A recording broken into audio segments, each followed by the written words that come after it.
صبحكم الله بالخير. Good morning everyone.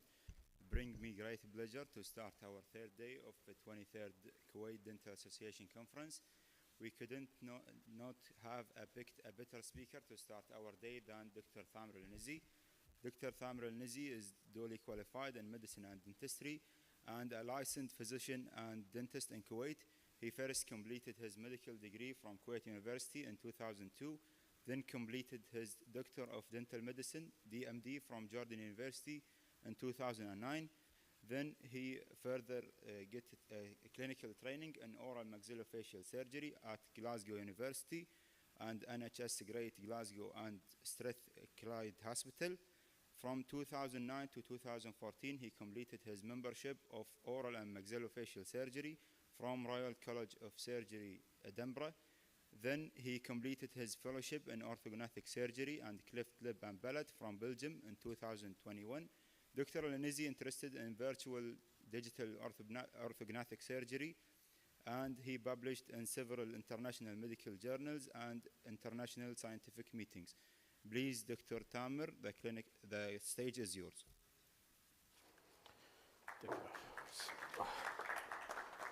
Assalamu alaikum. Sabah al-khair.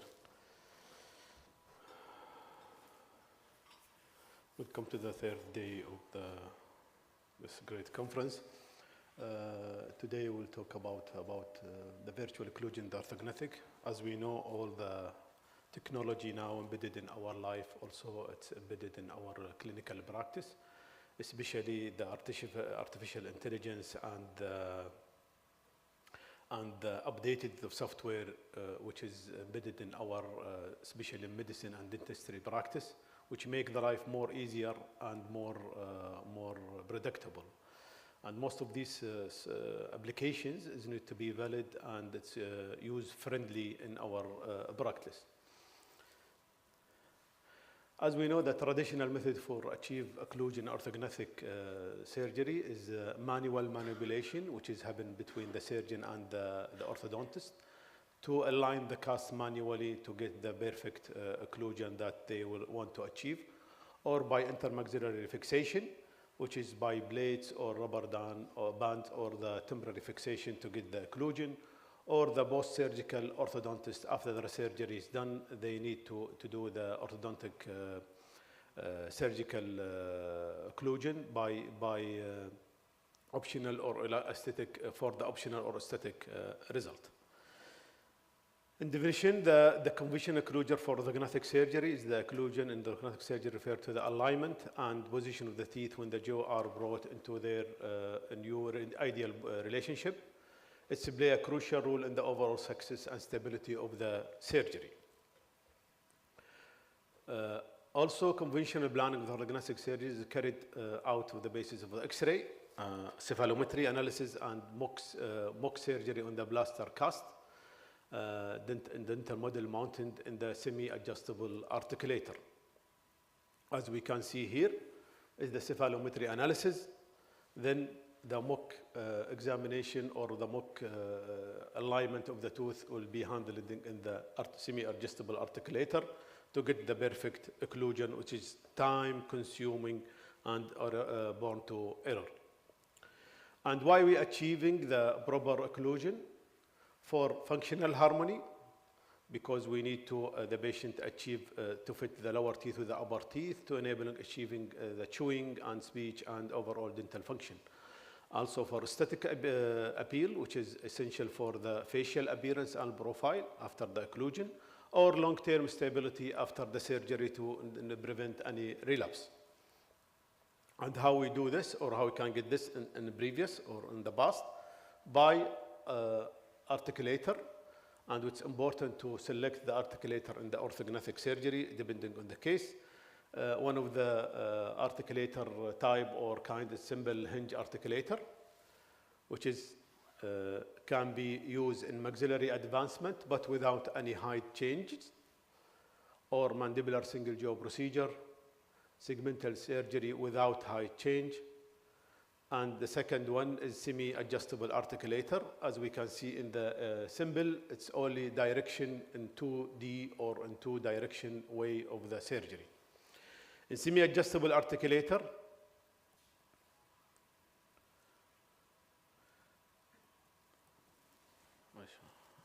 Okay. Maxillary osteotomy with a height change.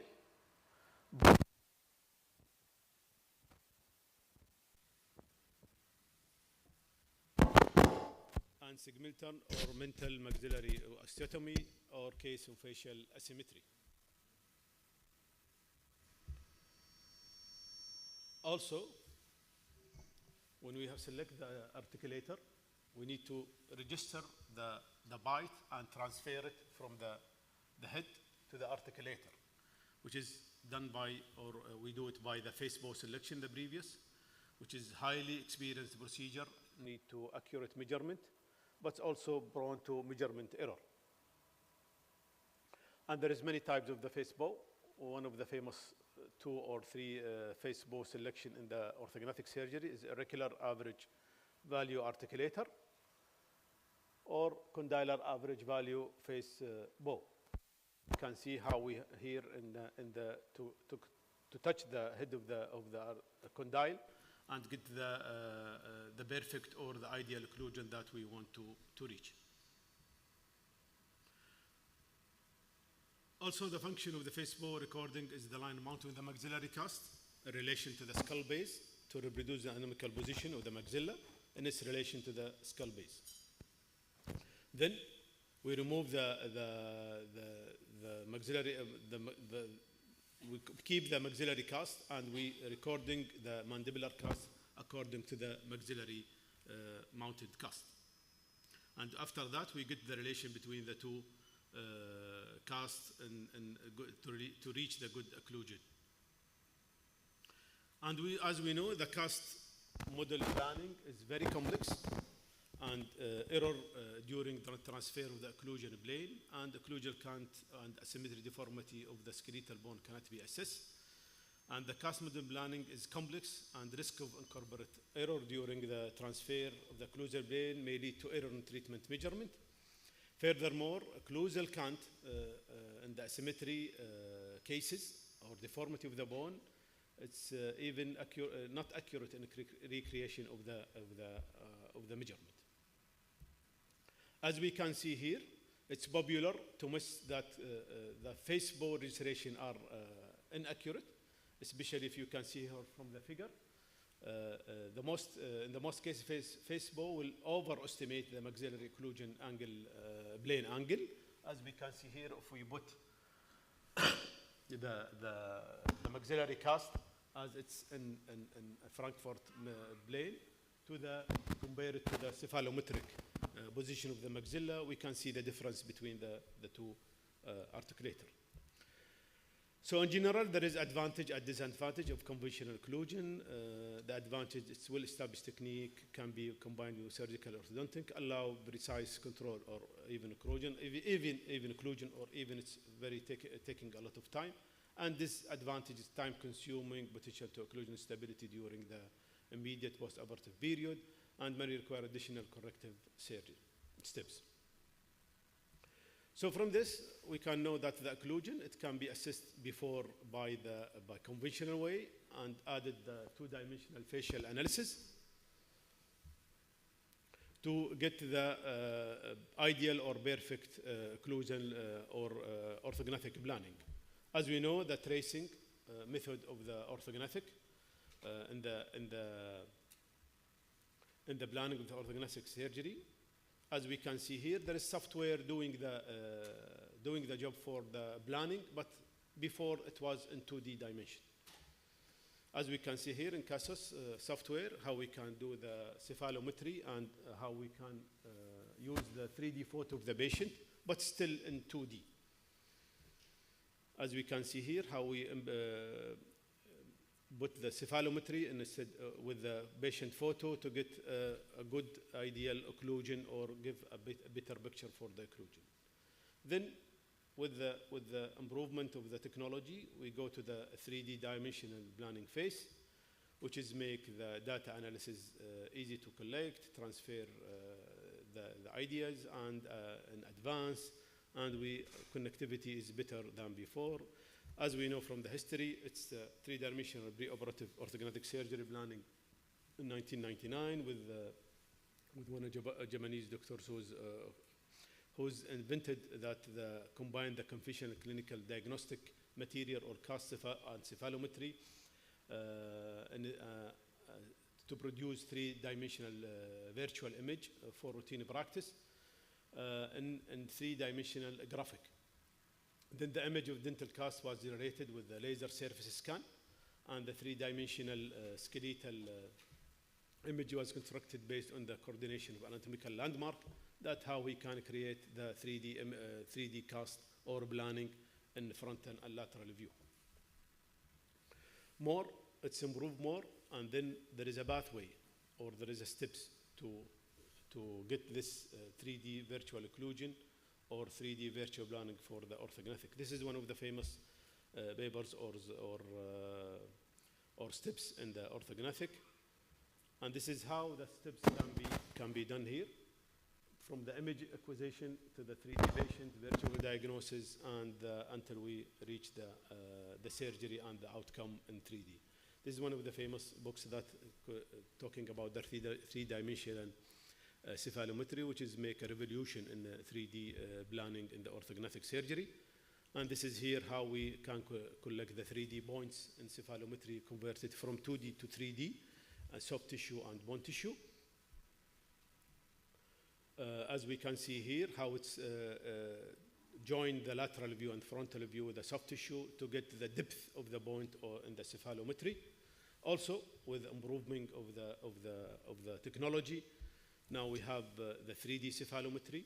Now we have the intraoral scanner, which makes the life is easy to scan the upper and lower jaw with the occlusion to transfer the file or STL file to the softwares. There is a lot of the software for planning in the 3D manner. A lot of them have features, a lot of them have specification, and most of them are friendly use now with the advanced technology. And as we know in the planning, the most important but also most difficult when we do planning in the 3D. Also, there is a planning goal when you do planning in a 3D, which is correct the facial symmetry, vertical balance, position of the maxilla incisor, lip position, and the facial profile and chin. All these things can happen now, and before the 2D, we can't predict sometimes in the three-dimensional, because only in the 2D we can predict the anterior and posterior movement, but sometimes we have difficulty in asymmetry and also impaction or disimpaction of the maxilla that can be correlate with the facial profile and the 3D movement. Also, with the software, the steps can be easy now and can be standardized to get best result and less time. One of them is 10 steps that with one software that I use now in the ministry. Also, it's 10 steps. And with the steps now, we'll see now how the virtual occlusion can be embedded and can we use it virtually in the software. This is one of the wizards that we can use in the software, how we can now load the data of the patient and the CBCT to the software, and how we create the 3D model for the patient. Then after that, we can do how we do with the occlusion and with the upper lower cast and with the virtual occlusion of the teeth.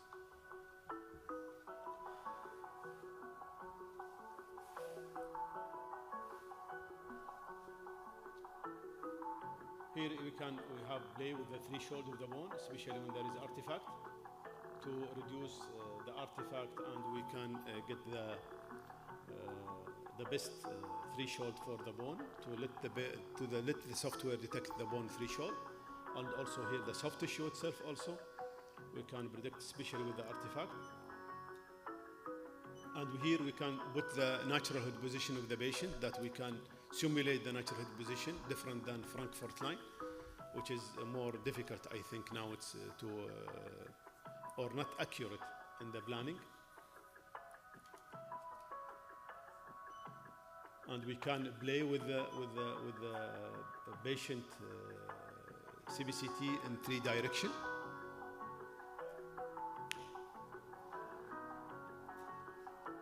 And can finish this process, then to include in the three planning. And next step, we load the model of the patient. How let the software combine the CBCT of the patient and create the model surgery for the patient with the bone and soft tissue. Then how we can import the upper and lower cast or upper and lower jaw to let the software predict or create our virtual occlusion. Here we can see that the upper and lower jaw in the position that after scanning we can put it from STL file or we can scan it from CBCT.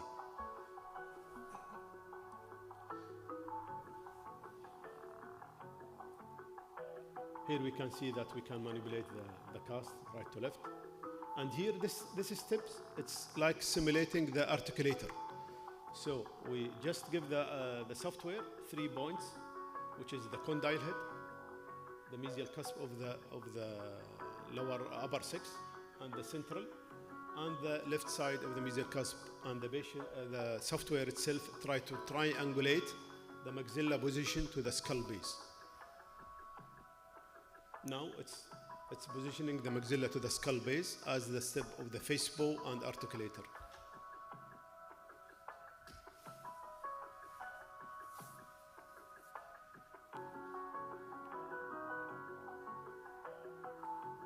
Then it's generate the new now occlusion. It's now generating the skull base and here we can detect the dental model according to the position and how it's in the right process or in the right place or not.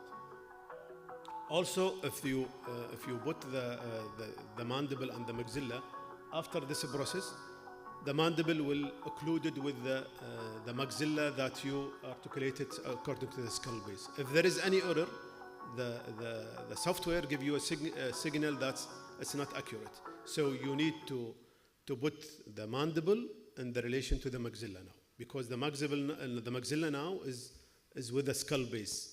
It's now articulating with the skull base, and then the mandible will articulate with the maxilla in its new position.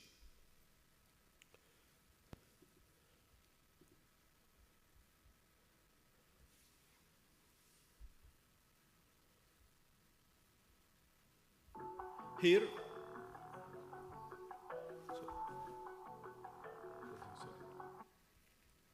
how we now the occlusion. We scan the occlusion, or we can put the occlusion in the CBCT that we need to reach. We scan it here, and we simulate the virtual occlusion.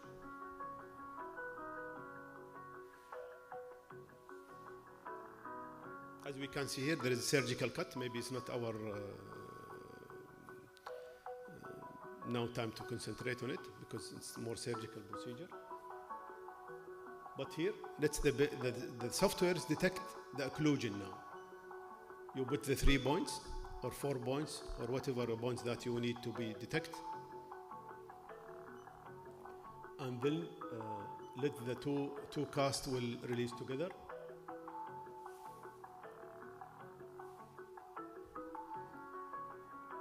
In the occlusion, there is occlusion scan and there is virtual scan.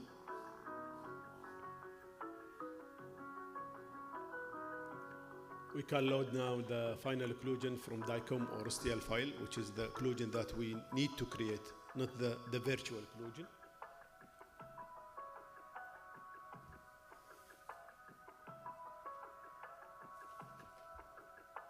Here, this is the occlusion that we put the cast on it and we scan it.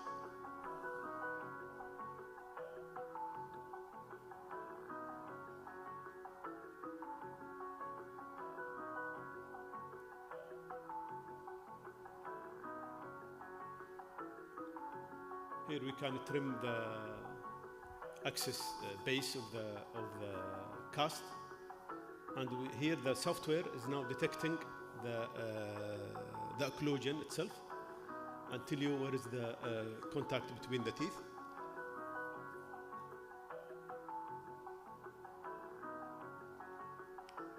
Now we reach the final occlusion. According to that, we can do our surgical plan. In the last video, I'll show you how exactly the virtual occlusion will happen in this video.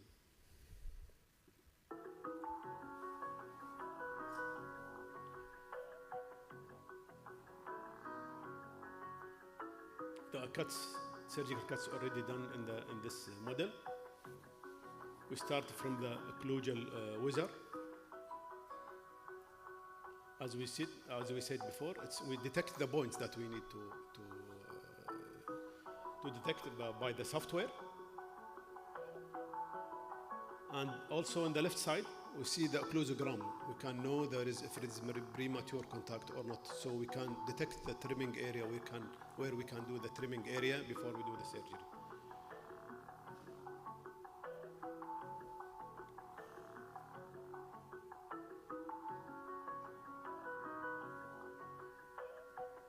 Here more steps that we can add spring to let the occlusion move in 3 directions.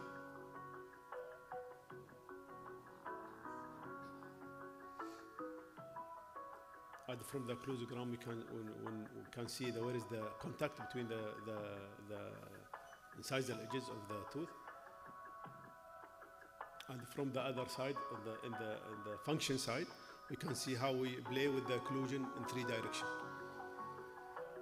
If we can go to the row or yaw or pitch movement. Here we can detect where is the premature contact that we need to trim on it before the surgery, and how the occlusion between the two casts. And we know there is the intersection between the premature contact between the two casts.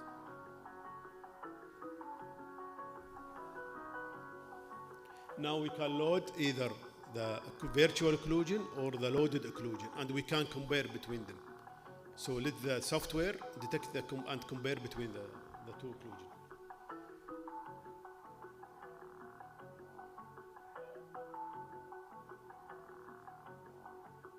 Here we can move the translation of the two casts.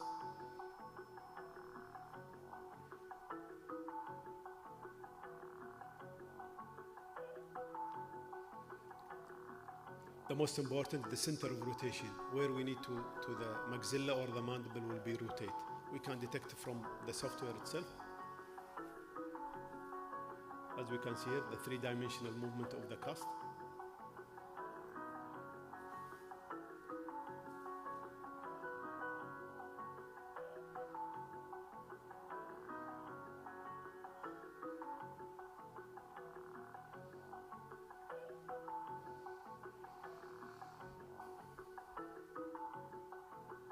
So we can compare between the two occlusion, virtual or loaded occlusion, and let the software bring the best occlusion we can use. Also, we validate this method virtually and present the paper in the last European Oromaxillofacial conference, and we get that around from 0.27 millimeter to 2.5 millimeters the difference, which can be, the tools will be friendly use and valid to use.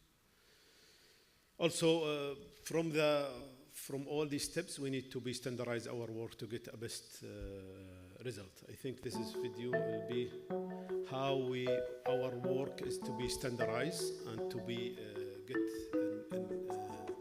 in a professional way to get the perfect orthognathic planning with less error, with use the technology itself.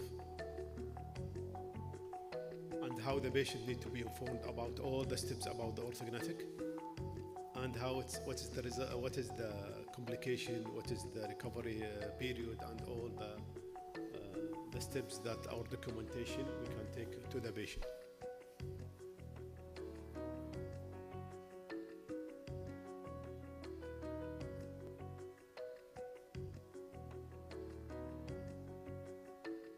And from the photograph also, we can embed it in the software, the 3D photograph to the software, so we can see the soft tissue changes of the patient.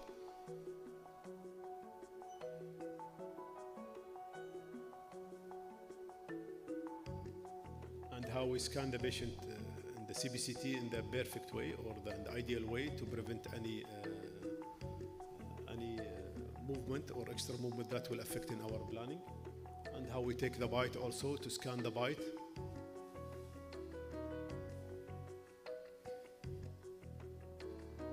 With the examination, which is the most important, even the softwares cannot detect or give you best result than your examination.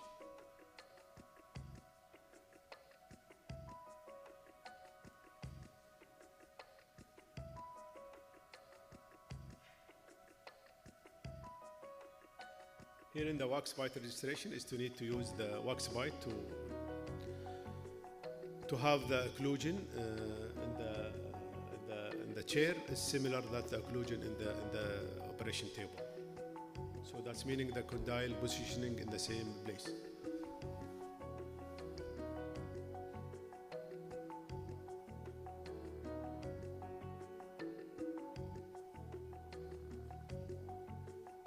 So we can use this wax bite in the CBCT to show that the condyle in the position, and also use it in the operation table to be sure that the condyle also in the same position, because this will affect the treatment plan and the surgical procedure.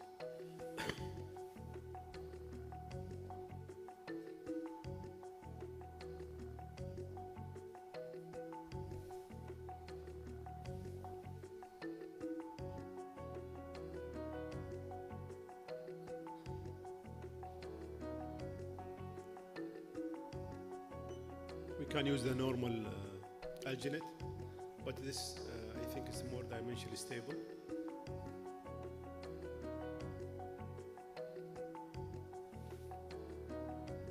And the CBCT now.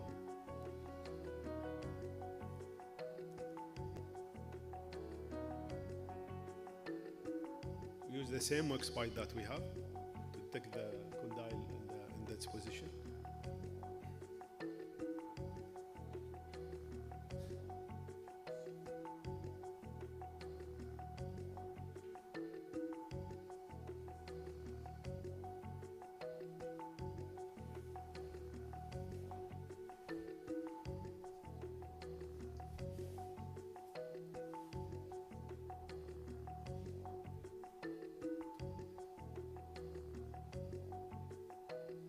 Always we do the scout view to check the condyle position on the.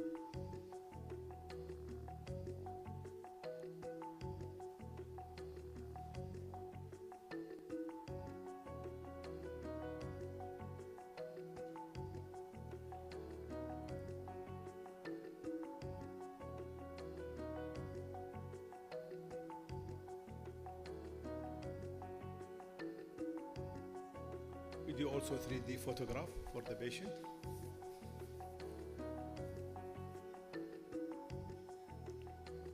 To insert this photo with the software that can give us the prediction of the software.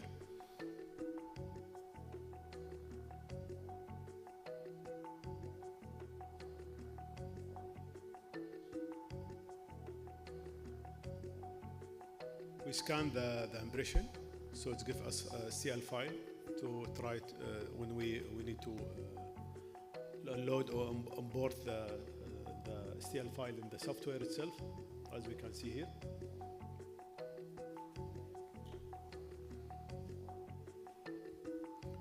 And the last step is scanning the 3D model or the three upper and lower jaw that's in the position, the final position.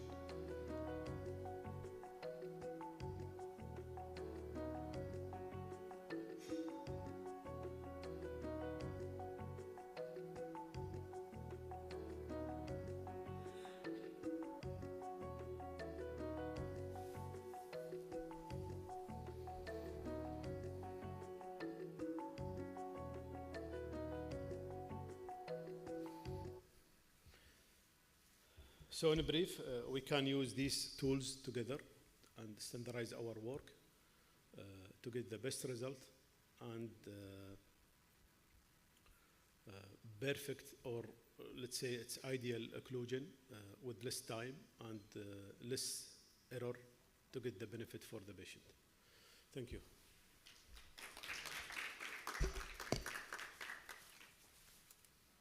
Dr. Thamer, for interesting presentation. Our audience, if anyone have questions.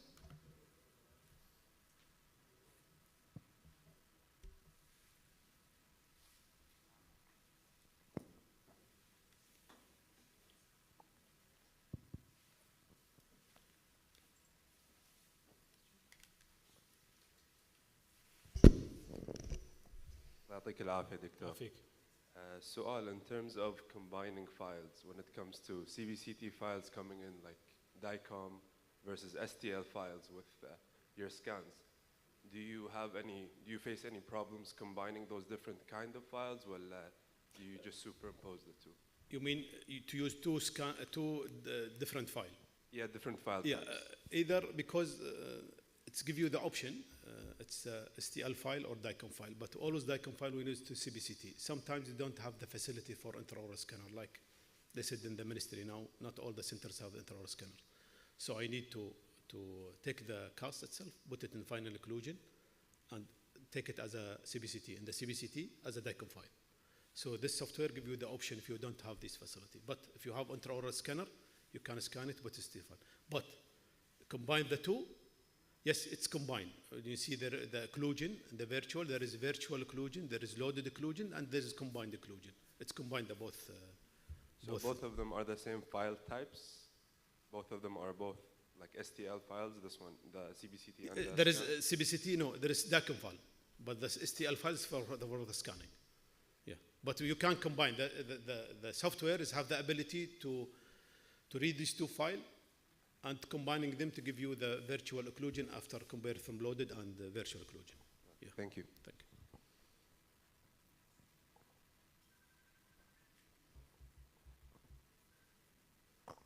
Thank you, Doctor. It was a great lecture. Doctor, how precise the dynamic movement in comparing the virtual scanners to the mechanical scanners? Sorry? How precise the dynamic movement in comparing the virtual scanners in comparison to the mechanical or conventional ones? Conventional occlusion, you mean, or the planning is in general? The articulators for the dynamic movement. I didn't get it, sorry. Dynamic movement of the occlusion or the plan? No, the occlusion. Occlusion. Yeah. I said we do a lot of around 25 patients that we put our paper, what we presented.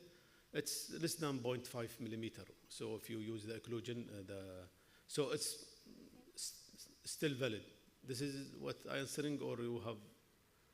No, that's it. That's it. Yeah, thank you, And now the papers is coming now, and a lot of papers coming in the virtual occlusion to use it as a substitute of the conventional. Because now everything is going digital, so we don't want any error, especially with the Facebook. Okay. Any question? That's it. Thank you. Thank you. Thank you.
moving on to our next interesting topic about artificial intelligence in dentistry, revolution to a new digital era, by Dr. Fatma Al-Musa.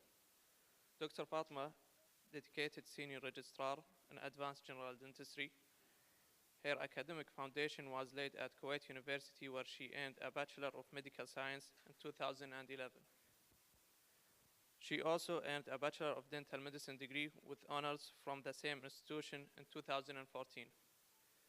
2021 marked a significant year in her career when she achieved the Kuwaiti Board of Advanced General Dentistry and secured a prestigious membership from the Royal College of Surgeons in Ireland. Currently, she is working at Omariya Clinic.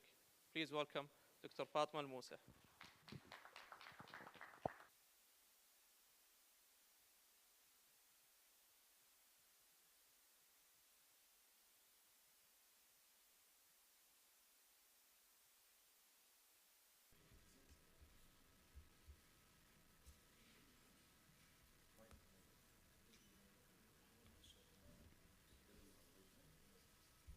Yes, ma'am. So good morning, everyone. This is Dr. Fatma Al-Musa, and today I'm gonna discuss and talk about artificial intelligence in dentistry.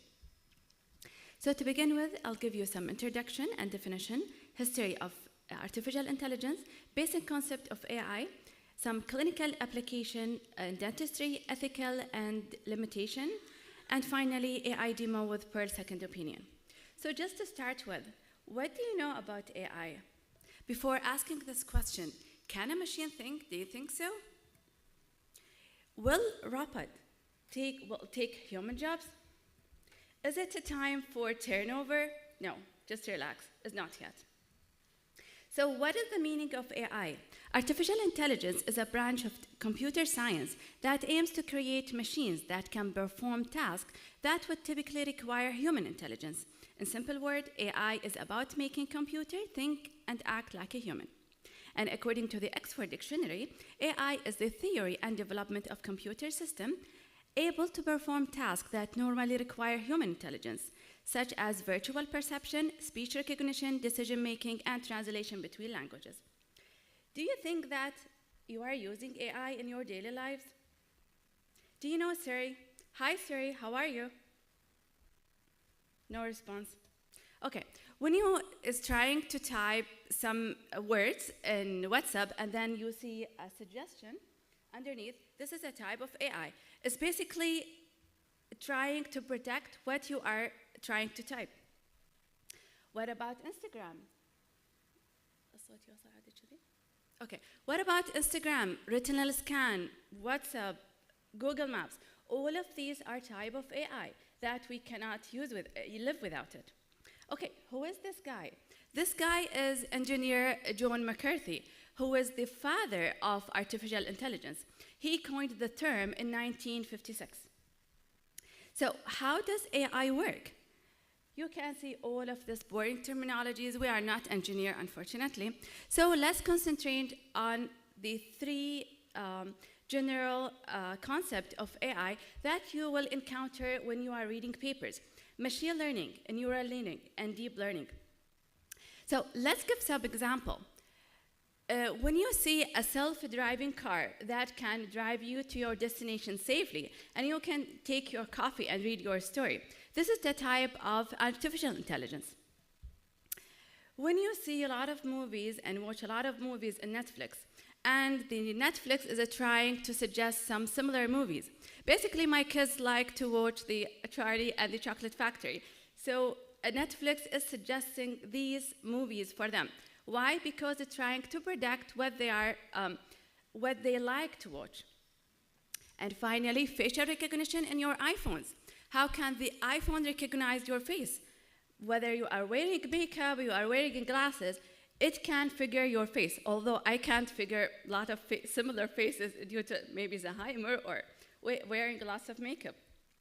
So another classification of machine learning is either supervised learning, unsupervised learning, and reinforced learning.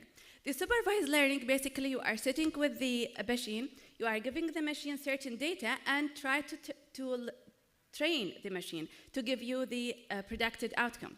Unsupervised learning, you provide the algorithm with tons of data, and basically it can kind of taught itself by itself. And finally, the reinforcement learning.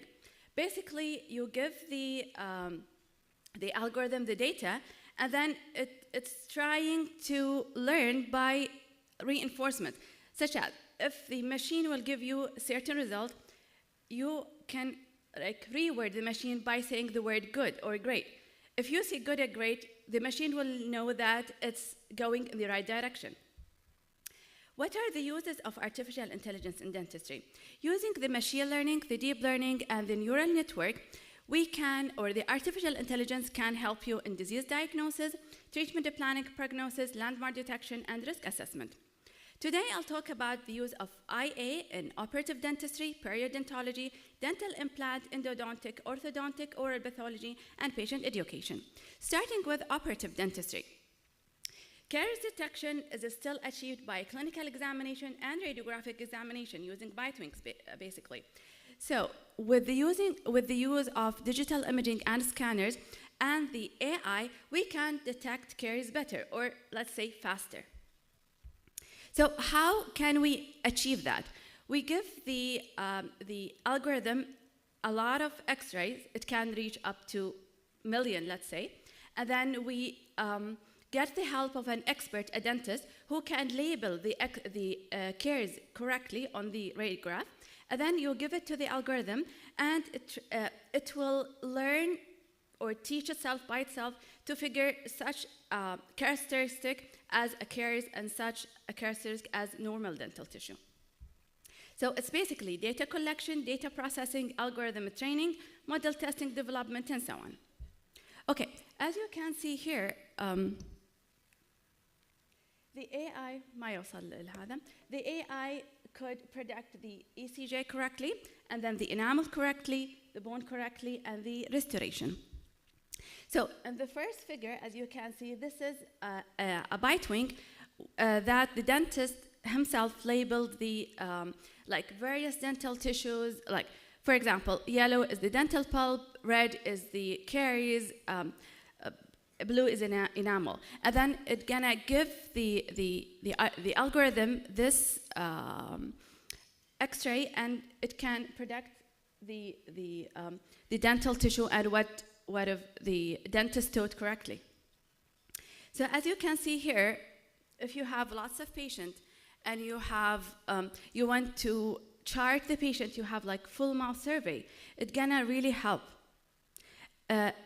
In addition, that some software can really give you a percentages of the caries. And for example, here in Denton, the caries occupies 78%. This is radiographic, not histologic, of course. So can we implement AI in our practice without looking into literature and paper? No. This paper is a systematic review talking about the artificial intelligence application in restorative dentistry. And according to this paper, the sensitivity of caries diagnosis can reach up to 90%, and the specificity can reach up to 93%. So these are promising percentages. Okay, I talked about the radiographic part. What about the clinical part?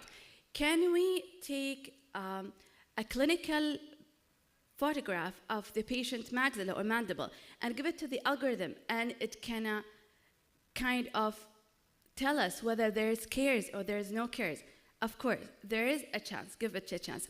So this paper is talking about detecting dental caries on oral photograph using artificial intelligence. So the algorithm detected primary caries more than the secondary caries. Why? Because secondary caries have like different manifestation. If it's under amalgam, different than under composite, and so on. And it was able to detect caries on professional photograph taken by professional cameras and scanner more than the smartphone. Obvious. So as you can see in this photograph, the first one is labeled by a dentist. This premolar is having a cavitated lesion. The second picture, the AI labeled the premolar as having cavitated caries in a percentage of 96.8%. The same applies for the normal dental tissue. The AI labeled the premolar as 100% not having any caries. Okay, I talked about using a smartphone to detect caries. Could that help some people? Think about people in rural countries. They don't have access to dental care, or they have limited access to dental care. Could this help? They don't have access to dental care, but they do have a smartphone, let's say older version. So this paper is talking about deep learning application in dental care detection using intraoral photos taken by smartphone. This paper is published in 2022. You can see they used iPhone 7 applicable. So they found that the software in the smartphone could differentiate cavitated and non-cavitated lesions. The sensitivity was 74% and the specificity was 87%.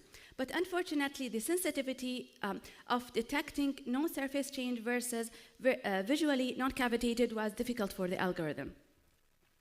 As you can see in this clinical photograph, you can take the photograph of your teeth, give it to the software, and the software will label each caries. In addition, it would give you a code, like for example, 0 is no caries, 1 is cavitated, and so on. This is another software developed by a pedodontist or pediatric dentist just to guide the mother when to take their child to the dentist, give them some advice, risk assessment, and so on. Okay, what about perio? Periodontitis is one of the most common oral diseases worldwide. It can cause bone loss, tooth mobility, and tooth loss.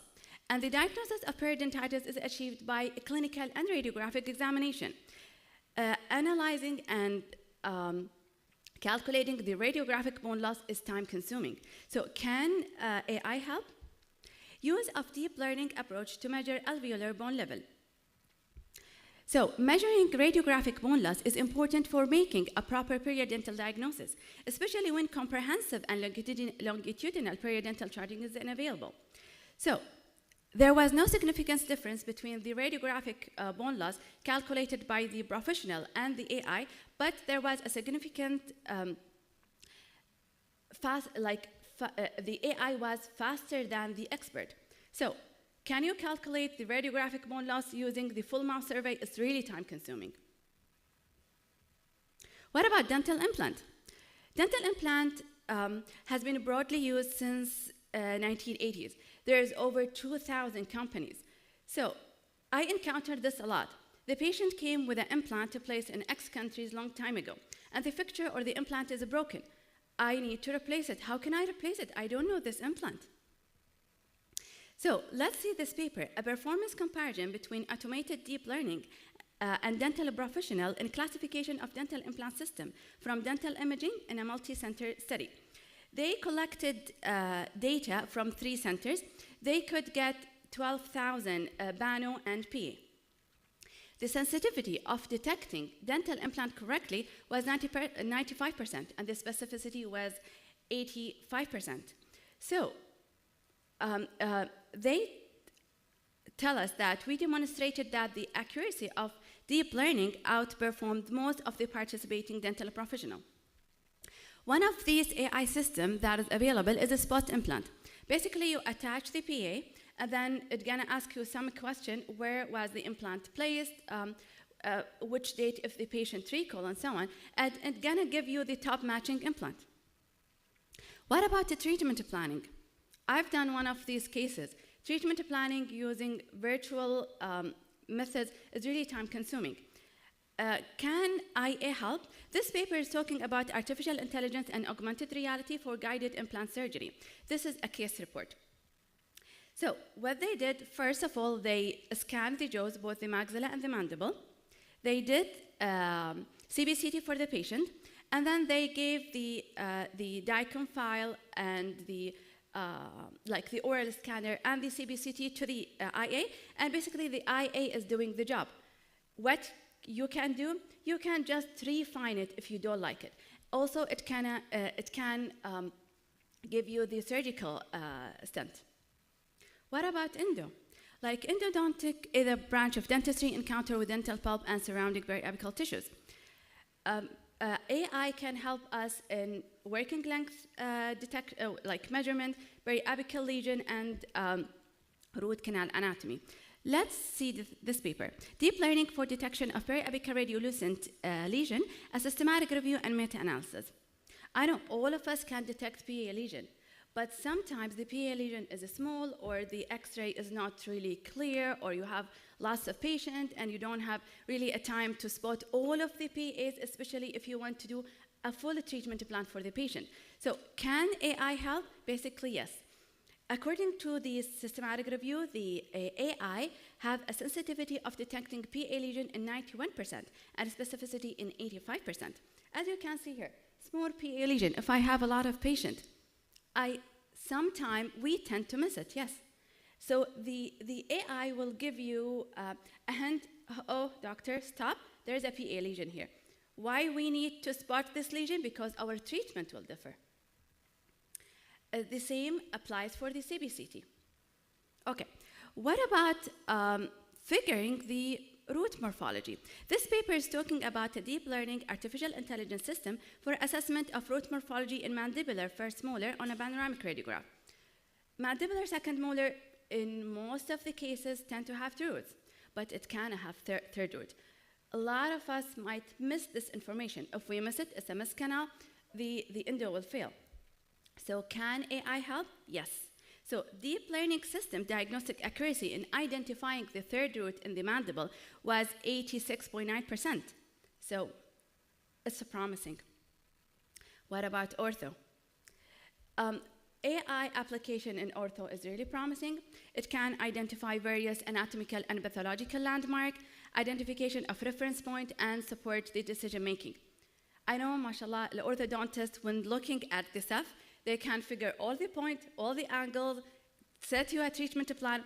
But for us, or for any experienced orthodontist, they took more time. So deep learning for cephalometric landmark detection, systematic review, and meta-analysis. The conclusion was deep learning shows relatively high accuracy for detecting landmark on cephalometric radiograph. Also, it's gonna give you the angle and all of the calculation. So it makes our life easier. As you can see, lot of point, lot of measurement. When we was in our ortho residency, we spent a lot of time. What about like giving the patient the final treatment outcome? It's really amazing. It's gonna give you, like, it's gonna ease your complication, the patient compliance, reduce the anxiety of the patient. It's really amazing if we can provide that to the patient. What about the treatment planning? As I mentioned before, for the experienced orthodontist, it's not really a problem, but for us, it is. So you can give the algorithm, like the gender of the patient, the age of the patient, the lateral step, and various clinical photographs, and then the algorithm will give you the treatment, like hint or the prediction, whether to extract or not to extract, extraction pattern, which tooth to extract, and the anchorage pattern. The accuracy of the decision to extract or not to extract using the AI can reach up to 94%. The extraction pattern, 84%, and the anchorage pattern is 93%. So what about brass? I will not talk about that because Dr. Kauthar will provide you with lots of information about this topic. Or pathology. Head and neck cancer encompasses a large group of cancers worldwide, and they are increasing in incidence. So in order to diagnose these lesions, we need a clinical examination, radiographic examination, and histologic examination. Oral pathologists, thanks to them, they ease our life. But for ourselves, okay, we have knowledge, but if we don't use it for a long time, we will have hard time in diagnosing these lesions. So can AI help? The use of artificial intelligence in diagnosis of head and neck precancers and cancerous lesions systematic review. So as you can see in this clinical photograph, there is non-homogeneous leukoplakia in the soft palate.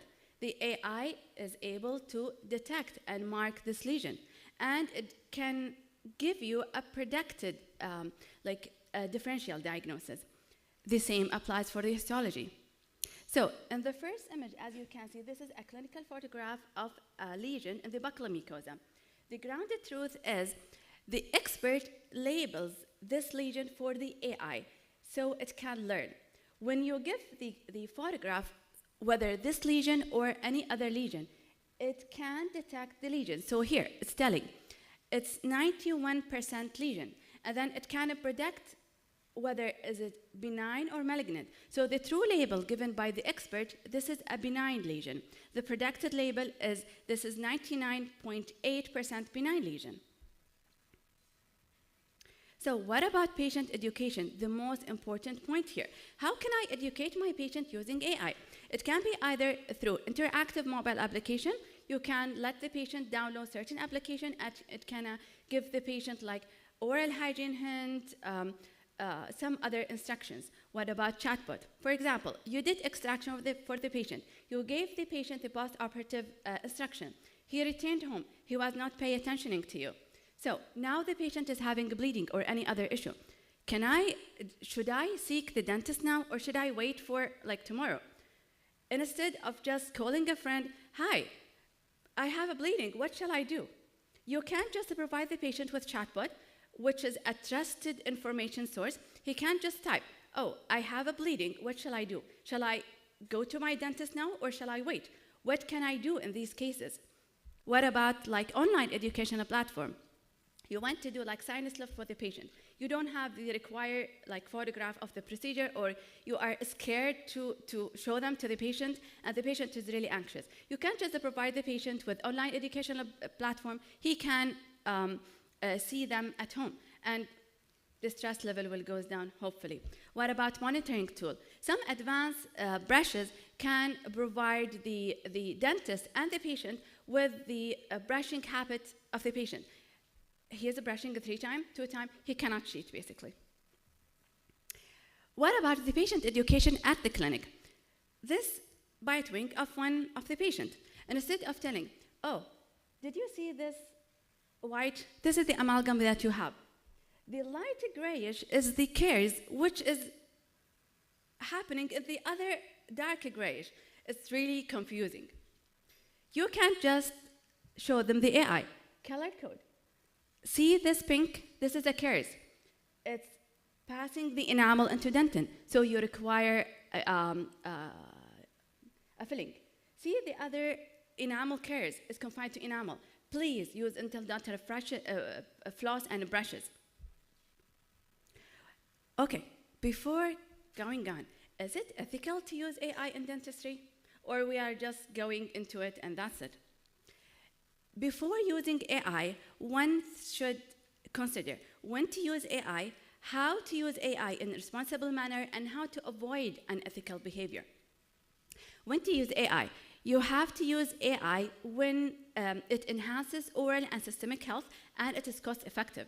When it supports the best patient outcome with minimal intervention. When it is legal and you have published studies for that.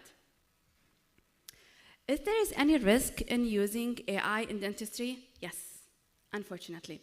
Like the nature of oral and medical diseases differs in different gender, in different age group, in different habit. So if I train the algorithm in a certain ethnic group or in a certain age group, and then I want to use the same data for other patients, it's gonna give you wrong information. For example, if I train the AI to calculate the various parameters of lateral ceph and Caucasian, then I want to use the same software for African American. It's gonna give me wrong decision.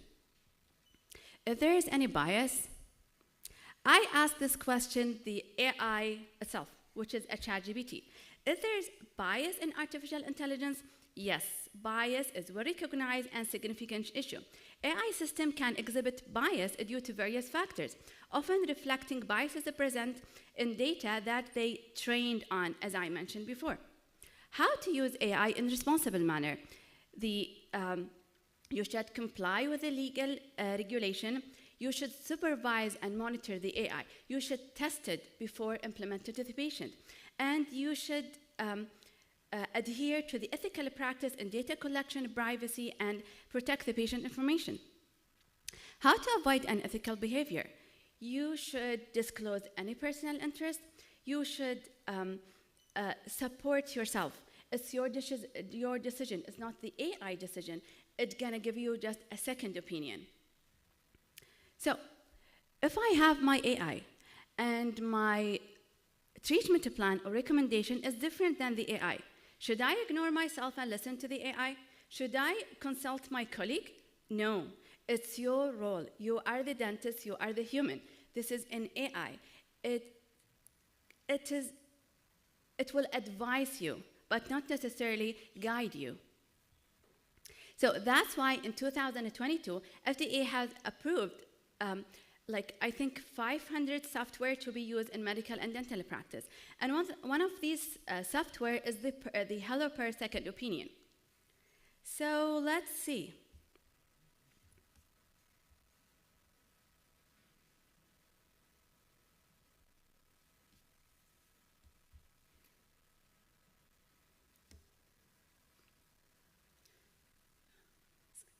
بيعرض هذا على الشاشة شلون الحين؟ أي.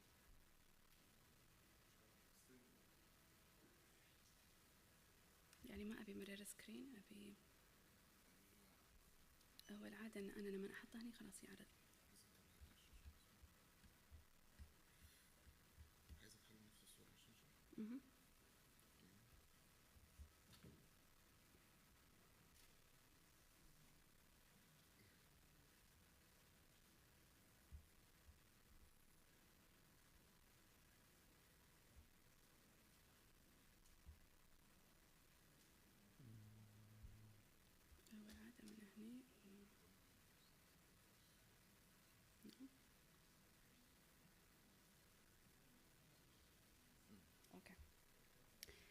So, this is a patient bite wing. This patient is having a lot of restoration, caries, calculus. In just a click, the AI will show you the caries, the calculus, whether there's overhang or no, various measurements. So it's gonna ease your life. Let's chat with artificial intelligence. How about this? So this is ChatGPT. Can I ask a question? What's your mind? I need answers. Yalla عاد. In mind, do you have any question? Okay, I'm gonna do it myself. So if my patient is having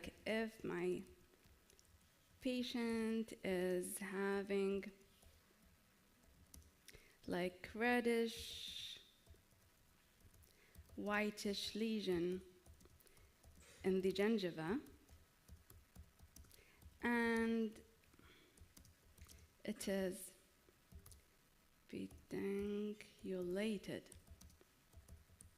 What could be the diagnosis?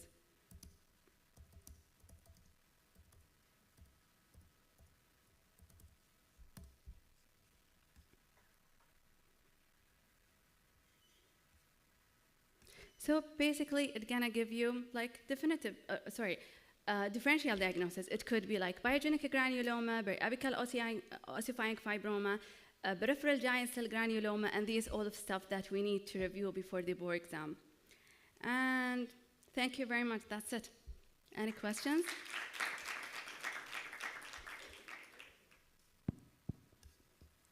Thank you for the very informative lecture. Any questions? No questions. Please accept this certificate on behalf of us.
Moving on to our next topic, application of artificial intelligence in prosthodontics by Dr. Kauthar Ali.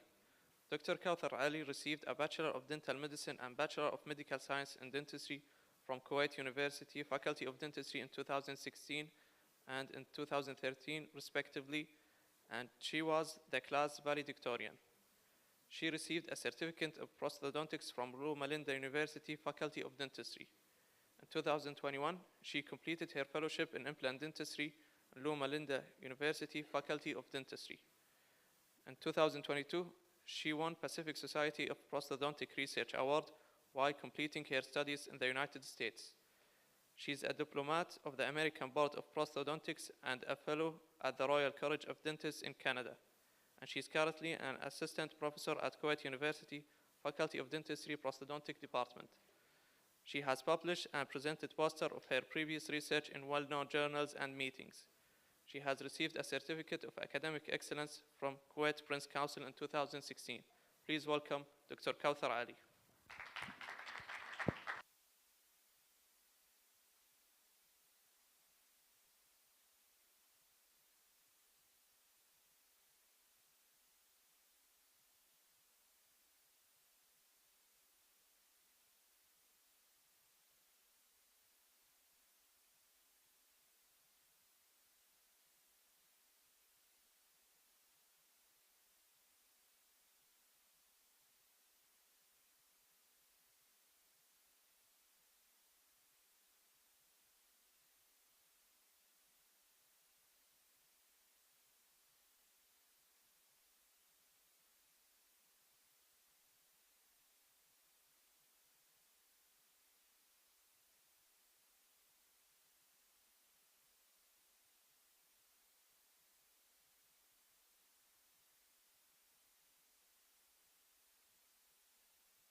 Dear audience, we will go for 5-minute break, then we will be back, inshallah.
نعم إيه نبلش بسم الله الرحمن الرحيم. السلام عليكم. I apologize for the technical difficulties. Before I start, I just want to thank Dr. Fatma for paving the way for my lecture. I think her lecture was very, very informative and a good introduction to mine. So today I'm going to be talking about applications of artificial intelligence in prosthodontics. So before I start, I just wanted to give you a bit of a starter. Is AI a hype or a reality? And I think Dr. Fatma already explained how AI is already a reality for us. It's not a hype. It has been, though, hyping recently for a reason. However, it's been researched and implemented for more than 45 years. Then why is it hyping now? It's hyping now because the day and age that we are at now, there is a lot of digital information that is presented to us because of the digital technology improvement. So in the last 10 years, a lot of good scanners have been invented and introduced in the market. And a lot of digital data and data sets have been available in the market to make the software that is used for developing AI more mature. That's why it's hyping now, because the AI algorithms that are at this age are more mature and more accurate than it was before. And that's why it's hyping now and becoming a more mainstream use, like Dr. Fatma already mentioned. So the next thing that I want to discuss before going to the gist of my presentation is, should we be afraid of AI? Is it something to be afraid of? A lot of people are afraid of jobs being displaced because of AI. However, what I want you to focus on is that AI has a very positive influence and a very good influence overall. So I want you to focus on the benefits of AI. The increased productivity, the reduced cost, the increased capabilities that AI offers. And as Dr. Fatma mentioned, I'm going to be referring to her a lot because she did a really good job. AI applications already have been introduced in pros, implant dentistry, endodontics, perio, radiology, dental public health, and many other fields. However, I'm going to be focusing on prosthodontics, the limitations of the applications that are available in the market for prosthodontics, the good and the bad, basically. So what are the AI applications that are available in the market today for pros or restorative dentists? I can basically discuss some of them today, and I'm going to summarize it into 6 points. So we can perform automated shade selection with AI algorithms. We can map the finish line of tooth preparations with AI algorithms. We can also do automated tooth anatomy designs. We can have assistance in RPD designs, and we can plant our implants and recognize unknown implants. I'm going to discuss each application thoroughly in each of the upcoming slides. So the first application that I'll be talking about, and I apologize, the headline is not showing, but the first application that I'm going to be talking about is shade matching. So we all know that shade matching in dentistry is not a straightforward thing because it's affected by a lot of things. Visual approach, the visual approach is affected by eye fatigue, it's affected by the environment, lighting, and it's affected by the background as well. So having a more objective way of choosing the shade or the proper shade for your patients is going to make our life easier because it's not going to be affected by uncontrolled factors. So recently there have been some groups in Italy and in China who have came up with AI algorithms to help with shade matching. One of which have published an article. This is a group by China. This is a group in China by we and others who invented an AI algorithm that can help or assist in shade matching. What they usually do, or what they have invented in this technique, is that they fabricated specimen of porcelain of different shades, and then they coded an algorithm in the software to help recognize those specimens based on specific codes. After developing those algorithms and that software, they tested it on patients, and they compared it with experienced dentists. So they invited 3 experienced dentists. They did standardization between the dentists, and they brought 10 patients. And they tested their software on those 10 patients and compared it to those 3 experienced dentists. And what they found is that the accuracy of shade matching with the algorithm is superior to an experienced dentist. And I'm talking experienced dentist that has been standardized and trained to do shade selection, which means that it could be a better or a more practical approach to shade matching for us. Another article that has discussed that topic in the JPD Digital is an article related to OptiShade, which is an application that was marketed recently in the App Store, so it's available for everyone to use.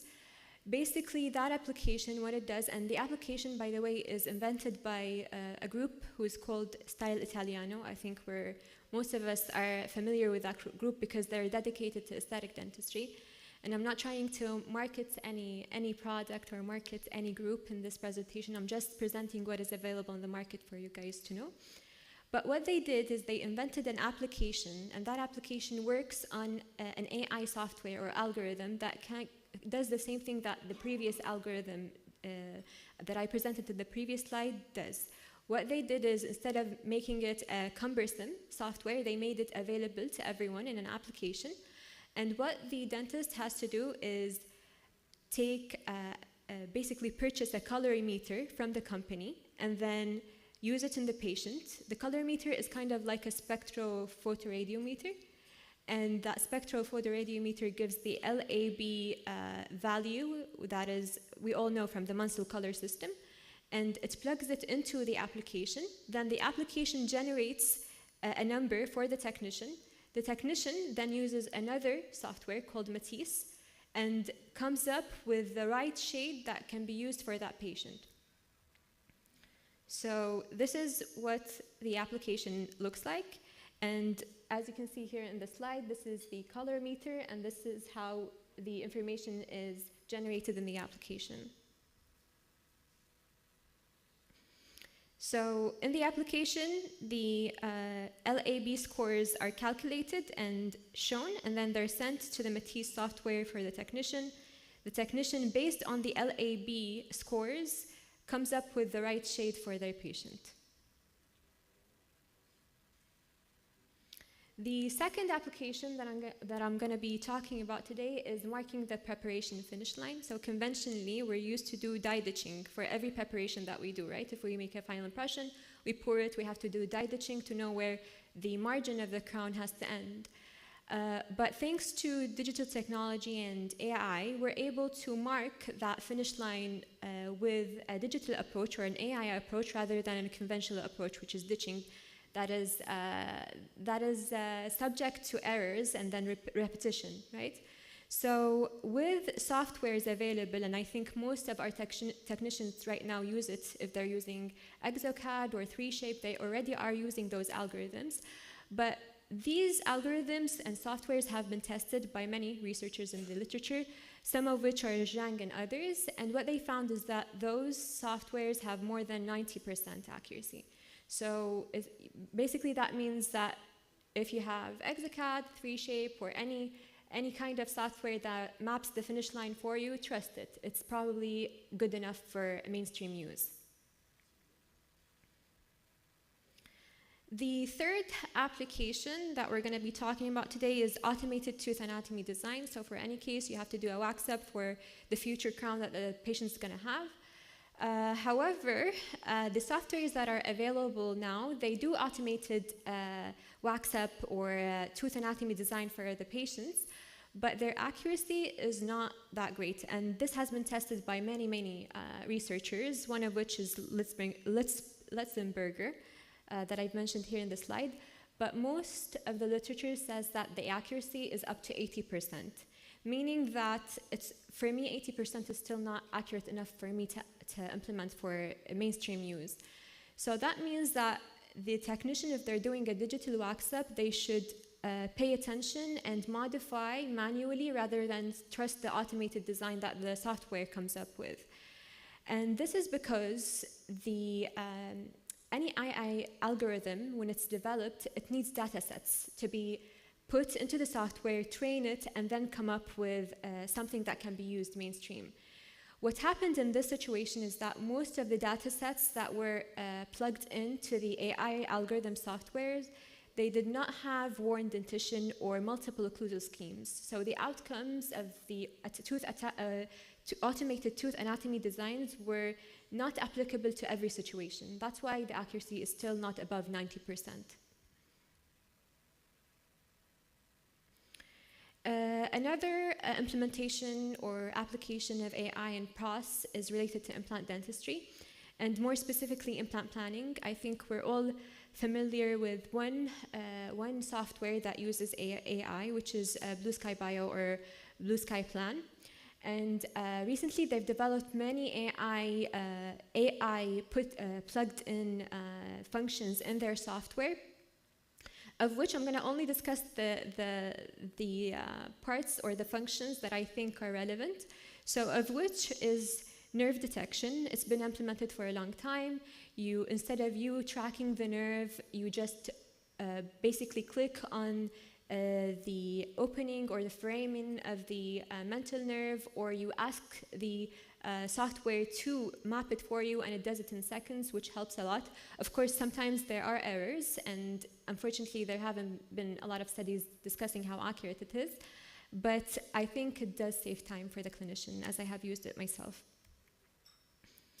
Another application is implant placement. So in softwares like Blue Sky Bio, what the software basically does for you, and that's a recent add-in function, is that it automatically creates the ideal implant position for you without you having to actually choose the type of implant and place it manually. And their theory is that they're doing it based on biological and prosthetic factors. So when the AI algorithm generates the place of the future implant for you to plan, they're doing it based on both biologic and prosthetic considerations. Moreover, automatic model alignment. So if you import an STL file from an intraoral scan into the Blue Sky Bio software, and you have a CBCT and you want to superimpose them together, we previously had to do it virtually. We had to do it manually, where we had to choose specific points that are similar in the CBCT and in the STL file to superimpose them together. However, the software has been developed to a point where you don't really have to do it manually. It generates it for you. It just superimposes everything together for you, instead of you actually spending the time to detect the areas that are similar and do it yourself, which saves a lot of time, of course. Now, the second to last application that I'm going to be talking about is implant type recognition. I think maybe most of us have had that issue, especially inexperienced dentists or young clinicians, where they haven't been exposed to implants that have been placed 10, 15 years ago, and then a patient presents with such an implant to the clinic. Or because of the immense number of implant types or implant brands that are available in the market, we cannot really be knowledgeable of all the implant parts, all the implant types that are available in the market. So what a group of people have made an application and a website called What Implant Is This? And that application or website, what you can do is take a picture of the panoramic radiograph or the periapical radiograph that you have of the unrecognized implant that you have for the patient, plug it into the software. It will generate for you options of what that implant is, and that will help you find prosthetic solutions for the implant rather than ask around and spend so much time trying to find what solution is best. And it's been proven in the literature that such programs have an accuracy of 93 to 98%. So it's a pretty good accuracy. So you basically can trust what the AI algorithm generates for you. Another application is RPD design assistance. So there were a group of scientists in university settings, like this one, a group of scientists in Japan, who came up with a software that can assist students in the university with the RPD design instead of the student actually thinking of the design and planning it itself. And basically it would tell the student where the major connector, minor connector, rests, and undercuts and all of that should be, instead of the student doing the work, and the student would just have to go over it and check if it's correct or not. The only problem that I have with this, and it's been mentioned in the literature as well, is that these kinds of softwares are going to be relevant to the university or the school of thought of the inventors. And we all know when it comes to RPD design, each university has a different school of thought. And each prosthodontist has a different school of thought. And I think my students would agree, because we have that issue in the clinic where if an RPD design gets approved by one mentor, then another mentor would have another idea. It doesn't mean it's wrong. It just there are two or more than one school of thought. And with such algorithms, it's going to only teach the student that there is only one way of doing an RPD design, which is not the best when it comes to education. So this basically sums my presentation. I wanted to keep it short. I know AI is not the most interesting to a lot of people, but I just wanted you to know what applications are available now in the market for you to use. But before I end my presentation, I just wanted to tell you that you should not be afraid of AI, because no matter what, AI cannot replace some things that humans have. AI cannot understand context, it cannot explain reasoning, it cannot adapt to change, it cannot feel emotions, and it cannot have values. So robots are not gonna replace humans, fortunately. Also, before I sum it up, I just want to alarm you of the limitations of AI. If an AI algorithm or a software has an error in the coding stage, major errors can happen to your patient. So before you actually believe everything that the AI algorithm gives you, double check with your logic and your clinical experience, because at the end of the day, it's a software. It cannot be 100% right. It will have errors. So that's our responsibility. And that comes with some ethical concerns, because if an AI algorithm that you're using in your clinic makes an error, you cannot really blame the software. You only can blame yourself. So you have to be aware of the limitations of the AI program that you're using. In conclusion, as I mentioned in my literature, there are so many, in my presentation, there are so many ways you can apply AI today in your practice. However, know the limitations, know the maturation stage of the application that you're using before implementing it. And I would like to ask all of you for a favor. If you don't mind, I'm doing a research related to AI in Kuwait. So, and that's going to help implement AI programs in Kuwait. So if you can scan the barcode, take the survey, that would be of great benefit.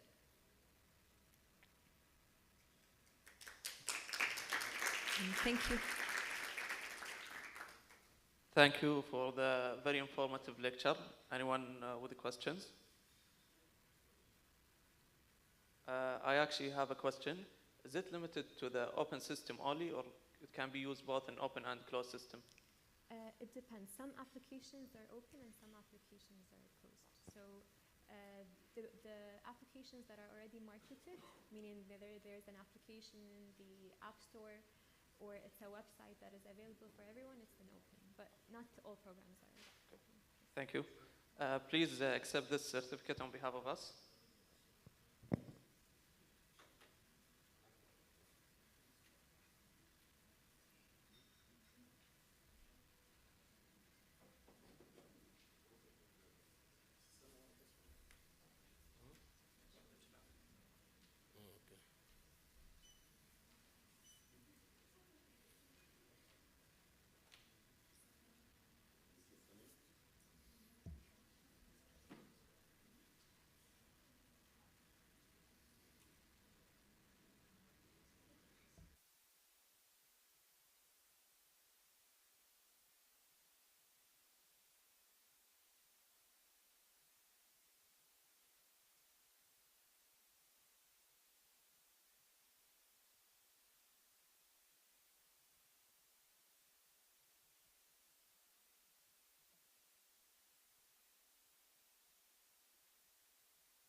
Yeah, 1, 2, 3, 1, 2, 3. Thank you.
Good morning, everyone.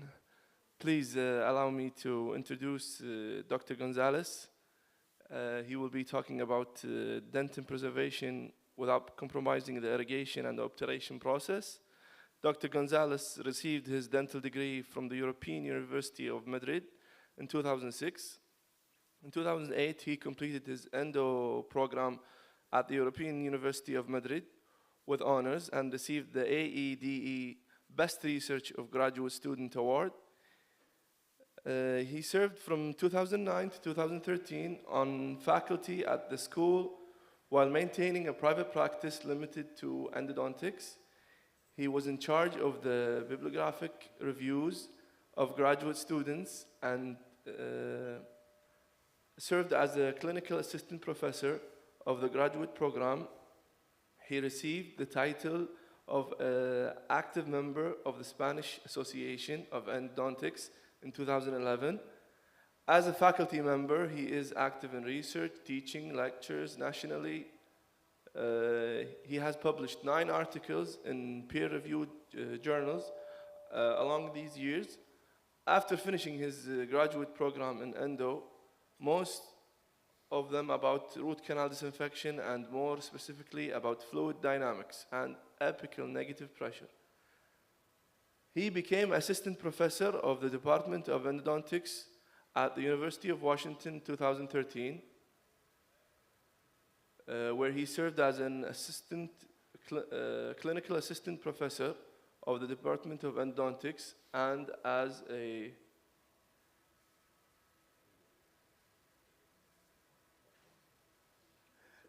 endodontist in the Center of Pediatric Dentistry. His education and experience have made possible several innovations invitations to domestic and international endodontic meetings.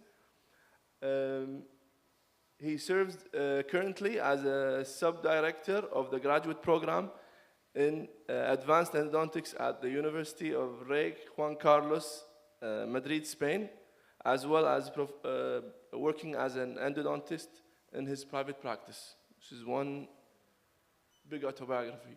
Please. Thank you. Thank you so much. Thank you. Well, first of all, I'd like to thank the KDA for its invitation. It's for me really a pleasure to be here with all of you. Now we are going to move on endodontics. So we are going to start speaking of endo right now. Today we are going to focus right now with this topic, so preservation of dentin during the root canal shaping of the root canal systems and how we can manage this situation. We want to be conservative, of course.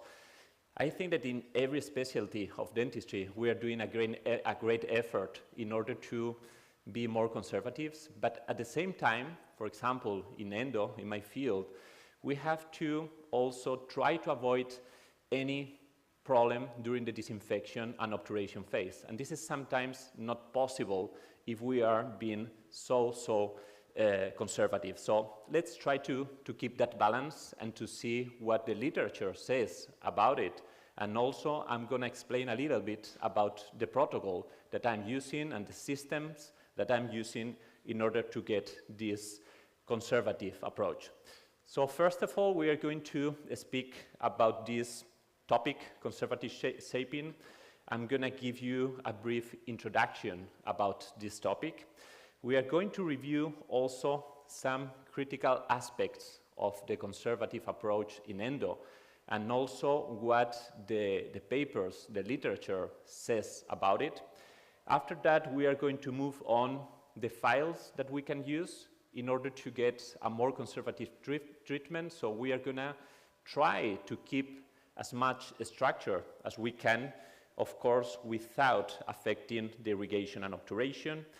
And once we review also this influence of the conservative shaping during the disinfection, during the removal of these microorganisms, and how to obturate these more narrow canals, we are going to move on the conclusions at the end.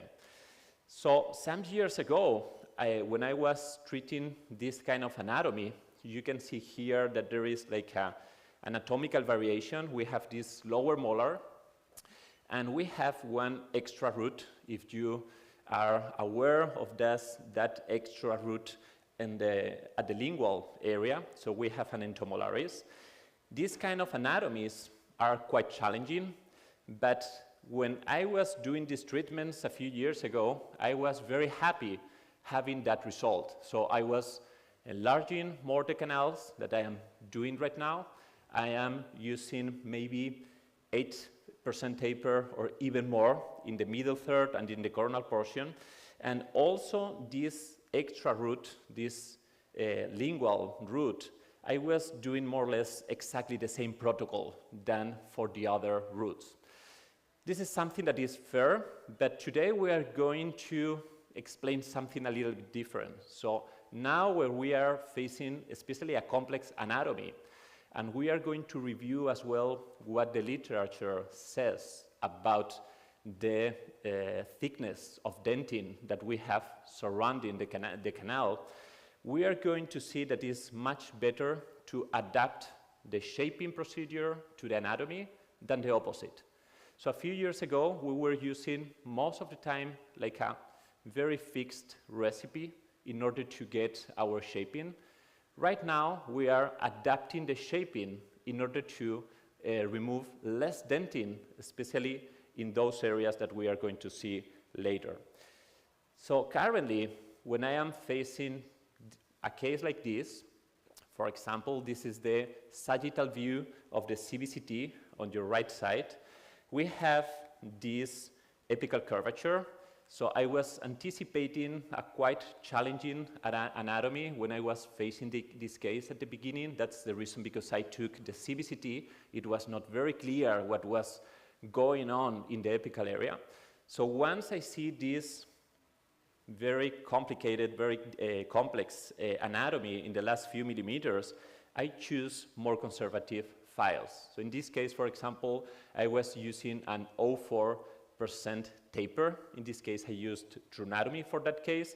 And in order to respect this apical anatomy, almost with a 90 degrees curvature, it was necessary to use this kind of very conservative files. 0.4 taper is something that is very low. It is not easy. It's a little bit more challenging for the clinician to irrigate and obturate in these cases. It is possible as well, but definitely we have to change some areas of our protocols during the irrigation and also the obturation. We cannot use exactly the same systems or the same tips or needles in order to achieve our success in those cases. So today we are going to explain a little bit more about how to get a balance between removal of dentin, being conservative, but at the same time being able to irrigate and obturate a little bit more comfortable. So this is a case that would be a good example of all this. I was treating the lower molar, the first molar, and once I am getting a balance between this conservative approach, but at the same time keeping a canal enough, well, not too narrow to irrigate and to obturate, I'm getting more or less this situation. So I try to avoid as much as I can larger preparations in this area. This is a very critical area, the coronal area and also the middle third. And I'm going to explain a little bit later with some micro CTs how is this thickness of dentin in this furcation area and how we have to anticipate these anatomies. So sometimes we feel that there is like a pattern of this dentin thickness in the lower molars, also for the MB2 in the upper molars. So we have to be focused on that. We have those danger zones. So this is something that is very clear in the literature. Ordinola Zapata, for example, in this paper explained that when we are treating a mesiobuccal root in an upper molar, we have this situation almost every time. We have, this is the average, the thickness of dentin, the average for the MB1. In the distal wall, so towards the furcation area, we have an average of 1.26 millimeters of dentin. When we are treating the MV2, that for sure you know that is almost in every single case present, almost 96% of the cases, we have 1.00 millimeters. It means that we have a very compromised area, and this is not just one specific case. This is the average, I repeat, of all this group of upper molars that they evaluated. Since this is the average, something that we have sometimes is even a smaller or not so thick wall that sometimes could be even of 0.67 millimeters. That's nothing. It's just like a very thin paper. So in this other paper of Gustavo de Deus, they explained that this is something that is not just related to the upper molars. So once we are analyzing the lower molars, we have a quite similar situation as well. We have this compressed situation, so we have this danger area as well in the furcation. So the distal wall is the one that is going to be more dangerous from the shaping procedure. So at the beginning of the treatment, we can have, this is from the left to the right, we have the initial situation, the anatomical situation, 1.04 millimeters or 1.03 millimeters. Once we are shaping the canals up to a 4% taper, we are reducing almost 50% that wall. So we are leaving just 0.50 millimeters in those situations. When we are increasing a little bit more the taper of our files, and this is something that is not crazy, we are using a lot of 6% and sometimes even 7 or even 8% of taper during the root canal treatments, we are reducing this thickness of dentin up to 0.30 millimeters. So it's something that we are not going to understand very well when we are evaluating this periapical X-ray, but we have to be aware of this situation because of these findings in the literature. Most of the time in this primary root canal treatment, this is not a retreatment. We are not going to take a CBCT of every single case. We have to reduce the radiation dose. So just if we find some difficulties or complexities, the CBCT is indicated. So we are not going to be completely aware of this specific case and the thickness of dentin because we don't get this information from the 2D view, just with a 3D view. So I think that with this view, we understand perfectly what the taper and increasing the shaping is producing into the root canals. So in the market, we have different files. I feel that sometimes we are even overwhelmed with so many systems, right? That is difficult to follow sometimes what the manufacturers are doing. But something that we have to keep in our minds is that we have, most of the time, the standard files in the market. I mean standard because this MFD, that is the maximum fluid diameter, is like the maximum shaping that the file is going to produce in the coronal area without brushing motion. So this is just being centered into the canal. If we are increasing the removal of dentin with brushing, this is something that we don't recommend anymore. Nowadays, we recommend just to do progressions into the files, like in a vertical movement, without brushing. So without brushing, if you were using, for example, ProTaper Gold or even Reciproc, you are going to remove 1.2 millimeters because the file, actually, the wire is going to be 1.2 millimeters most of the time. Lately, we found systems as Tronatomy or other systems in the market reducing a lot this MFD. So the manufacturers reducing almost 33% the area that we were removing with these files. These files are called ultra-conservative, so they are very, very conservative. They are very good, but the problem is that sometimes for a general practitioner, it's a little bit more complex if you want to use the same needle, the same irrigation protocol, or maybe the same obturation protocol that you are using for ProTaper Gold or any other system. So now we have recently, in the last 1 or 2 years, systems with 1.0 millimeters of MFD, this maximum fluid diameter, and some systems that they have this MFD, for example, and I'm using it a lot, is ProTaper Ultimate, and I'm going to show you the cases, the approach that I'm using with these files, and also some technical features. And this is something that is not uncommon. When I am, for example, doing a retreatment, in this case, of course, I'm taking a CBCT.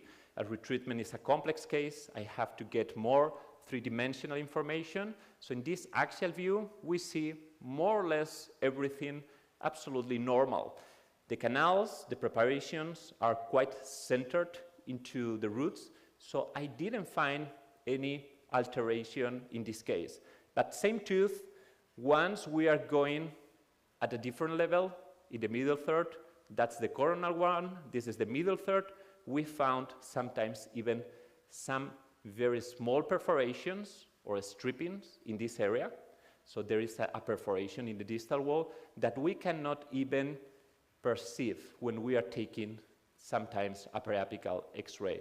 And this is not something very uncommon. This is something that we see a lot. Larger preparations in the middle third and in the coronal third sometimes are promoting this situation because, as I showed you before, the thickness of dentin at that level in the distal wall should be 0.3, 0.5 millimeters, so very, very thin. In this case, for example, once we are treating an upper premolar, a second upper premolar, we expect to have this kind of anatomy. Very oval canals with a very good thickness of dentin surrounding the canal. Same tooth, once we are getting a little bit more apical, in this case in the middle third, we found this situation that is not just for this upper second premolar, and it's something that we find a lot once we are evaluating micro-CT or CBCTs in our dental practice. Look at this concavity. If we are, in this case, enlarging up to 6% or 8% on that area, and we are using these files, standard files, with 1.2 millimeters of MFD, we are going to compromise a lot. This is very common also in upper premolars. And something that is important as well is to keep our shaping very centered into the canal. We are going always to promote some anatomical variation, that's for sure, but this is something common as well. With the MB2, we don't have like a vertical approach, like a perfect straight line to the MB2. Sometimes we have to remove with our ultrasonic tips some dentin on top of that canal in order to prevent this. But our files are going to be also very important on that topic. We have to find files that are going to promote centered preparations into that canal. I'm going to show you, I told you before that I was using this system, Ultimate, and other systems with this 1.0 millimeters of MFD in the last few years. And I'm going to show you one of the first cases that I did, and something peculiar in this case. This is the endodontic treatment on an upper premolar, also with this concavity that I told you before.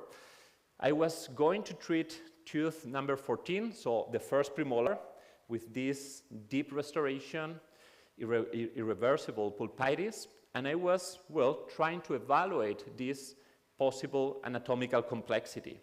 So I took a CBCT also in order to get information about the second premolar and to know if it was necessary to do a retreatment, because with this periapical X-ray, it was not clear about how well managed was the second premolar treatment. So we see like a very tiny disruption of the lamina dura in the apical few millimeters of the first premolar. And once we are evaluating these axial slices, we see the coronal slice. And once we are getting into the middle third, again, in a different way, but also this concavity, especially on the buccal root. So this is something that I was aware at that moment, and I said, well, now I have in my practice more conservative files, so I'm going to use these 1.0 millimeters of MFD. Instead of doing this large preparation right here, I'm going to keep a little bit more conservative my approach on that route as well. So this is one of the first cases that I treated with this system that is already available. This is the slider, very similar to the Pro Glider, and after that we have gold alloys for the other files, as we are going to see later. Very long canals, as you can see, 25 millimeters. I was removing the rubber stop because of that. And again, this is a system I will review later, some technical features that is merging different alloys in the same system. This is something curious as well. This is the result, and once I got my final X-ray, I took the final X-ray, and as you can see, there is something like obturation material, sealer, coming right there from the distal area. And I was a little bit concerned at that time because I said, well, I kept as much conservative as I could that canal, the preparation, but I have this path of sealer, could be a lateral canal, but maybe because of that concavity that we had, could be maybe a stripping, a perforation at that level. So I was just, well, a bit concerned at that moment. This is the final X-ray, and this is the 1 year follow-up, again, using MFD of 1.0 millimeters, and in this case, I was using the BC sealer that I was discussing before with some of you. And I took a CBCT just in order to control or to monitor, again, the other premolar with the root canal treatment that was not maybe perfect from the radiographic point of view, but I was evaluating as well the first premolar in order to understand if it was a perforation and I maybe removed more dentin than expected, or maybe it was just a lateral canal. You can see here how well centered the preparation was. So I had a very good thickness of dentin. It was just a lateral canal. So for this reason, I just wanted to make sure that this was just an anatomical situation and not a perforation or alteration that I did during the treatment. So very centered canal without compromising the dentin thickness. As you can see also here in this concavity, respecting maybe 1.3, 1.2 millimeters of dentin. So very interesting when we have these possibilities or these kind of files in the market. Something that is also very trendy right now is the use of this ultra-conservative access, conservative, traditional. So it's kind of difficult sometimes for the general practitioners to understand, and also even for endodontists, which one should be better. We want to keep dentin, but we don't want, to worsen the clinical situation and how we are managing this shaping. So don't try to add more complexity. From the literature, we are not going to find a lot of support or no support for this ninja access or this ultra-conservative access. This is some of the results that we got at our university in Madrid when we were doing this ultra-conservative access. The disinfection and pulp debridement into the canals was more difficult, and we were leaving a lot of pulp tissue when we were doing our treatment, our endodontic treatment through the ninja access. So this is something coming from social media maybe, but had really an impact on our treatments. Many clinicians moved towards this kind of very, very conservative access and not very justified with science. This is one of the papers analyzing, for example, that the impact of this ultra-conservative access is not very high. Actually, it's the opposite. It's going to worsen this pulp debridement. And actually, there are no papers saying that they are going to promote more resistance to occlusal forces. It's going to be more or less the same. No statistical differences between the resistance to occlusal forces using a conservative or an ultra-conservative approach from the axis. Also, we are going to leave more unprepared area. So instead of having 20 or 25% of these unprepared root canal walls, we are going to raise that number up to 40 or even 45 in some cases when we are using this ninja axis. And again, as I told you before, the failure load in newtons is not going to be different from the statistical point of view. Something that I told you before that it's important as well is keeping our preparations when we are shaping the canals, keeping these canals as centered as possible. We don't want to add a lot of canal transportation in the apical area, middle third, or even the coronal third. Something that I found very interesting in the systems that I am using currently in my practice is using files with this offset core. So once we are using these files, and I'm gonna show you some examples with this swaggery motion. So sometimes you feel with some systems that they are like a snake movement. We are going to prevent much more canal transportation. So we can reduce the taper, we can reduce the MFD, even up to 0.8 millimeters or 1.0 millimeters, but because of this offset design, we are going to touch a lot the root canal walls. So, and this is something important. So we are going to keep very centered the preparations without increasing the canal taper. Now we are going to move on the system. I'm going to give you some of the technical analysis or the main features of this system. We have also, like with ProTaper Gold, the SX, but this is something that is just like an accessory file. There is no need to use the SX in every single case. Actually, I don't use it, maybe just in some very young patients when I'm doing pediatric treatments, but the core of these files are going to be between the purple one and the red one, so the slider, the shaper, F1 and F2. Also, we have here on the right side some auxiliary files that, again, they are designed just for very wide canals or immature canals when we are treating a young patient. The good point is that we have so many auxiliary files that we don't have the need to look for a different system. So we have one system that is covering not every single anatomy, but quite a good percentage of anatomies. As I told you before, this system is merging 3 different alloys. So the first alloy, M-wire, is going to promote a better cutting efficacy. It's M-wire. It's not so martensitic as the gold or the blue alloy. And we are going to keep the gold and blue alloy for the files that are going to look for the apical area. So they need much more flexibility and less canal transportation.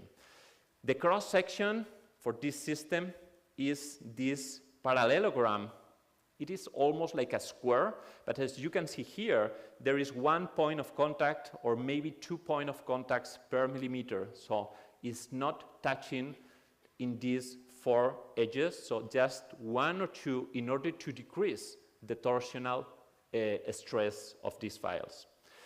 As I told you before, we have different alloys in the market. Many systems are using this martensitic alloy, gold, blue, and this is something great. But for some specific files, alloys like the M-wire is something that is very good as well, because the cutting efficacy actually for the M-wire is going to be higher. So as soon as we have a file as a proglider or a slider in this case that currently has a very flexible design, we don't need to use very martensitic alloys in those files. So we have to keep a balance. There is no need to find a perfect alloy. It's just a combination of design, taper, cross-section, diameter, and alloy. If we are doing this we are overlapping the file of ProTaper F1 for ProTaper Gold, sorry, and the ProTaper F1 of ProTaper Ultimate, we are going to see that actually the wire is going to be thinner, again, 1.0 millimeters against 1.2 millimeters. I told you before this situation, again, I think that is something great that we are using a slight offset situation, so we are reducing the torsional stress. Sometimes we feel that this situation is very uncomfortable when we have so much torsional stress with some designs, so it's a very good way to decrease it. And those are the different files that we have in the system. Again, on the left, SX is not mandatory for every single case, neither these auxiliary files, that they are designed just for very wide canals or immature anatomies. We have the slider, very similar to ProGlider. This is a rotary system, it's not reciprocation. We have a shaper. Instead of having S1 and S2 files, we have just one shaper in order to promote this coronal shaping and also this middle third shaping. And we have the finishers. We have the F1, F2, and also the F3. Much more flexible, by the way, than the previous one for ProTaper Gold. So if we compare, for example, the Ultimate Shaper here in blue color with the current S2 of ProTaper Gold, we are going to see that we are saving this 0.20 millimeters in the coronal area. It looks like nothing, but if you remember the micro CTs and the CBCTs that I showed you before, it looks like really something that it matters if we are saving the dentin on that areas. So this is more or less the results that we are getting when we are doing a treatment with a file with this MFD 1.0. We are preserving dentin, but once we are angulating a little bit the X-rays and we have this projection here, we can get information about how well prepared these canals were. We are not being so conservative that we are unpreparing the canal. We are leaving maybe just 20% of the canals unprepared. That is something absolutely in agreement with the literature. So with the slider, this is a good file that is promoting a better glide path, a little bit easier. I think that gliders in the market are something great. They are here to help much more to the clinician. When we were doing a manual glide path, it was, well, time-consuming. It was something that it was not very nice. So once we have these gliders, and even though in this case I had canals of 23.5 millimeters, long canals, you can see a test that I was doing. This is something that I am not doing in every single case, but I was testing the file in order to see once I was reaching the resistance in the first 17 or 16 millimeters, I was just doing these progressions, and I was reaching 23.5 millimeters just in a few seconds. This is something that is not reproducible in every single case, so you have to have, obviously, an anatomy not very complex in these cases, but it shows very well how easy you can get the working length with these files once you are getting into not very curved canals. So again, this is the result. We have enough space to produce irrigation and obturation. I'm going to show you later the systems that I'm using in order to get this disinfection and obturation. And we can also keep very conservative treatments just following these directions. So usually we are doing a lot of brushing motions because we were taught in this way with ProTaper Gold or ProTaper or ProTaper Universal. Once we are avoiding these brushing motions, we are going to keep much more centered the canals and without all these anatomical variations. As well, it's very important to keep a controlled number of progressions into the canal. If we are repeating a lot these insertions of the files into the canals, we are going to remove much more dentin. So very important to reach working length once, twice, and that's it. There is no need to follow with more insertions of the files. As I told you, we have these auxiliary files, the FX and FXL. The FX, the one on the left side, that one has a 1.2 millimeters of MFD, especially designed, as I said before, for immature apexes or anatomies, and also this 45-10%. So that one, the green one, is a 35-12%, again for immature teeth, and 50-10%, the other one with just this 7 millimeters of active part. So I'm using these files in these situations. So when I am facing an immature tooth and look at this distraction of the cortical bone that we have is something really important. I was trying to save this tooth. I do a lot of dental trauma cases, so this is one of the most challenging situations when you have to keep this tooth, but obviously you have to control this inflammatory tissue and this resorption. In those cases, we need to touch these very wide canals. We have to touch the walls. We have to debride very well the internal anatomy or the pulp tissue. I was doing, in this case, the treatment just with one single file because of the wide canal, the 35-12%. So here you can see the swaggering motion. Once I finished the irrigation procedure, in this case with negative pressure, with apical negative pressure, to avoid any kind of extrusion, I obturated the canal with biodentin, in this case, with a bioceramic material, and let's check the results that we got after a few months. 5 months after the treatment, it looks like the case is healing. We are saving this tooth. I took a CBCT, and because of this patient that obviously is very young, only 8 or 9 years old, we can see in just 5 months this resolution of this apical radiolucency, and also how the cortical bone is healing in a very, very good way. So it is possible to disinfect, to obturate also these very wide canals, but at the same time removing or debriding all this pulp tissue. Look at this 3D view. So about disinfection, obviously, once we are reducing the size of our preparations, something that is very clear in the literature is that we have to adapt our clinical protocols. So we cannot have a recipe in terms of disinfection or obturation for every single case. So what we are using right now, once we are doing these more conservative treatments and we are keeping our MFD in just 1.0 millimeters or even 0.8 millimeters. This is just a representation in a training block when we are trying to reach the working length with this conservative approach. We are going to have a lot of difficulties to get in the apical area. I don't want to be in the last millimeter, but I don't want to feel trapped into the canal. So currently, we are using these kind of needles that I think that is a very interesting approach, and we are going to feel much more comfortable if we are using these plastic needles as the E-Reflex. This is a polypropylene material.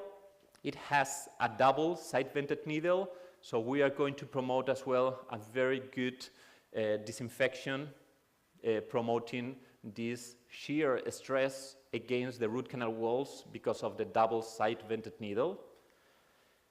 And again, this is just a test, so we can see the apical last millimeters of this needle because I marked with this black color.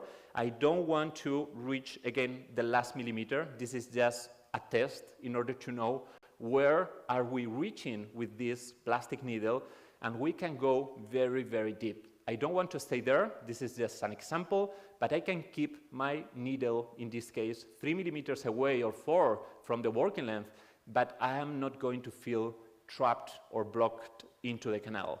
So very interesting also to change our protocols. Actually, it doesn't matter, according to the literature, if we are decreasing the taper of the shaping, as soon as we have a fair apical diameter, and we have as well a disinfection protocol that is working well, as for example, apical negative pressure. So we don't have to keep our preparations up to 6 or 8% in all of the cases. We have to use maybe thinner needles and also, of course, activation. In the last few months, I have been using the sonic activation, the new sonic activation, the new endoactivator. I use a lot also ultrasonic systems. This one is much better than the previous one. Actually, I was not as happy with the first endoactivator as with this one. Not sure if it's already in the market here in the Middle East, but it will be soon for sure.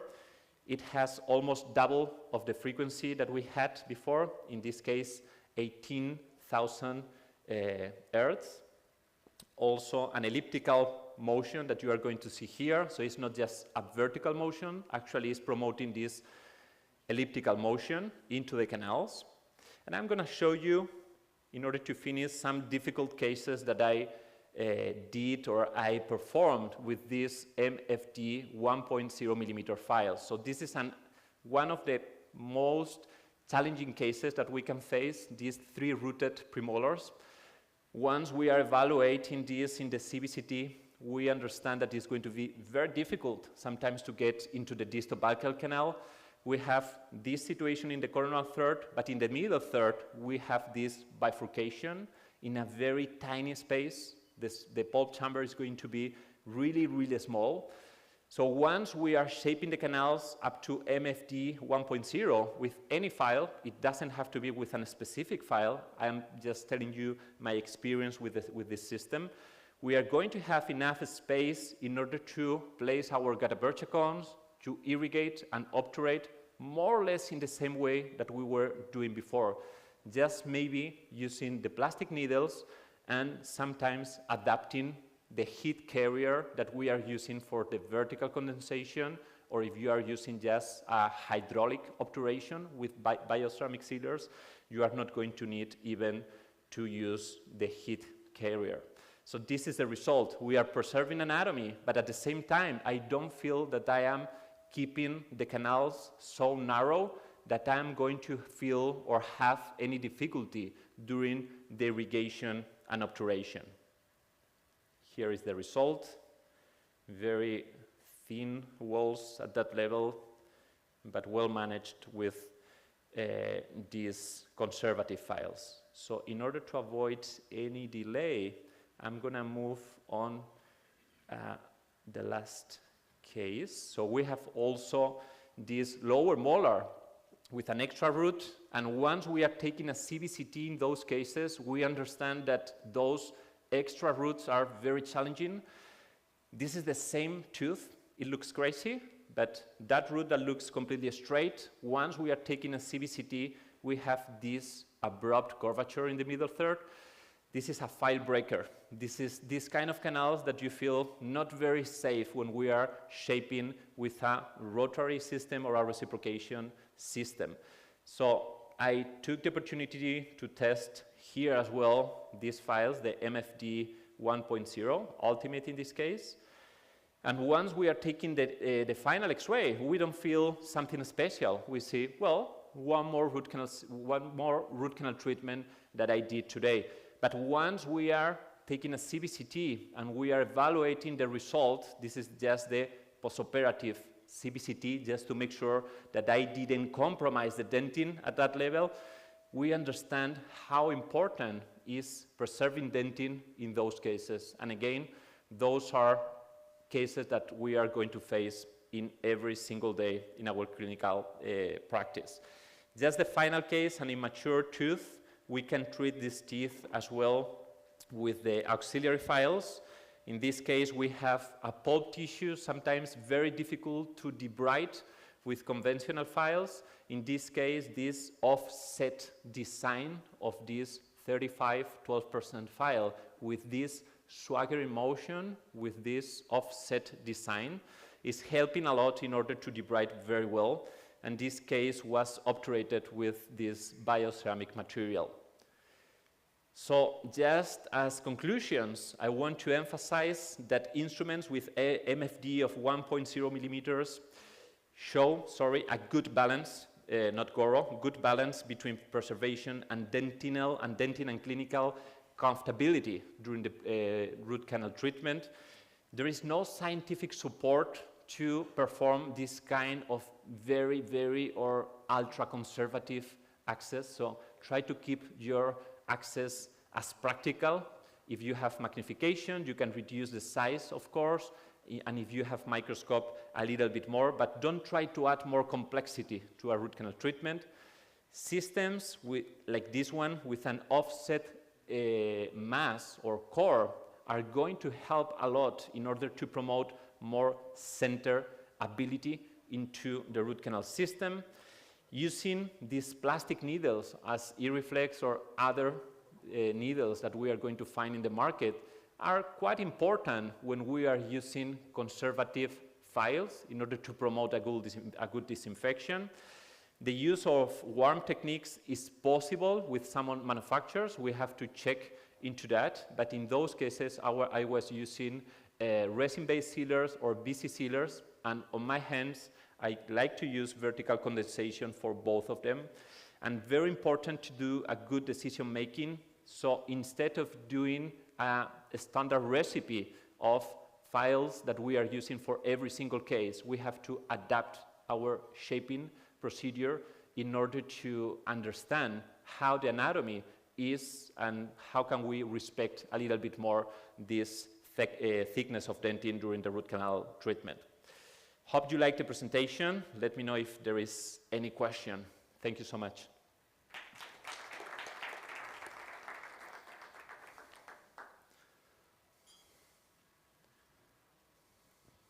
Any questions?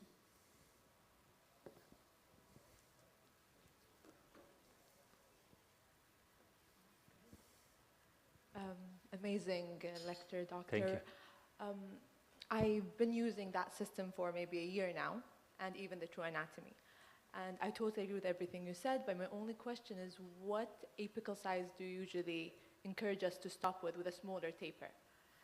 My second question would be, what irrigation protocol would you recommend with those types of files with a smaller taper? Absolutely. So I know that it differs a lot from the program that we are studying. So sometimes you feel like the apical diameter changes a lot if you are studying in the University of Penn, for example, or in Europe. But I like to keep my apical size diameter in vital cases close to 25 or 30, according obviously to the anatomy. So sometimes we have a palatal canal that is wider.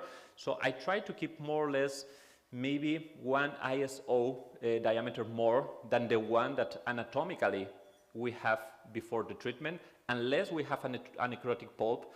In those cases, I like to, and I'm gonna answer the second question maybe here, I like to promote a good disinfection. Usually I'm using sodium hypochlorite 0.25% for every single case, EDTA 15%. And I am using, as I told you before, for necrotic cases specifically, I am using apical negative pressure. So in those cases, I'm using a very narrow needle that is 0.32 millimeters. So it's between 30 and 35 ISO diameter. So in those cases, I have to keep my shaping or the apical diameter that I am shaping into the canal at least 35. But this is something that, for example, I'm doing with trunatomy or 4 taper files in order to avoid canal transportation in the apical 3 or 4 millimeters. So 5 years ago or 7 years ago, I was not increasing up to a 35, but nowadays I feel a little bit more comfortable because we have these very conservative files. You can call it trunatomy or whatever, but something conservative with a 0.4 taper, and sometimes 35 because with trunatomy, or 36 better, because we don't have a 30 with trunatomy. So that would be more or less my protocol for disinfection. As I told you before, this concentration of sodium hypochlorite, I use a lot ultrasonic activation, but in some cases I use a lot, for example, this new device, the sonic activation. I feel that is much more powerful, and actually we are conducting some research projects at the university. The endoactivator was released just 2 months ago, so we need more scientific data, but it looks like we are promoting a better disinfection.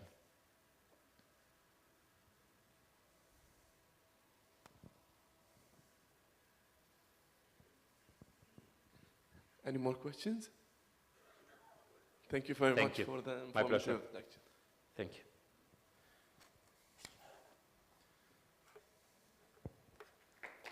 Thank you.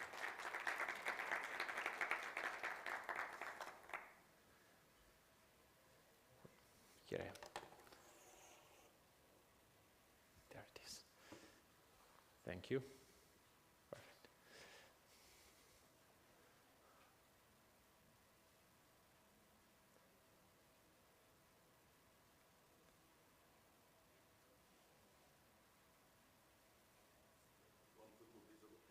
Yeah.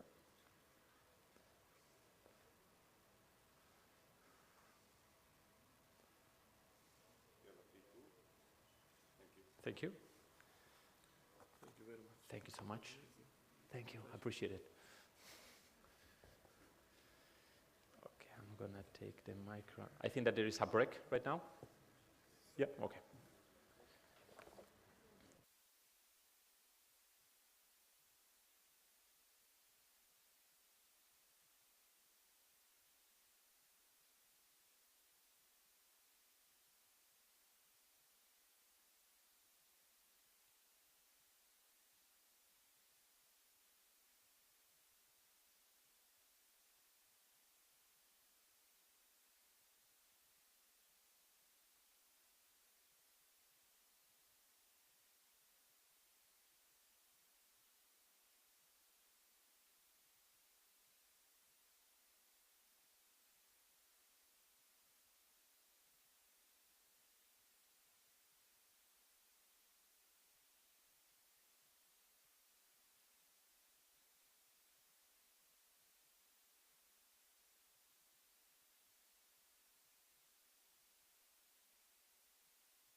Test. خضراء. Okay. Minute.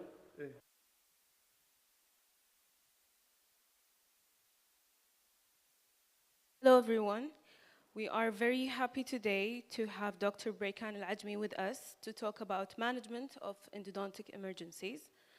So Dr. Braykan obtained his bachelor degree in dental surgery from October 6 University in 2008.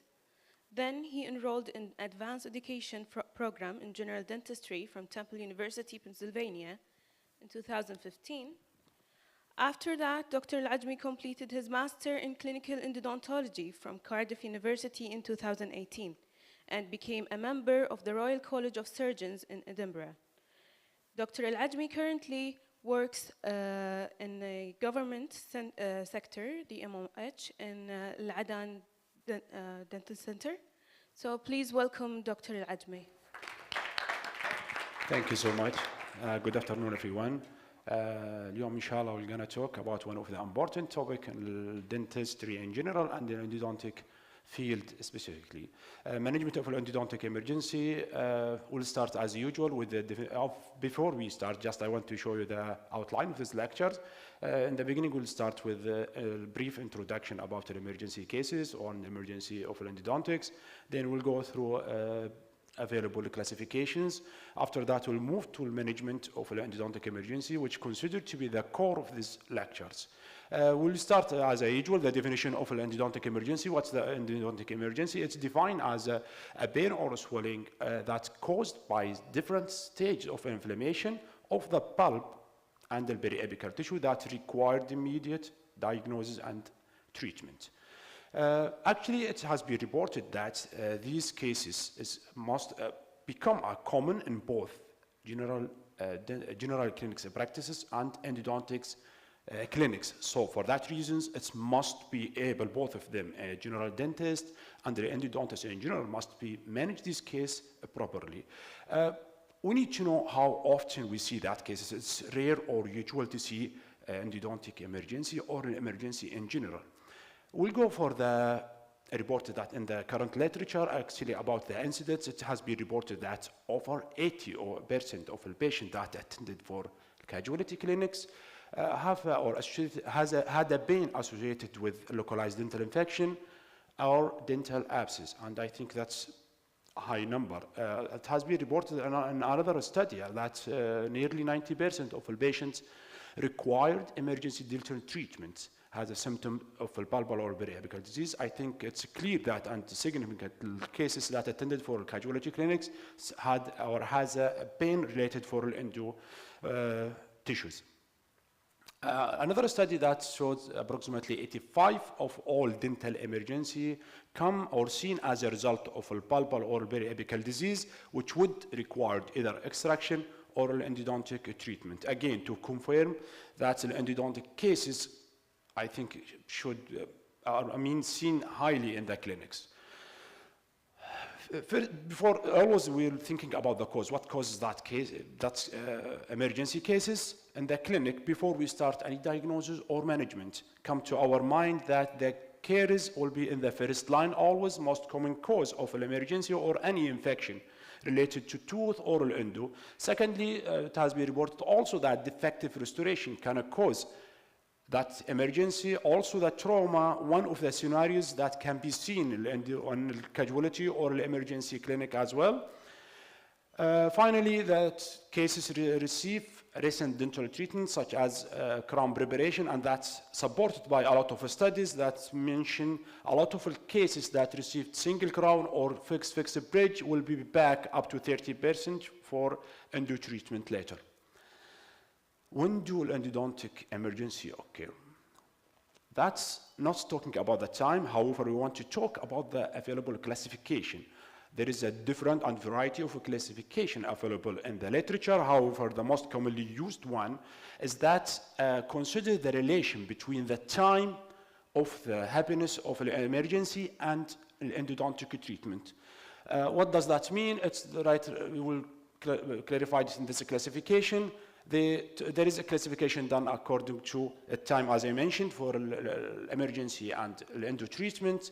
Class 1, they're talking about an emergency before any endodontic treatment. Class 2, between visits, as we know, that's a lot of endo cases or endo treatment required more than one visit. So sometimes there is emergency come for a patient that between a visit, what we call it flare up, and that will be covered in detail later.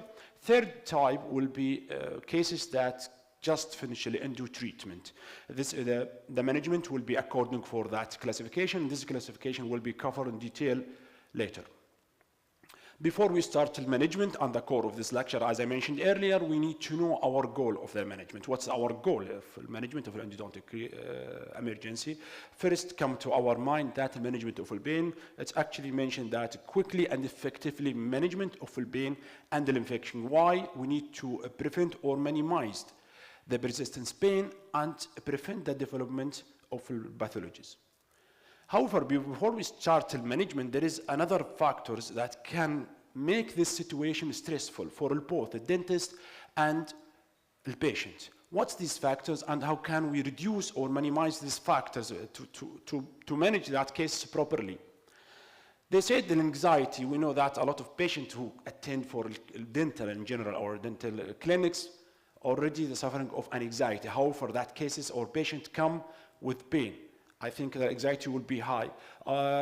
Time constraints, that's one of the problem that's associated with a doctor or a dentist itself, because specifically for the doctor that who have fully booked schedule, seeing emergency case between that patients will be hard, little bit, and sensitive. Also, seeing a new dentist considered as one of the factors that affect management for both. For the patient, sometimes we know that the patient who is seeing a new dentist, it's not favorable. However, when they attend for a new dentist with emergency, the scenario will be doubled. Actually, for the dentist who doesn't have any information about that patient, no medical history, no dental history, that will take more time, so will put the dentist under stress as well. Actually, this stress state, that's normal when you see a patient that was suffering of pain or infection, lack of sleep, will be in bad mood, and this is straight sweat, as we mentioned. Actually, there is a survey done by the American Associated and the Australian. They mentioned that the big concern related to endo treatment with the patient. When they ask the patient about endo treatment in general, they found that most of the Americans said that fear of pain was the primary concern. Also, in the Australian survey, always they concern about 50% of the patient has the same concern about endodontic treatment regarding to the fear of pain. How to overcome this factor before we start the management of the endo? First time, all the dentists and the endodontist must have enough or extra time for any emergency cases between your schedule. You can take 5 minutes out of each patient, then at the end of the day you will have 40 to 50 minutes, that in case you have emergency cases. Another time, the best way of management with the patient to create good communication with the patient, so that will help and manage the patient properly. Actually, education of the patient has been reported that it's more than important, and there is management of the cases, educate the patient about the nature and the importance of the treatment that will be done for presenting complaint. This letter has been published in AAE in 2015 regarding the management of acute dental pain. And actually this letter or paper create or talk about strategies that manage pain. And these strategies actually, they want to simplify the way of management for a dentist and endodontist in general. This effective strategy for management include 3 Ds. What does that mean? First D will be the diagnosis, then provide the definitive dental treatment. Finally, we'll administrate if we need effective drugs. And we will cover each one according for the classification which we explained earlier. We'll start with the diagnosis. We know that to manage any dental pain, we have to start with the accurate diagnosis. As we know, a lot of cases that attend for dental clinics with intraoral pain. However, when you do your examination, you will find that not related for dental tissue or not related or coming from non-dental tissues. So the role of or the important part of the dentist to determine that's caused by dental or not before we start the management. What might be if it's not dental caused or not dental pain, that might be one of these cases. TMJ disorder, we know that mechanical pain of a dental, neuropathic, neurovascular cases that also can be seen as a intraoral pain, inflammatory conditions like a sinusitis, and that common misdiagnosis with the dental infection and specifically in the maxillary teeth. Systematic disorder, cardiac pain also, some of the studies showed that there is a lot of patients of cardiac pain has a similar exactly for dental pain, psychogenic as well, finally, it's mentioned. There is a table to show you, I think everybody know how to do the diagnosis or have to know about this table, what we have to start with, and to do the differential diagnosis exactly to know that emergency come from a dental cause.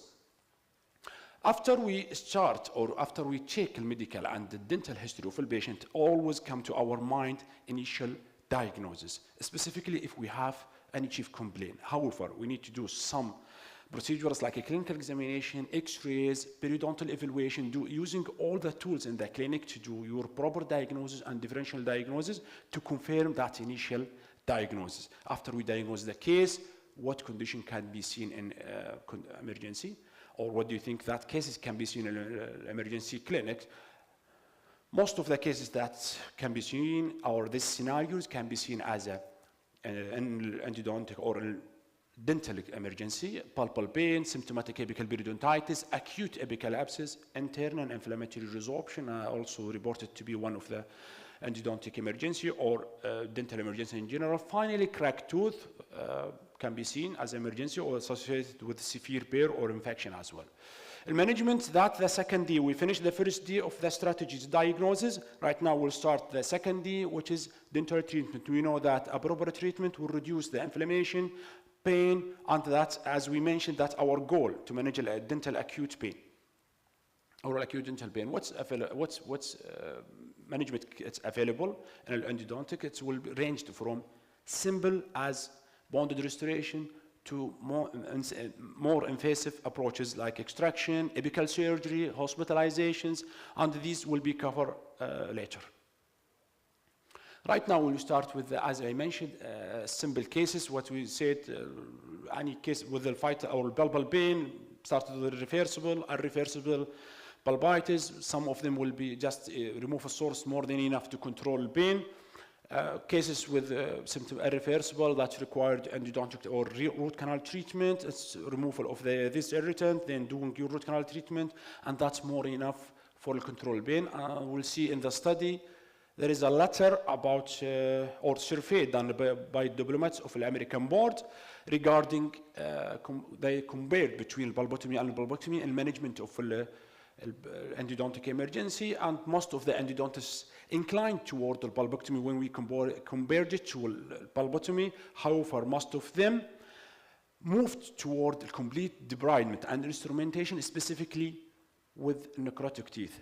That's in the management of an endodontic emergency. Here, paper published by AAE in 2017 regarding bulbotomy and bulbotomy as well. They found both of them showed greater than 90% success in management of symptoms, and I think that's more than enough for our goal in managing these cases.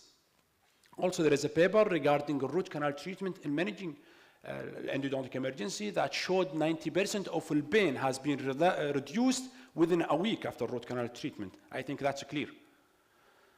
Right now, we will move for another scenarios of emergency when we saw that cases with infection or with swelling. Acute apical abscess is one of the scenarios that, and one of the sensitive scenarios can be seen in a dental clinic for an emergency. First line of management will be incision and drainage. Drainage can be achieved either through root canal treatment or by doing incision and the swelling. After that, complete debridement, if it's possible, should be done. Intracanal medicament, coronally seal or temporary seal of the tooth, and always consider the occlusal reduction, and that will be explained later. Here, do we need antibiotics? Also no. Unfortunately, I'm seeing a lot of patients, or a lot of dentists, when you see the abscess or something, no intervention is done, just antibiotic. Antibiotic is not a treatment, and that will be covered later. That's another scenario. And the most important scenario is that one. When we have acute apical abscess with systematic involvement, facial cellulitis. Facial cellulitis is a diffuse inflammation of the soft tissue that is not limited for specific region. However, it tends to spread.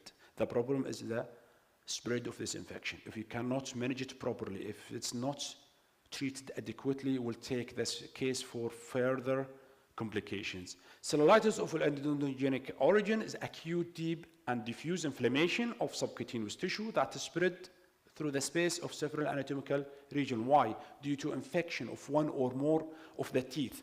So, always managing that cases properly will prevent the complication and severe complications that life-threatening. Managing of facial cellulitis with systematic involvement, here we require the antibiotics. as adjunct for dental interventions. Drainage was the first line. Again, clinical debridement, clinical shaping, intracanal medicament as well.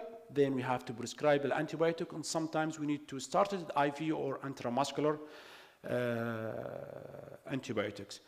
These cases should be followed up. Observation of the vital signs. The case might be go for further complication. Nobody know that initial treatment can work or not. We need to do another procedures. Here, just I need to mention that what we need the drainage. Actually, the drainage will prevent the further spread of infections, and this is one of the important parts to prevent the further complications. Also, the drainage allows decompression, and that's considered to show significantly reduction in the pain. Here, what the complication that can be seen if the cellulitis is not managed properly. They mentioned a lot of complication can be seen, and we will talk about one of them. However, that included death. Yes, it's serious and it's life-threatening scenarios. Okay, when I have to say that case is toward or going toward the complication or serious scenarios for life-threatening situations, there is a signs and symptoms of the infection. What's this criteria for, or I need to refer a patient? We know that when a case go for a further complication or not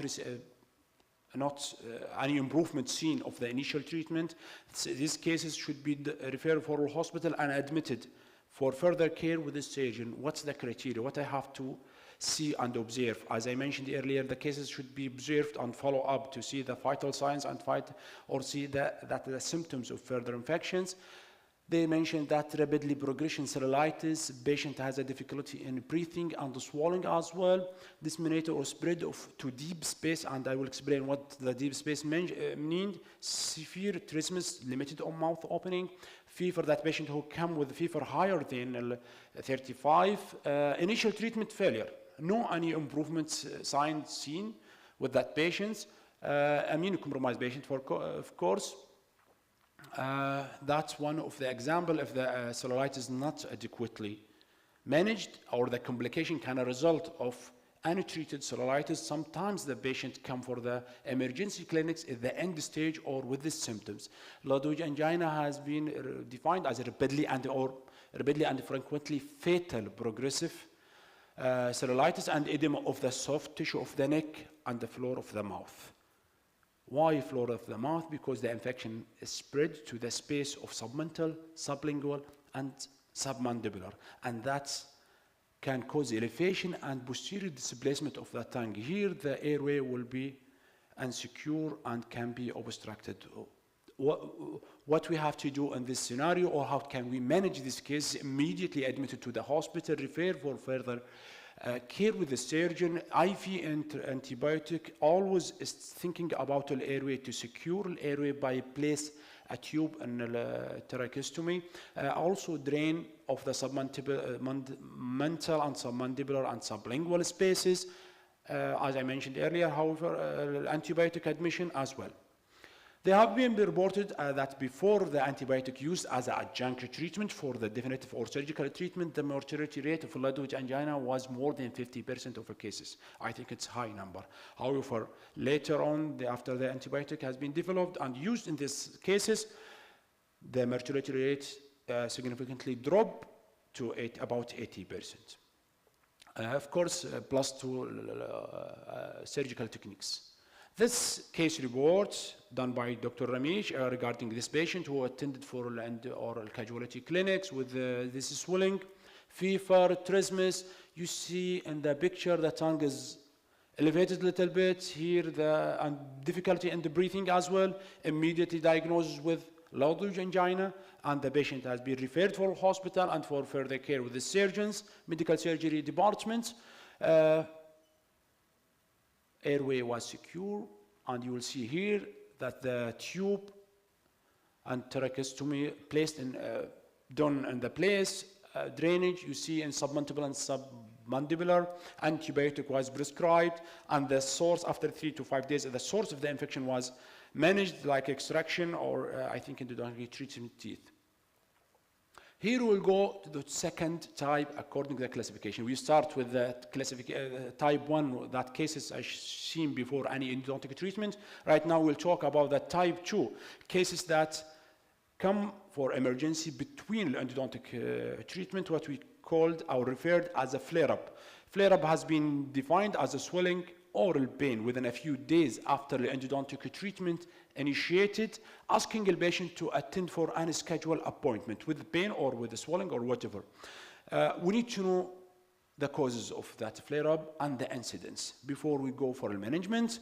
The incidence has been reported to be range of 1.4 to 19 or 20% of the cases that are seen in an endodontic emergency with flare-up. It's not a high number, however, there's a chance to see such cases, and we need to know what the causes and how can we manage it. The causes of the flare-up, it will be one of the three main things, like a mechanical injury, one that include an offer instrumentation that will do a mechanical injury for the periapical tissue, and that's one of the causes of a flare-up. Second part will be chemical injury like irrigants, extrusion of irrigants, extrusion of intracanal medicaments, plus sealers, and that's more than enough to cause a flare-up. Microbial injury, and that's the most significant factor can be seen on can be cause for flare-up cases.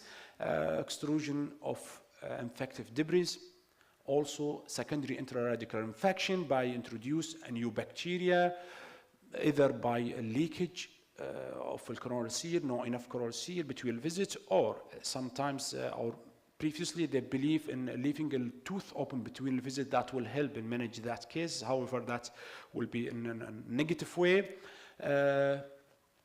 Change of the environment or microflora of the canal. In certain cases that cleaning and shaving is not completely done, so that will cause a change in the microflora of the canal, and that's one of the causes of a flare-up.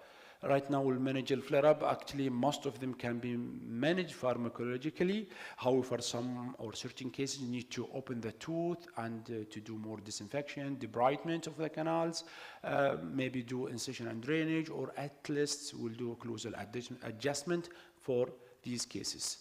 Third type of this classification of emergency cases will be that cases or patient who just finished endodontic treatment or root canal treatment in general. They will be classified for two types. Type 1 who would come back within a few days, and the second type will that patient who coming later, extending for a year. Type 1 of this classification, that who come back after a few days of finishing an endodontic treatment, and that's most likely due to post-operative pain of the inflammation, and this inflammation most likely caused by mechanical procedures. During mechanical procedures of root canal treatment involving fillings or extruded of bacteria of the apical foramen. How can we manage these cases? Most likely will be rapidly resolved by itself. However, sometimes we need to do further treatments, as we know that some of the cases of offer instrumentation or offer obturations, I mean, when we do the fillings out of the canals, the symptoms will be resolved. However, that will be seen after a couple of years, the development of asymptomatic apical periodontitis as a foreign body reaction. In this scenario, we'll do apical surgery to manage these cases. The second part of this classification of this type, cases that back after years of finishing the endodontic treatment with the symptoms and will be one of the causes that may be persisting infection or new infection that's happened, cracked tooth, periapical true cyst, and according to the diagnosis of that case will be managed. First line of the management will be root canal retreatment. However, certain cases might require the apical surgery if there is a cyst or expected the cyst is present. In case of a cracked tooth, and that based on the extension of the crack line, the extraction will be the solution. Closure reduction has been mentioned or showed that to be one of the factors that can help in management of endodontic emergency. Actually, different studies reported that if the cause of pain or the patient diagnosed with the acute apical abscess, closure reduction will be helpful in reduce or relieve pain. However, later they mentioned closure reduction will be helpful regardless of the cause of the pain. So closure reduction mentioned to be one of the factors. Leaving a tooth open.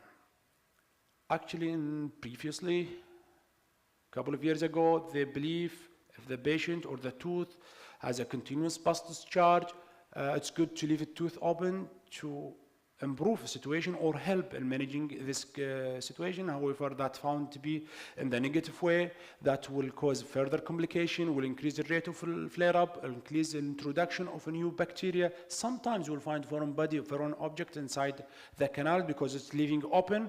Just you need to wait for the case. If there is continuous discharge, pus, do a lot of irrigation, do a lot of debridement, you will find it stop alone and drying, and you can address it and close it, bleed.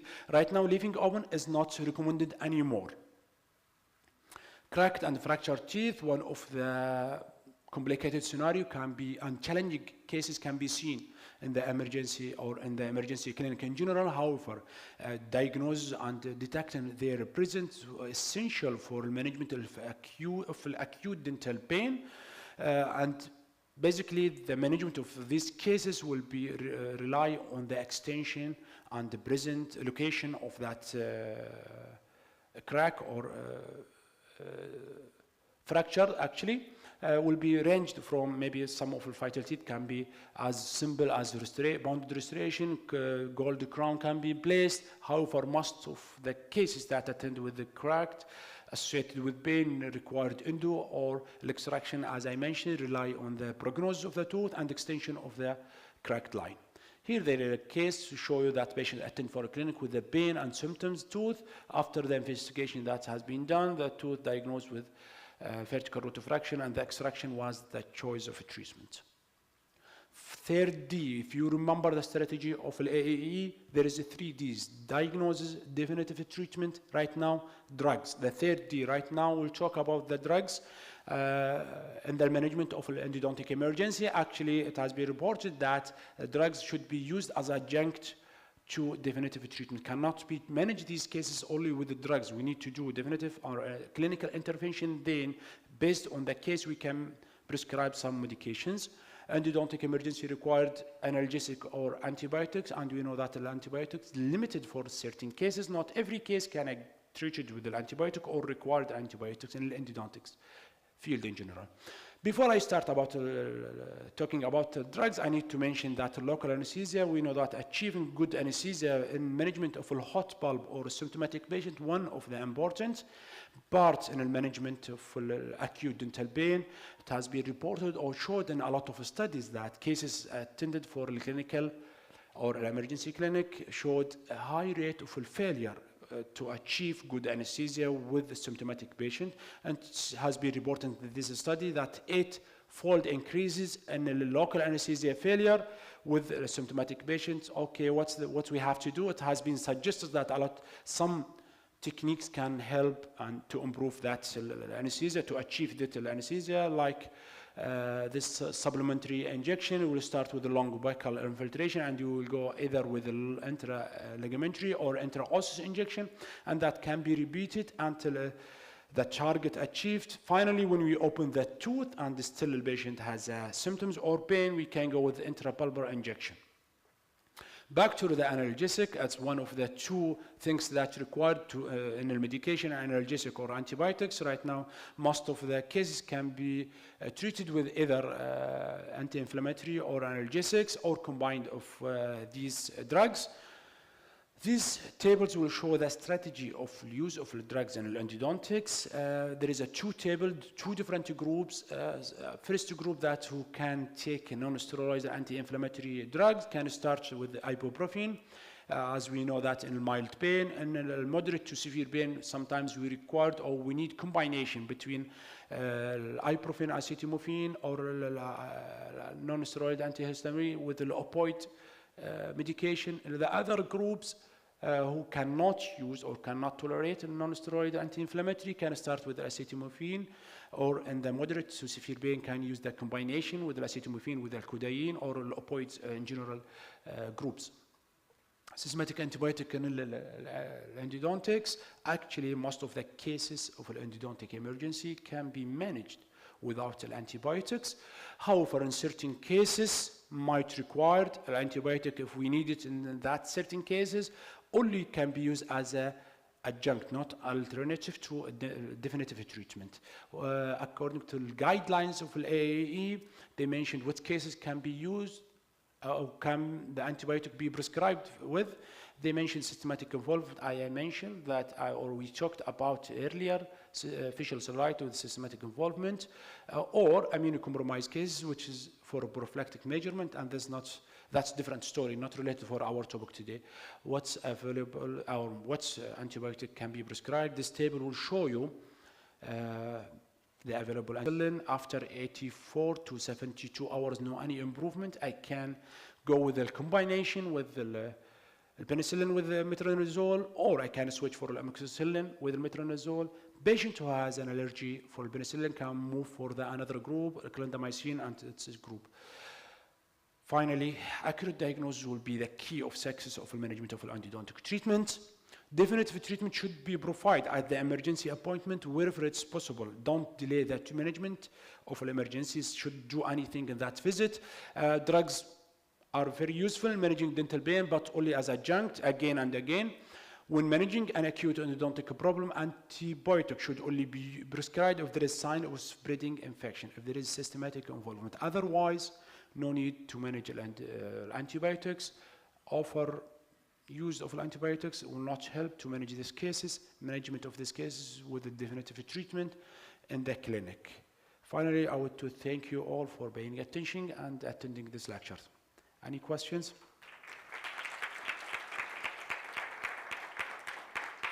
Thank you very much, Dr. Al-Ajmi, for the very informative lecture. Anybody have any questions?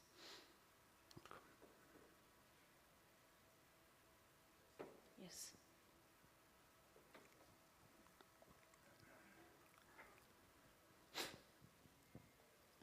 يعطيك العافية يا دكتور.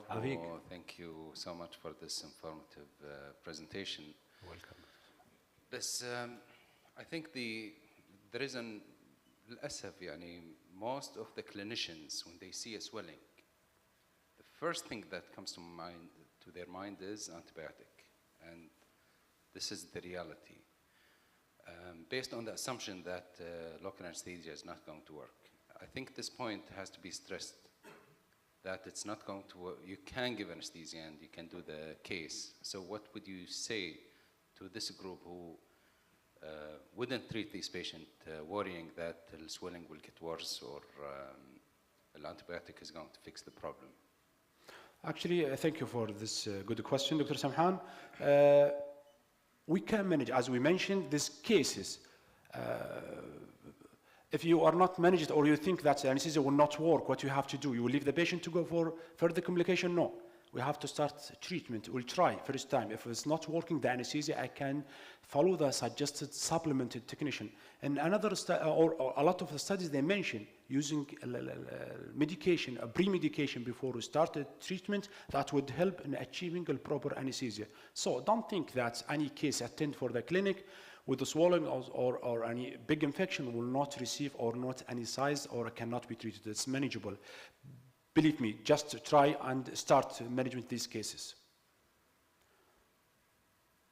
There's a question, Iman?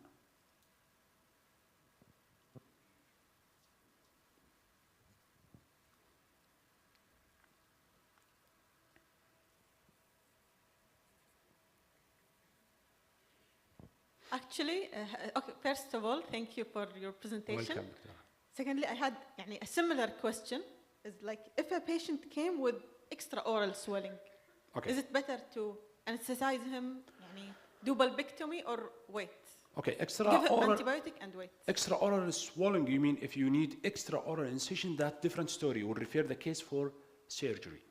If there is extraoral for extraoral incision. However, if that was a normal swelling, I have to start the management establish the incision for drainage. And you can start like a bulbectomy or whatever you available, you can do it in that case, in that session. Okay, so if the patient يعني doesn't look lethargic ولا as emergency, just extraoral swelling, I can Extraoral start with bulbectomy. You remember what antibiotics. cases, you remember the cases that I mentioned what can be seen in the emergency clinic, acute apical abscess or swelling sometimes. So that's considered to be an emergency. If the patient has a swelling, it's emergency. So you have to manage it. Extraoral, intraoral, you have to manage it, establish the drainage. If it's possible, you cannot do anything, refer it for a surgeon, refer it for specialist. If you can, let's say you're in general dentist or in the casualty clinic, but that case should be managed immediately. Okay, thank you. Welcome. There is a question there, Doctor. Doctor, in emergency, you said don't leave it open, but how it will drain? I did starting for filing. When there is a facial swelling and we need it to drain. How it will drain if I didn't leave it open? Actually, I mentioned the drainage can be achieved by either through the canal or incision of the swelling. So if you cleaning and shaping the canal, leave it drain, and the pus discharge, after it's getting dry, you can address it with intracanal medicament, plus if there is a systematic involvement, we'll prescribe antibiotics, and that's more than enough to manage the case. No need to do anything else, but don't leave it tooth open.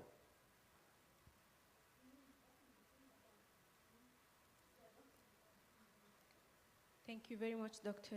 Welcome. Ajmi. It was a very informative lecture. Thanks. Thank you.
Hello?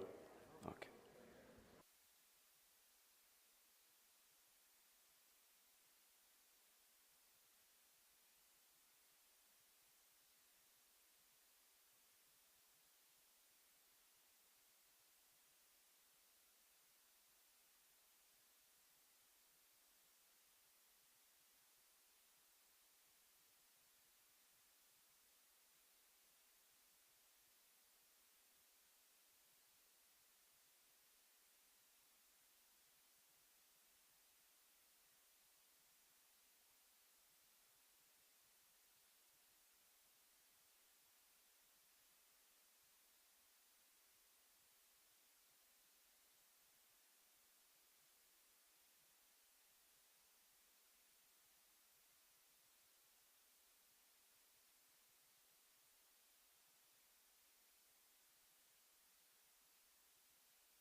Hello, everyone.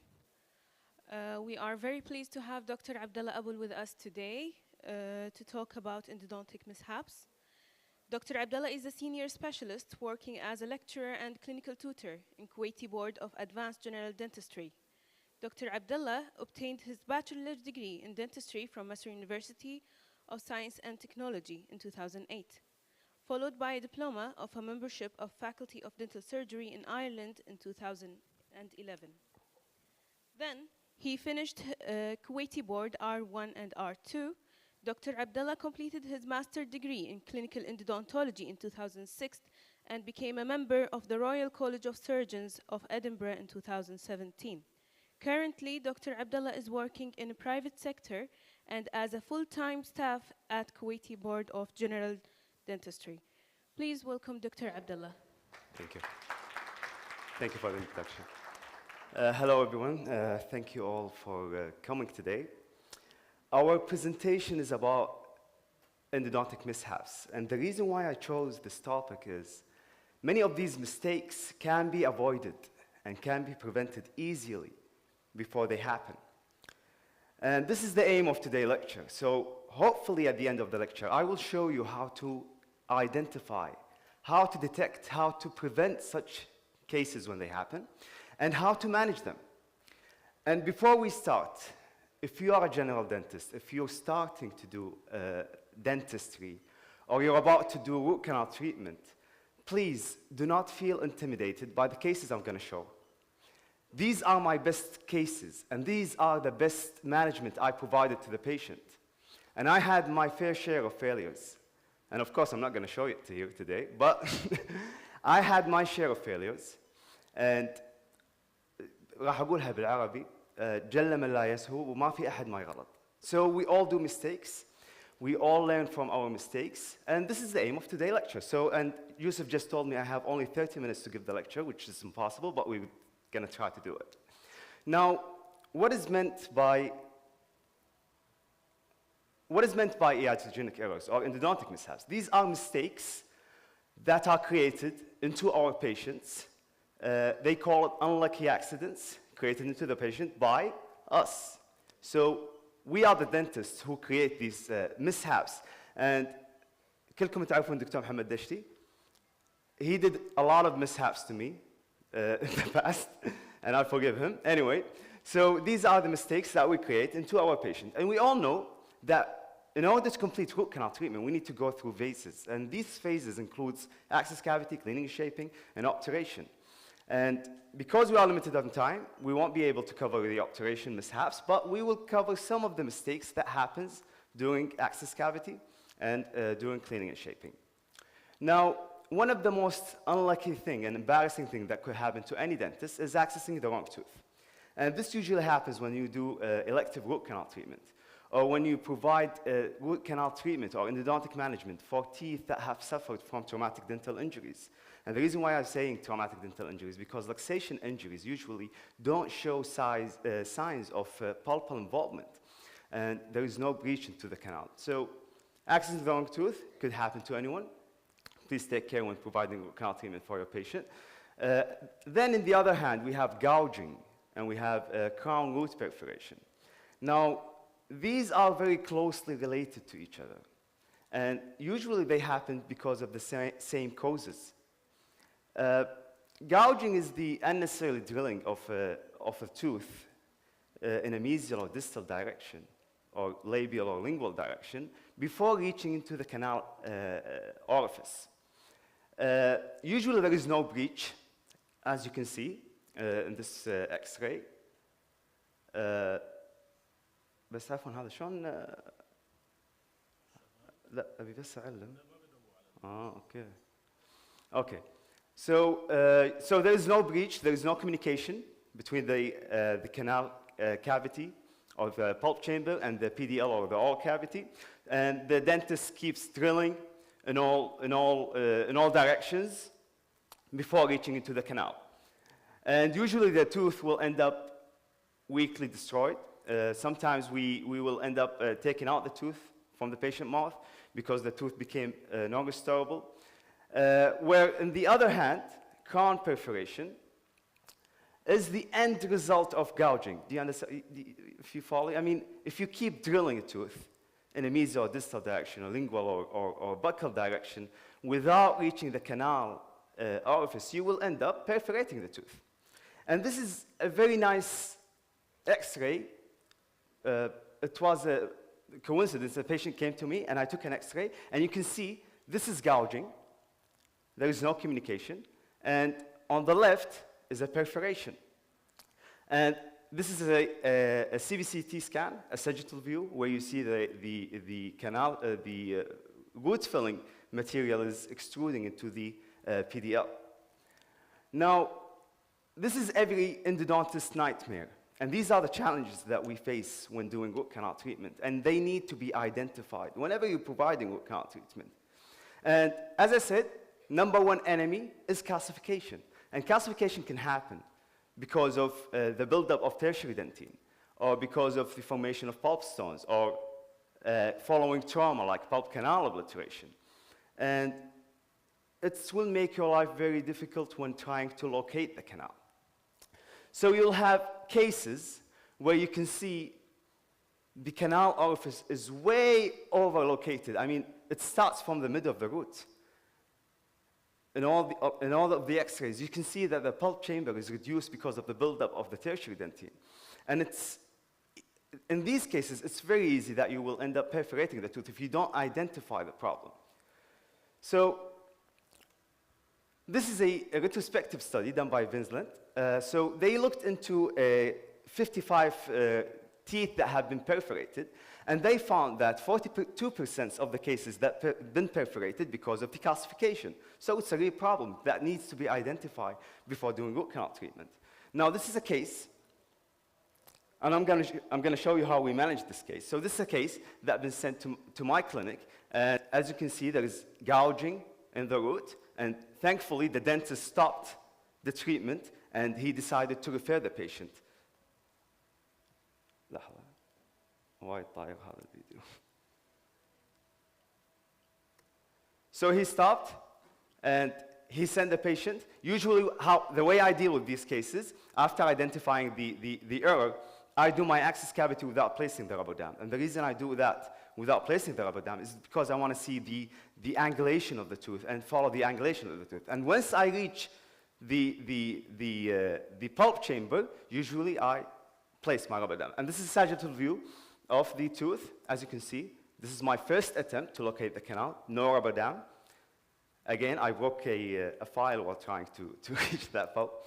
And finally, we ended up doing the root canal treatment easily after locating the canal and placing the rubber down. This is another case. A patient came to me.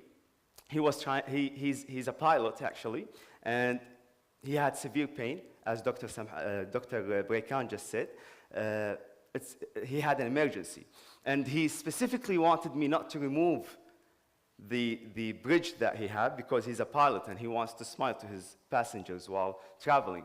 And the reason I'm saying this is that because usually if you have this case, please don't attempt to do root canal treatment through the crown. I mean, it's very difficult. As you can see, the pulp or the canal orifice starts mid in the root. So again, and there is radiolucency around the root. So the patient was in severe pain. He had swelling, localized swelling. I didn't give any antibiotic. So I wanted to drain the pus through the canal. And this is what Dr. Brekan was saying to us in the previous lecture. So you need to provide your patient with an emergency treatment that will relieve the pain. So is giving antibiotic will relieve the pain? I don't think so. You need to drain that pus. And this is what we did. So I accessed the tooth again, no rubber dam. And these are my attempts. So my first attempt, I take multiple radiographs. So once I feel that I'm off the canal, or I feel that I will perforate or do another error, I take an X-ray. I want to see where I'm going. And then finally, we have accessed the canal and did our cleaning and shaping. As you can see, I drained the pus through the canal, and then we did our obturation. Another case that has been identified, you see that the canal orifice is way located in the mid-root. I did my access cavity, no rubber dam. Once I've reached the canal, then the rubber dam was placed. As you can see, I placed it on the molar tooth. So the rubber dam was placed, and then we completed our cleaning, shaping, and obturation. This is again, so calcifications are our biggest problem when doing root canal treatment, and pulp stone can be very challenging.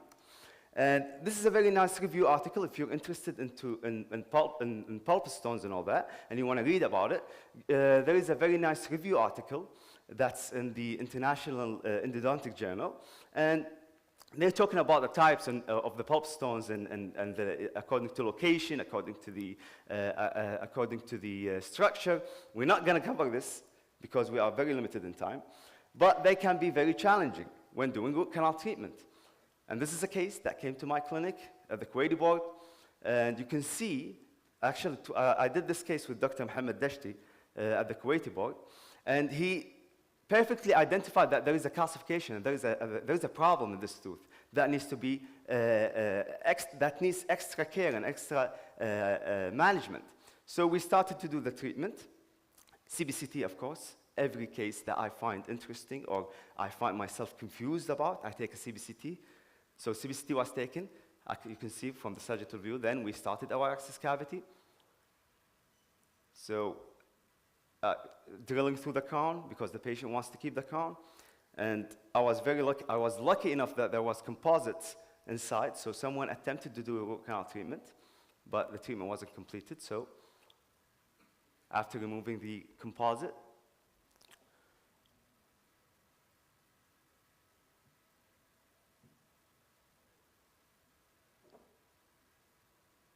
so this is the pulp, the necrotic pulp tissue, and the you can see. I'm not sure. Can you see the pulp stone? It will be very clear now. I was trying to remove the pulp stone with my DG16. It didn't move. So then I decided to remove it with ultrasonic.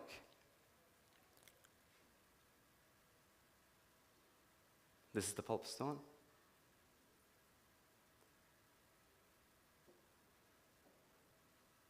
And then it was drilled and removed with ultrasonic. So again, calcification can be very difficult to manage. You need to have the right instruments, microscopes, ultrasonics, and CBCT when possible. Now, trauma can be very confusing when managing. And trauma can be, most of the errors that I've seen in my clinic have resulted from patients that did root canal treatment following trauma, and they didn't need any treatment at the time. How many of you guys think that every luxated tooth or every tooth that have suffered from trauma need root canal treatment? I used to think that. And one of the things that could happen after trauma is, as a complication, is pulp canal obliteration and color changes. Now, please, if you raise your hand if you think that every tooth that has become discolored after trauma needs root canal treatment. It's fine. Okay? So only one? I used to think, when I was studying endodontics, I used to think that color change after trauma is an indication for root canal treatment. And that was my belief. And I've seen a lot of dentists who says that every trauma, luxation injury, needs root canal treatment to prevent complications in the future. For example, pulp canal obliteration. And I've seen dentists who try to do root canal treatment for teeth that have suffered from pulp canal obliteration just for the sake of there is a pulp canal obliteration without symptoms. And this is what we're going to talk about now. So fortunately, not every tooth needs root canal treatment, and these are the studies. Now, the greatest frequency of pulp necrosis was seen in intrusive luxation injury and lateral luxation injuries. So what they mean is, if you have a concussion, if you have a subluxation, if you have extrusion, not every teeth or every tooth that have suffered from trauma needs root canal treatment, and you need to keep that in mind. And if you're thinking that you need to do root canal treatment to prevent complications in the future, we have a lot of studies that have showed us that complications can take up to 20, 50 years to happen. And it's not always frequent. Not every tooth that have a trauma will have a complication in the future. And these are the predictions and the predictor values that will affect the presence of a complication. So if the patient was young and he had a trauma, so he will have a larger diameter size of the apical foramen, so we'll have a better healing. The shorter the pulp length, the higher the chances for revascularization. That's why patients with increased age has a lower success rate or lower or higher chances of having complication. Again, I teach at the Kuwaiti Board of Advanced General Dentistry, and every time they find a tooth that is not responding to the cold test, they think that this tooth needs a root canal treatment. How many of you guys think if the tooth didn't respond to the cold test that you have in your clinic, that means that the tooth will need root canal treatment? That's okay? Good.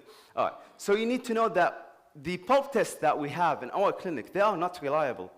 These are just tools that will help you to build your diagnosis. So your diagnosis has to be you need to cover the X-rays. You need to cover the chief complaint. Then you go to the pulp test. This is a very nice study that was done on 25 subjects, and all of these responded negatively to the cold test. So what does that mean? Necrotic pulp, right? Surprisingly, all the patients, and all of these patients had a history of trauma. So surprisingly, when they accessed all 25 teeth, they all bled, which means that they didn't need root canal treatment. So negative response to cold test is not an indication for root canal treatment. And this is why, if you look into the follow-up protocol from the International Association of Dental Traumatology, you need to follow these teeth. You need to follow them. And you need to make sure that they develop apical periodontitis or they develop symptoms before deciding to do root canal treatment. Again, so pulp canal obliteration does not need root canal treatment. And this was proved by too many studies. This is a retrospective study.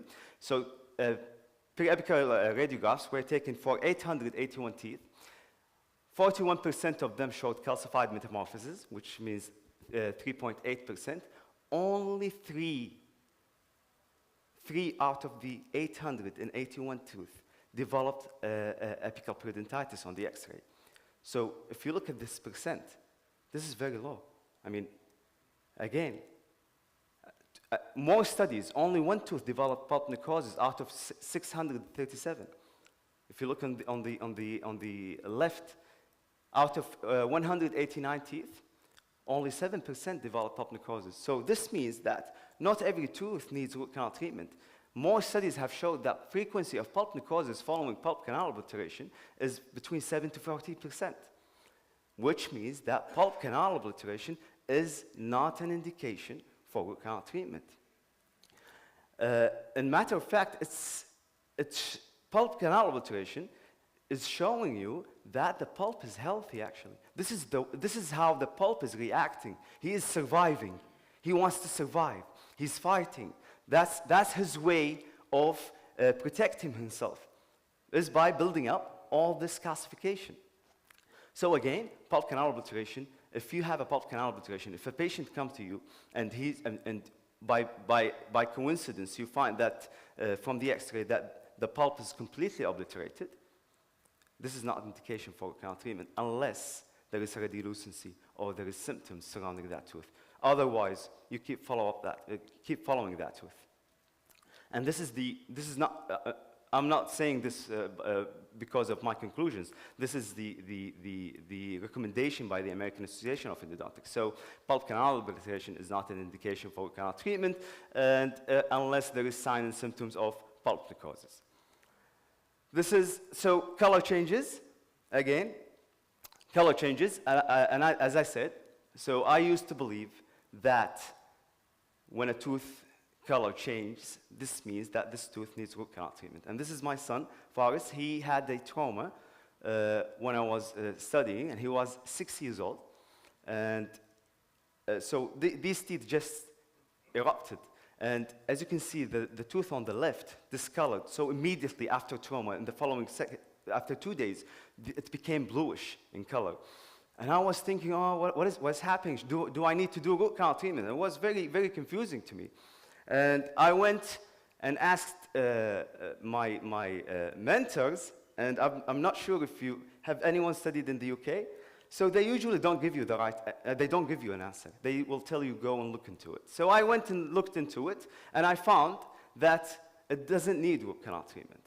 And I decided I'm not going to do root canal treatment after taking massive reading into this subject. And this is my son now, after 6 years. As you can see, the discoloration is reversible. You can't see the discoloration because it was reversible and the pulp survived.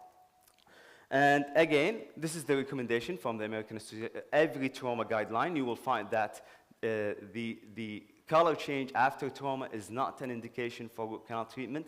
You have to do your diagnosis. Okay? Now, I'm sure some of you guys are thinking, why did he give this so much time to talk about? Because, as I said, this is a case that came to my clinic, and a patient was completely asymptomatic. The only thing that he had is a discolored tooth. So he went to the dentist, and when he went to the dentist, he said, okay, you know what? You have a discolored tooth. Let's do a root canal treatment and then do internal bleach, right? This is the management of discolored teeth. So he did root canal treatment. This is the x-ray. And the reason why I put this, because this is another error. Is this an acceptable x-ray? No. This is not an acceptable x-ray. You need to have the crown showed. So whenever you find this, take another x-ray. All right? So he took this x-ray. Yeah, there is a radiolucency around the tooth, a discolored crown. Let's do root canal treatment. But he missed a very important thing. There is no pulp space. You can't find the pulp space. So he started, and he did the treatment, and this is the post-operative x-ray. And I have these x-rays because I know the dentist, so he gave it to me. And this is the post-operative x-ray, and he thought that he did root canal treatment. And the patient came after 6 months or 4 months with a fistula, an abscess, and he referred the patient to me, and I took a CBCT, and this is the sagittal view. You can see that the root filling is clearly outside the canal. So I tried to manage this thing without doing surgery. I honestly couldn't. I couldn't go and retrieve all the filling. So we decided to do surgery. And it was very, very, the diagnosis was poor, but the patient was very keen to keep his tooth. And he wanted me to do the surgery. So this is after we raised the flap. You can see the path that he created into the roots is very clear. And so this is after we raised the flap. So I did my apsectomy because of the lesion, and I couldn't go back into the canal. So I need to clear that area. So I did my apsectomy. I cleaned the perforation area. As you can see, this is after apsectomy, after my retrograde filling. I placed glass animal over here. So MTA, I filled the hole with MTA, and then I placed my glass animal as a cover. And this is after the suture. And this is the patient after surgery, after one and a half year. And this is after 2 years. And I was very lucky. I was very lucky to have this result. And the patient was very lucky to have this result, because this is not the case every time. I'm going to show you another case. And I'm going to show you how you manage this case in a proper, professional way and prevent errors from your patients from the beginning. So this is a patient that was referred to me. And as you can see, I took an X-ray. The patient had a huge abscess, and he was in severe pain. So I took an X-ray, and I can't follow a canal. So I decided, no, I'm not going to do access cavity. As I said, our job is to relieve the symptoms. And the patient has a localized infection, and he was in severe pain. So I did incision and drain it, and told the patient I'm going to take a CBCT to see if there is a canal, because I can't follow any canal over here, this area. As you can see, this is the sagittal view. There is no canal space. So drilling into that tooth will be nonsense. I mean, what am I going to clean? So I decided that I'm not going to do root canal treatment. We're going to do apisectomy immediately. So without cleaning the pulp canal space. But what we're going to do is we're going to clean the apical area and hopefully seal it with the BC, and then healing will happen, because this is what we know from the studies. If there is no bacteria, you will have apical healing. And this is the patient. After 1.5 years, I took another CBCT just to see the healing and the results. And this is a comparison between before treatment, and this is after treatment. So doing your X-rays, doing your diagnosis, taking time in building up your treatment plan is very important to prevent iatrogenic errors from happening. Now, I'm sure that many of you are confused when treating trauma. I'm sure of you doesn't know the right or the proper way to manage a case that have suffered from trauma. I mean, you have 9 types of fracture. You have more than 100 treatment scenario. You have primary teeth. You have permanent teeth. You have 6 types of luxation injuries. You have, I mean, what is this? I mean, that's a lot, right? You don't want the patient comes to you and then looking like Mr. Bean and thinking of the treatment. There is a very simple, an easier way to find the right treatment scenario for your patient, is by simply going into the International Association of Dental Traumatology, and it's a free source, and you can go and get all the information that you need to do for your patient. They will give you all types of luxation injuries, all type of traumatic injuries, and with the proposed treatment plan and the right treatment plan for every case and how to follow them. And there is another way to treat such cases following trauma, is going into a trauma pathfinder. You need to pay a fee for that, but it's a very nice way. He will ask you questions, and you will put all your findings into the right slots, and he will propose or give you the type of, he will do for you your diagnosis, and he will give you the treatment as well. Dr. Abdullah. Again, going back to the American Association of Endodontics, this is the case difficulty assessment, and this is a way to show general dentists, to show dentists which case is of low difficulty, which case of moderate difficulty, which case of high difficulty. Now your job, our job, is to identify which case needs to be referred to an endodontist specialist, which case can be managed by a general dentist, which case that has high difficulty. So all these informations, again, it's a free. You can find it on the internet from the American Association of Endodontics, and you can assess your patient. As you can see here, from the category of radiographic appearance, if the canal is, if you have an indistinct canal path or the canal orifice and chamber is not visible, then this is considered to be of a high difficulty case and needs to be managed by an endodontist. Now, we're going to pass through these because of time.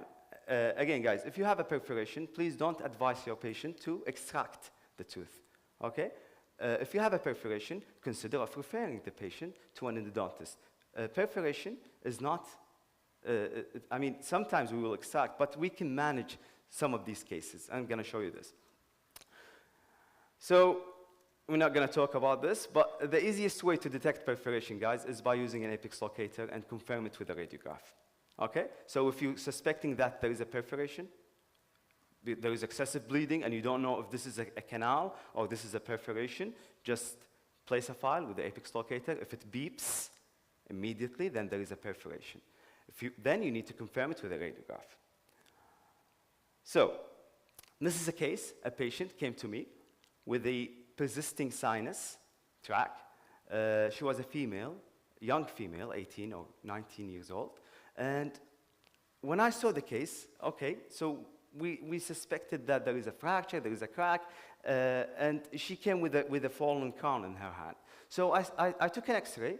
Okay, there is a periapical lesion.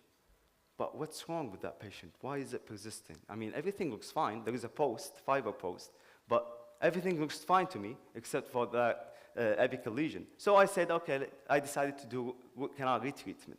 So this is what I saw after accessing the tooth. You can see clearly there is a perforation on the labial side created by the post. So I tried to manage it internally without doing surgery. So we did calcium hydroxide, multiple visits.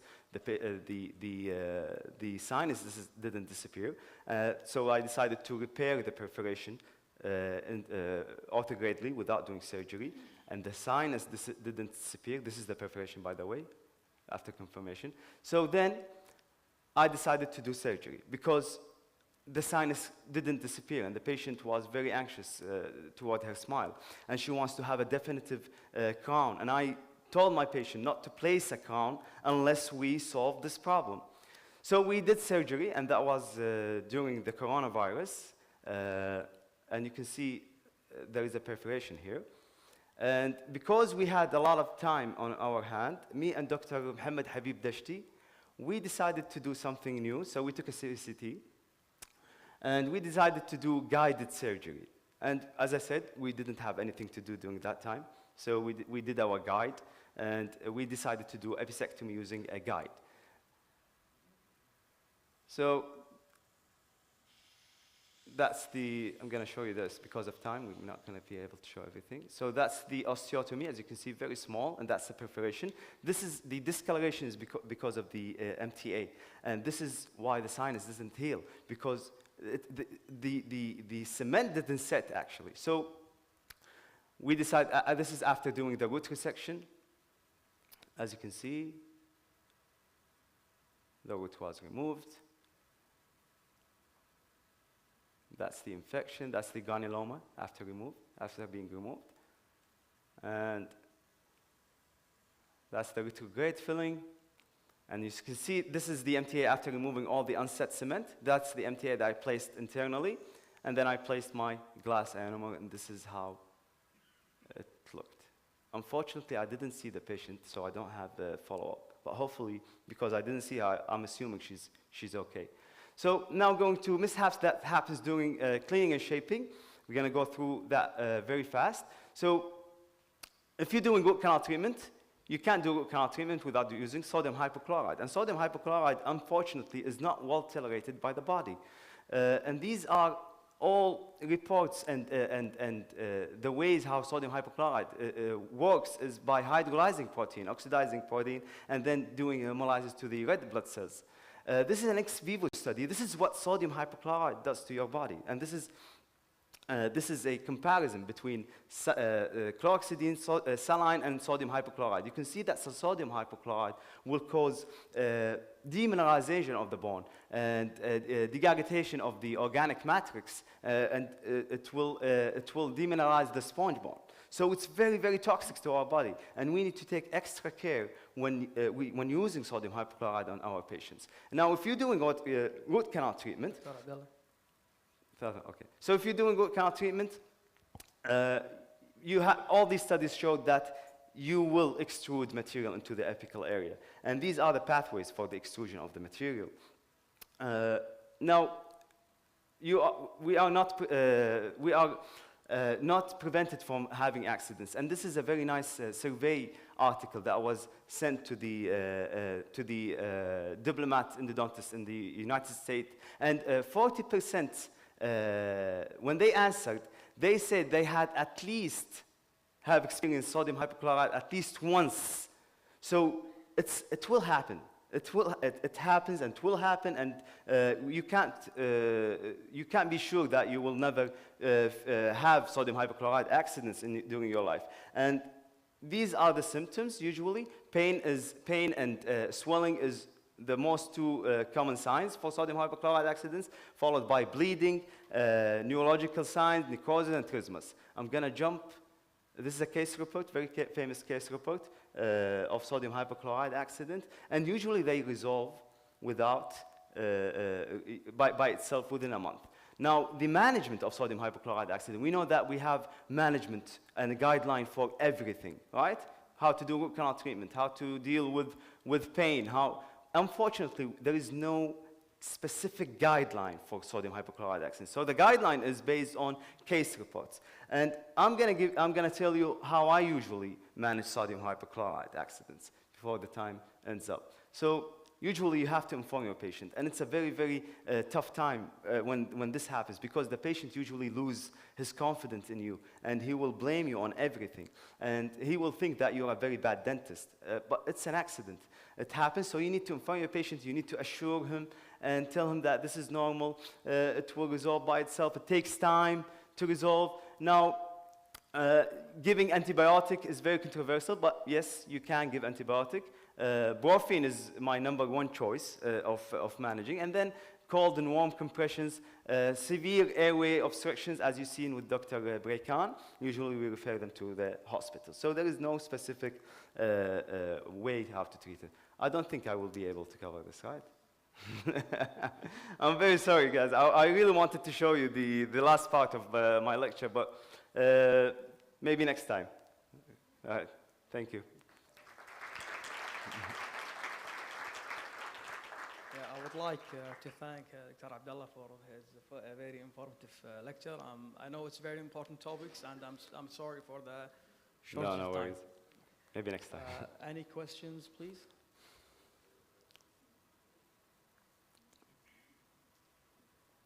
I have one question. I know most of the perforations can most likely happen on the lower anterior teeth. Most of the perforations take place on lower anterior teeth. Yeah. Especially if they have crowns, full coverage crowns. Yeah. So, if one of them need a root canal, what's your recommendation not to perfect tooth, like to exit the correct tooth? I mean, I would highly recommend, if you're doing any root canal treatment, is to remove all restorations that is in that tooth specifically. So if there is a crown, remove the crown. Don't attempt to do root canal treatment with a crown. If there is a restoration, remove all the restoration.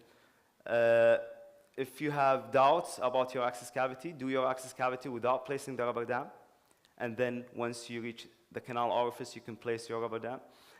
Take CBCT, take x-rays, stop between your treatment and take multiple x-rays. Dr. Samhan once told me he takes CBCT during his treatment.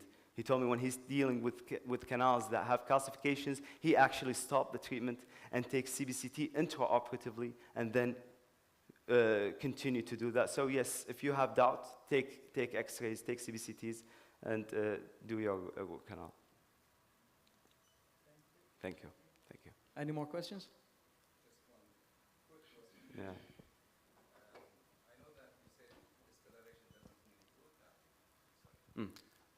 Now, what if the patient wanted to do bleaching? That's a very good question.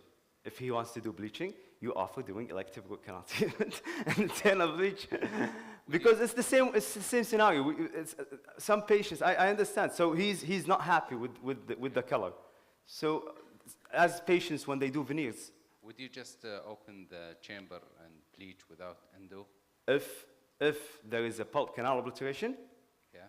yes. There are case series, but I would do that. I've seen if there is pulp canal obliteration. Again, thank you, Dr. Thank you. Abdullah. Please.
One.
Hello, everyone. We are very pleased to have Dr. Badr al-Bakhshi with us today to talk about technology advancement in endodontics. Is it a need or just a trend? Dr. Badr al-Bakhshi is a consultant endodontist in Kuwait Ministry of Health. He received his bachelor degree in dentistry from University of Liverpool in 2000. Then he obtained his MFDS of Royal College of Physicians and Surgeons of Glasgow in 2004. Dr. al-Bakhshi finished his master with honors in endodontics from University of Newcastle upon 10 in 2007, and then he received his FFD of the Royal College of Ireland in 2008. He worked as a staff member at Kuwait University Faculty of Dentistry from 2010 to 2016, and he held the position of the head of endodontic department in Ministry of Health from 2018 to 2020. Dr. al-Bakhshi is a key speaker in many national and regional dental conferences, and he has over 20 years of experience in dental education. Please welcome Dr. Badr al-Bakhshi. Dr.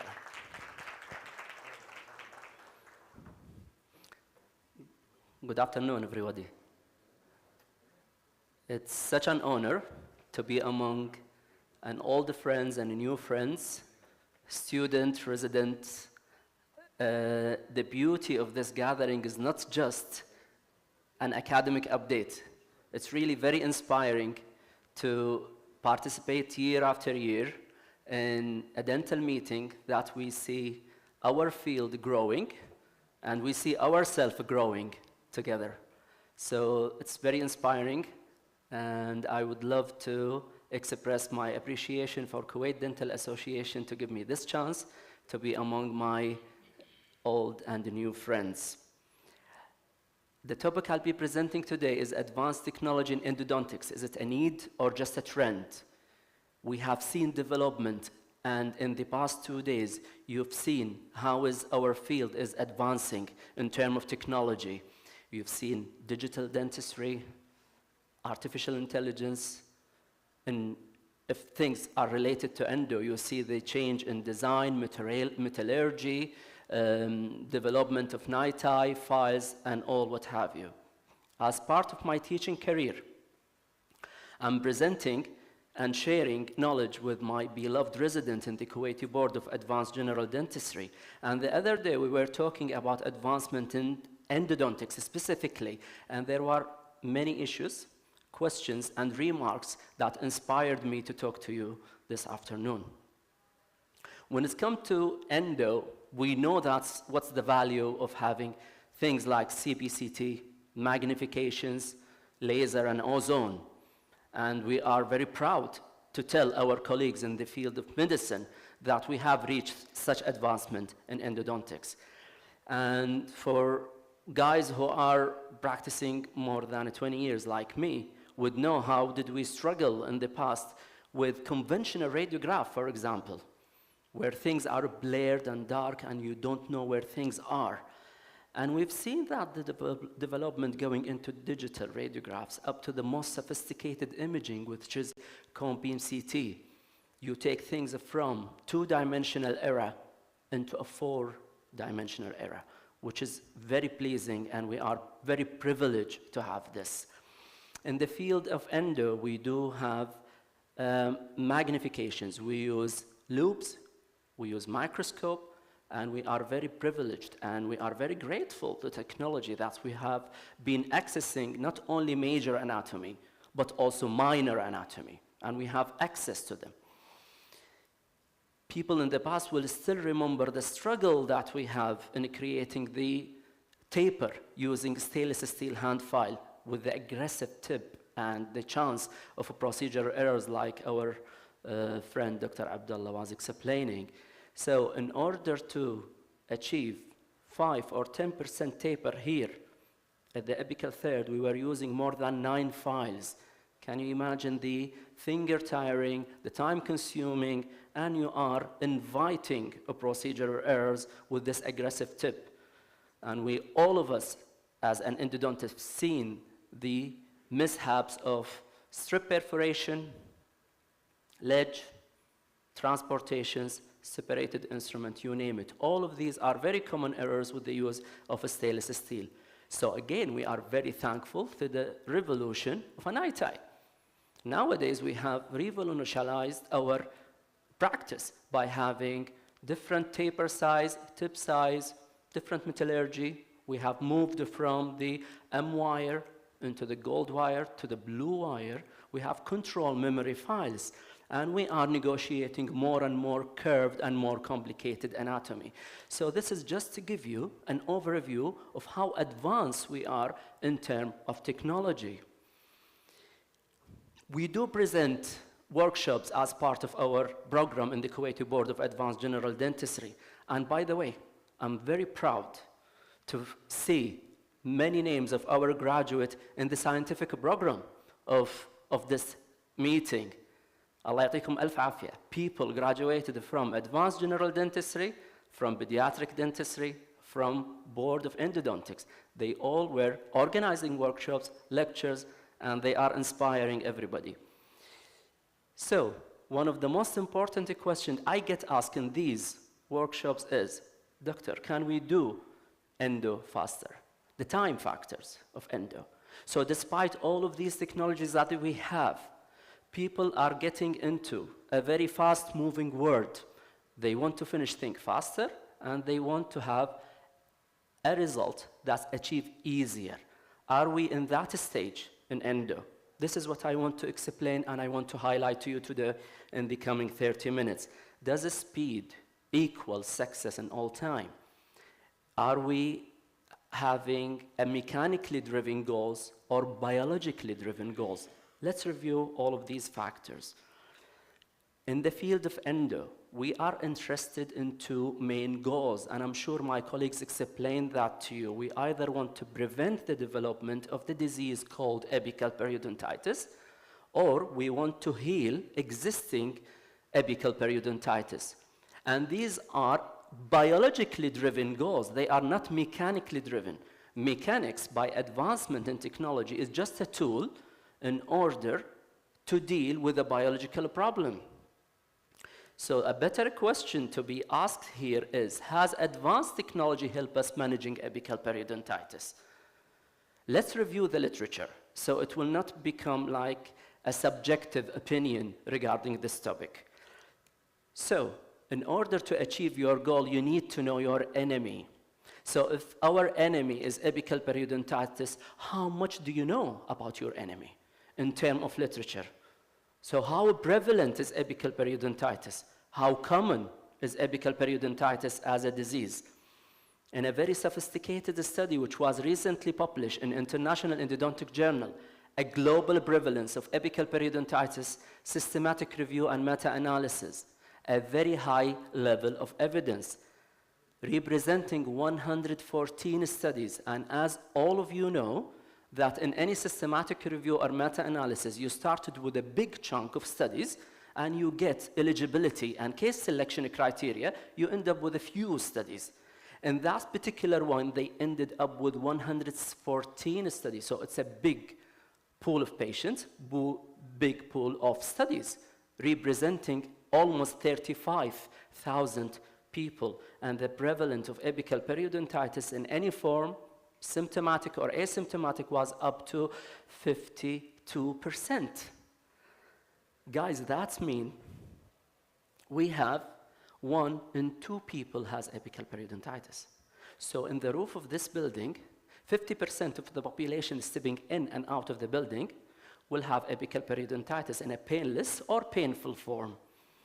That's going in line with a previous study 30 years ago in 1989 and 98, where they, at that time, we were thinking that chronic periodontitis is more prevalent as a marginal periodontitis.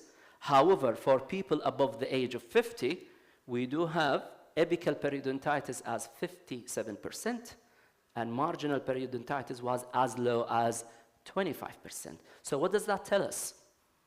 Has the advancement in technology helped us managing the disease in a better way? Again, we are having an enemy, and that's our microbial origin in the posterior teeth, primarily, or in anterior teeth with a treatment and without a treatment. The reason is, let's discuss etiology. What's going on? What's the etiological factor behind all of this? We know since 1965 the microbial etiology related to the development of apical periodontitis, and it has been reviewed study after study, year after year. All of these studies has confirmed the essential role of intra-radicular microbes as a main cause for the development of apical periodontitis. However, our treatment strategies has changed. So since the development of the etiological factors, we know that microbe can cause apical periodontitis, but we were managing them in a different way according to the stage of technology. So it's until 2004, where this paper published by Nair, Pathogenesis of Apical Periodontitis, then we are relating what's happening at the cellular level to what's happening at the clinical practice. To simplify things, I'll put this radiograph just to show you by art, very simple art, that whenever you have infection within the canal, this is a microbial origin. And when you point to this periapical lesion, this is not a disease. This is a host defense. So this part is coming from the patients. The dark shadow you see at the tip of the root is not coming from the microbe. It's the consequences of the microbe within the canal. So we have a war, we have an attack by the microbe, and we have the defense by the body. But we are not living on the same cellular system. Patient responds differently to the attack because of the disease modifiers. Because the patient setup is different. We are different in our genetic setup, in our general health, in our systematic disease, medications, smoking habit. All of that will change the presentation of the disease, which is apical periodontitis. So people can have painless episode or painful episode. They can have a small lesion or a bigger lesion. Sometimes they do have discharging sinus or no swelling at all. Sometimes they do have pain and percussion, sometimes they don't. But this entity, as a disease modifier, if we put it together in a clinic, how do we translate that clinically? So a very important question here to understand the mechanism of the disease. Which part of the disease mechanism that you have control over it clinically? Is it the microbial part or the patient's part? Just have a look. If you have this as a host defense, so this is controlled by the genetic setup and the patient health and what have you, you will never have a control over that because it's been tried and tested in the literature. To cover the patient prophylactically with systematic antibiotic, it didn't work. To give antibiotic post-operatively, it didn't work. If you provide some kind of anything without doing operational process or a procedure to the disease itself, nothing will work with you. So the only control you will have is the control over the intra-radicular infection with the canal. And now our goal has changed. Our goal has changed from mechanically driven into the more biologically driven goal, which is in order to achieve biological success in endodontics, bacterial level need to be reduced from all parts of the root canal system: coronal, mid-root, and periapical. This is easier said than done. It's very complicated, and we know since 1925 that anatomical complexities of the root canal has been highlighted now and then in the literature. And it's not just related to the coronal part. We know it's related to the apical part. And this is more recent studies where things get examined under micro-CT. And we've seen that the complexity starts from the mid-root level up to the apical third. If you see, things are getting more complicated if you traveled apically. And this is not only related to the multi-rooted, it's also in the single-rooted as well. You can see here that you have apical ramifications, delta, all the fences and dilaceration happening in the apical third. And to have extra fun, This is not related just to the anatomy within the surface, within the wall surface. This is also applicable to the dentinal tubule. And it's been highlighted in the literature since 1990 up to 2001.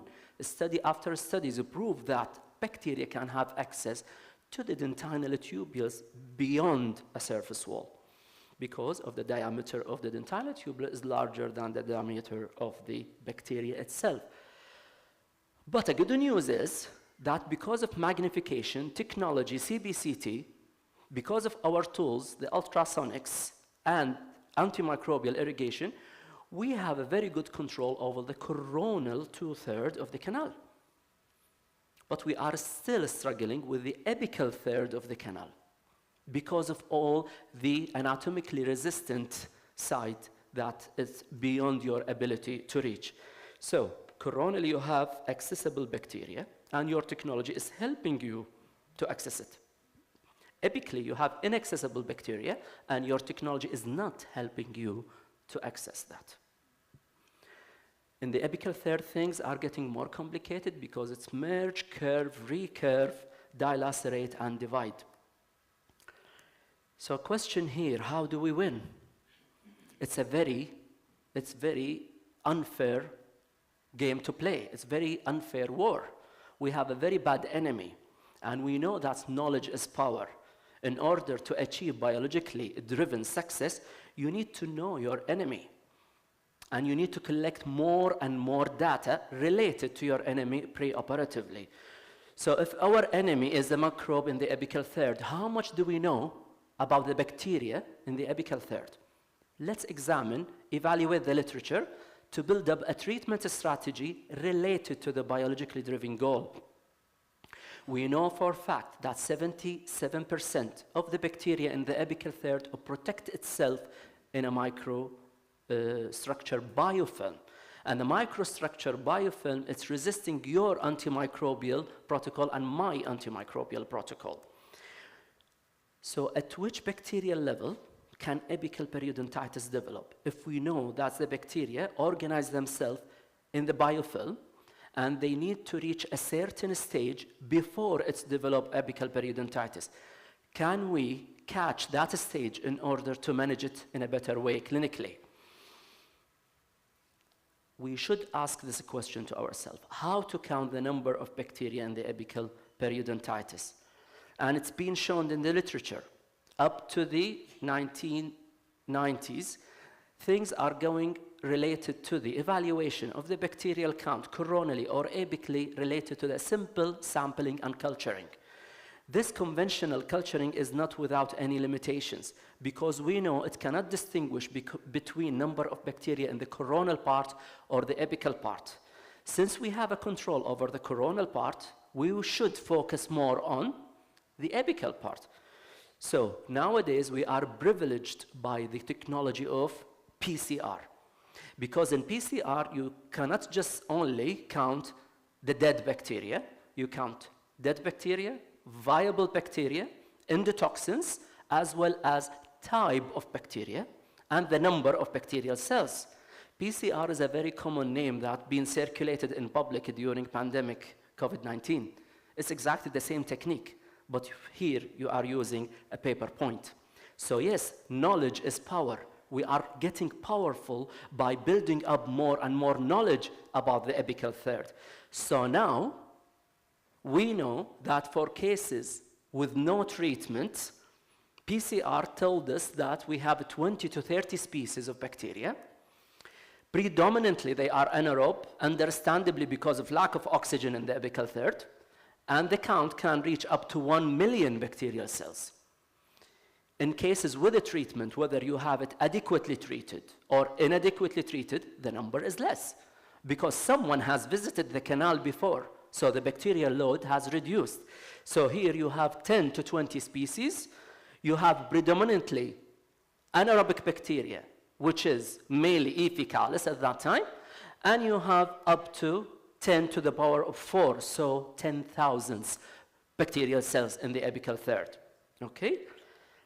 This is a great paper written by Sekira, published in 2008 in Journal of Endodontics, Clinical Implications on Microbiology. So they are related, the bacterial count, into the success, into how to develop your treatment strategy to heal more and more apical periodontitis.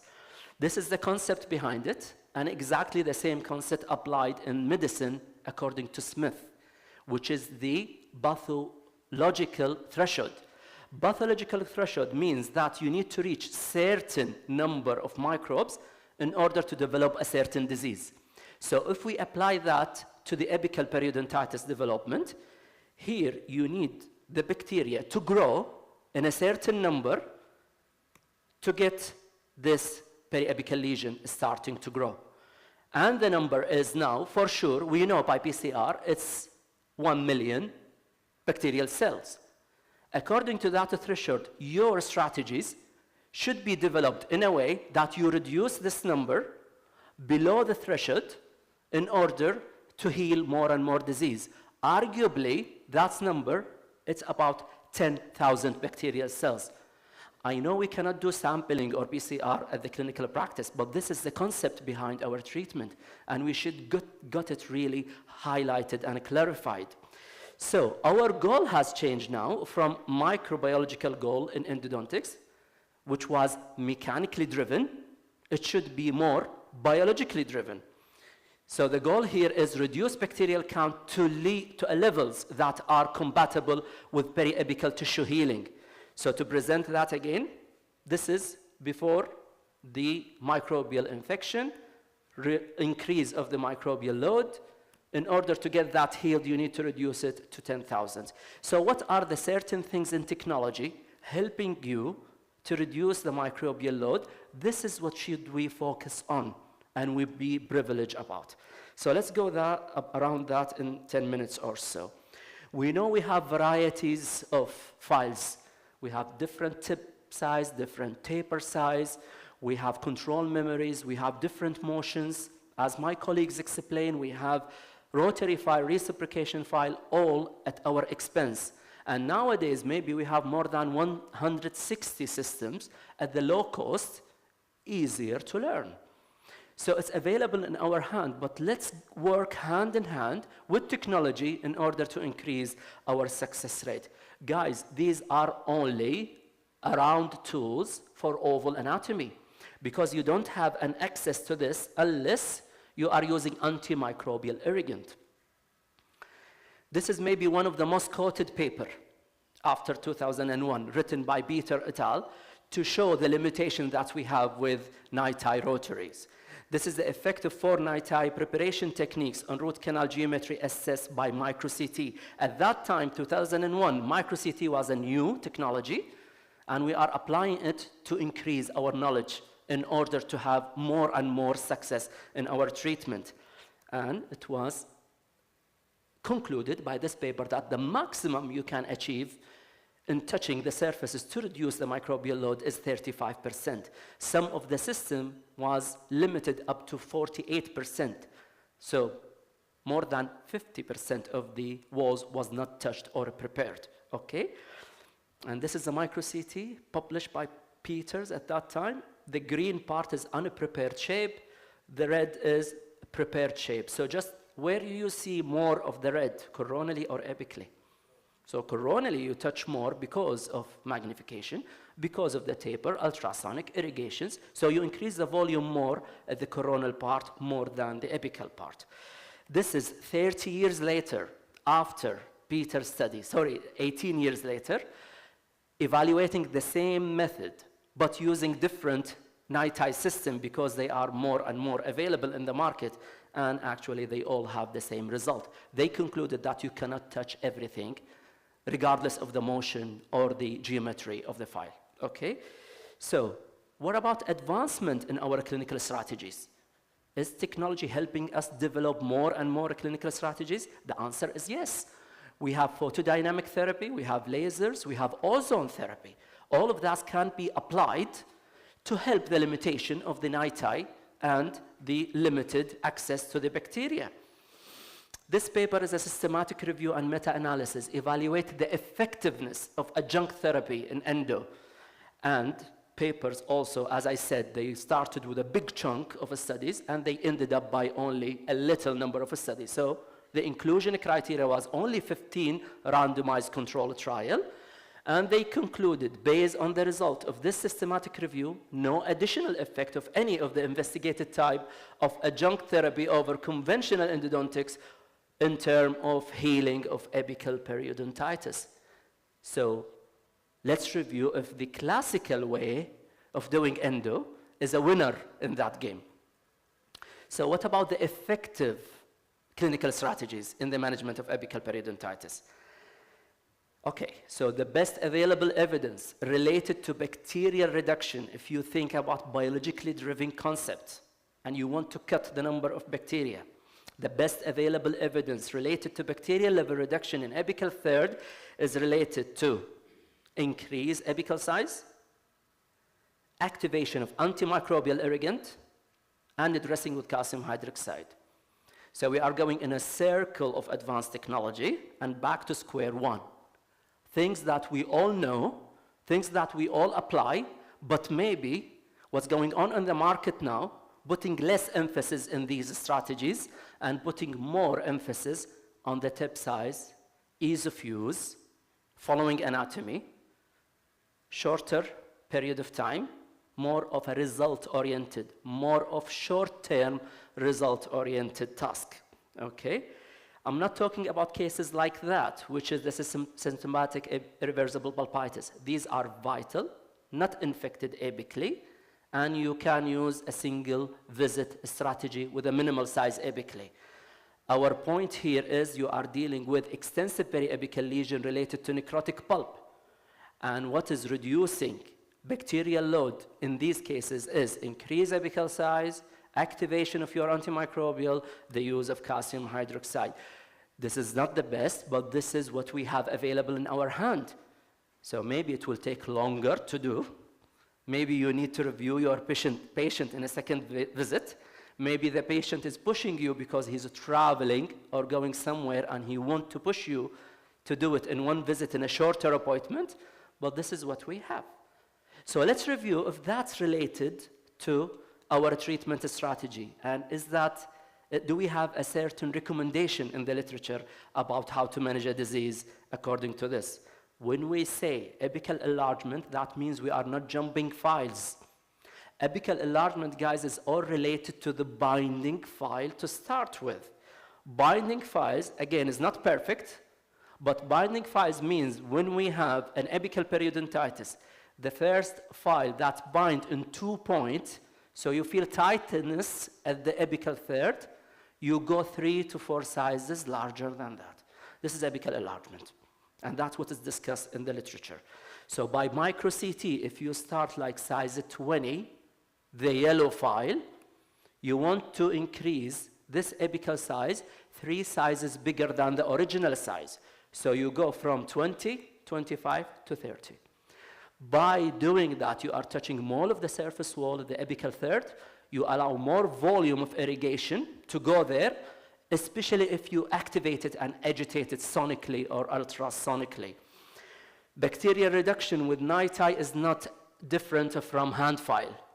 And this is maybe a shocking in the literature. Yes, you are touching more wall, you are increasing the volume, but it has nothing to do with reduction of the bacterial level. The only thing will help you to reduce bacterial level is larger apical preparation. And it was concluded since 1998 by Dalton study. It was shown in this study that with larger instrument size, the bacterial count is decreased. It seems logical and would be interesting to see if even larger and larger file size could get the bacterial count into 0. So with that study, because it's randomized control trial, they take a sample after size 20, 25, 30, up to 45, and they see when you increase it apically, you reduce the microbial load. So that going consistently with our biologically driven success. 30 years later, so Dalton study was in 1998. This is in 2018. It's just the same study design, but evaluating different system. At that time, Dalton was evaluating light speed profile GT, which is very old in the market. At that time, it was new. Here, we are doing exactly the same, but we are evaluating different system. And it's actually the same. By going 2 sizes, 3 sizes, 4 sizes, you're touching more wall, and you are reducing the bacterial load. That doesn't mean you jump from 15 to 35 directly. You create all the procedure errors that my friend Dr. Abdullah explained before. You need to do that by using super elastic, rotary or reciprocating file, but you keep in mind that you increase the apical third up to 35. That's what you need to do. So when we say 4 larger size, that means you go from 15, 20, 25, 30, then 35. At that, what you are doing is increase the antimicrobial exchange at the apical third. And you do that using the super elastic NITI methods. Okay?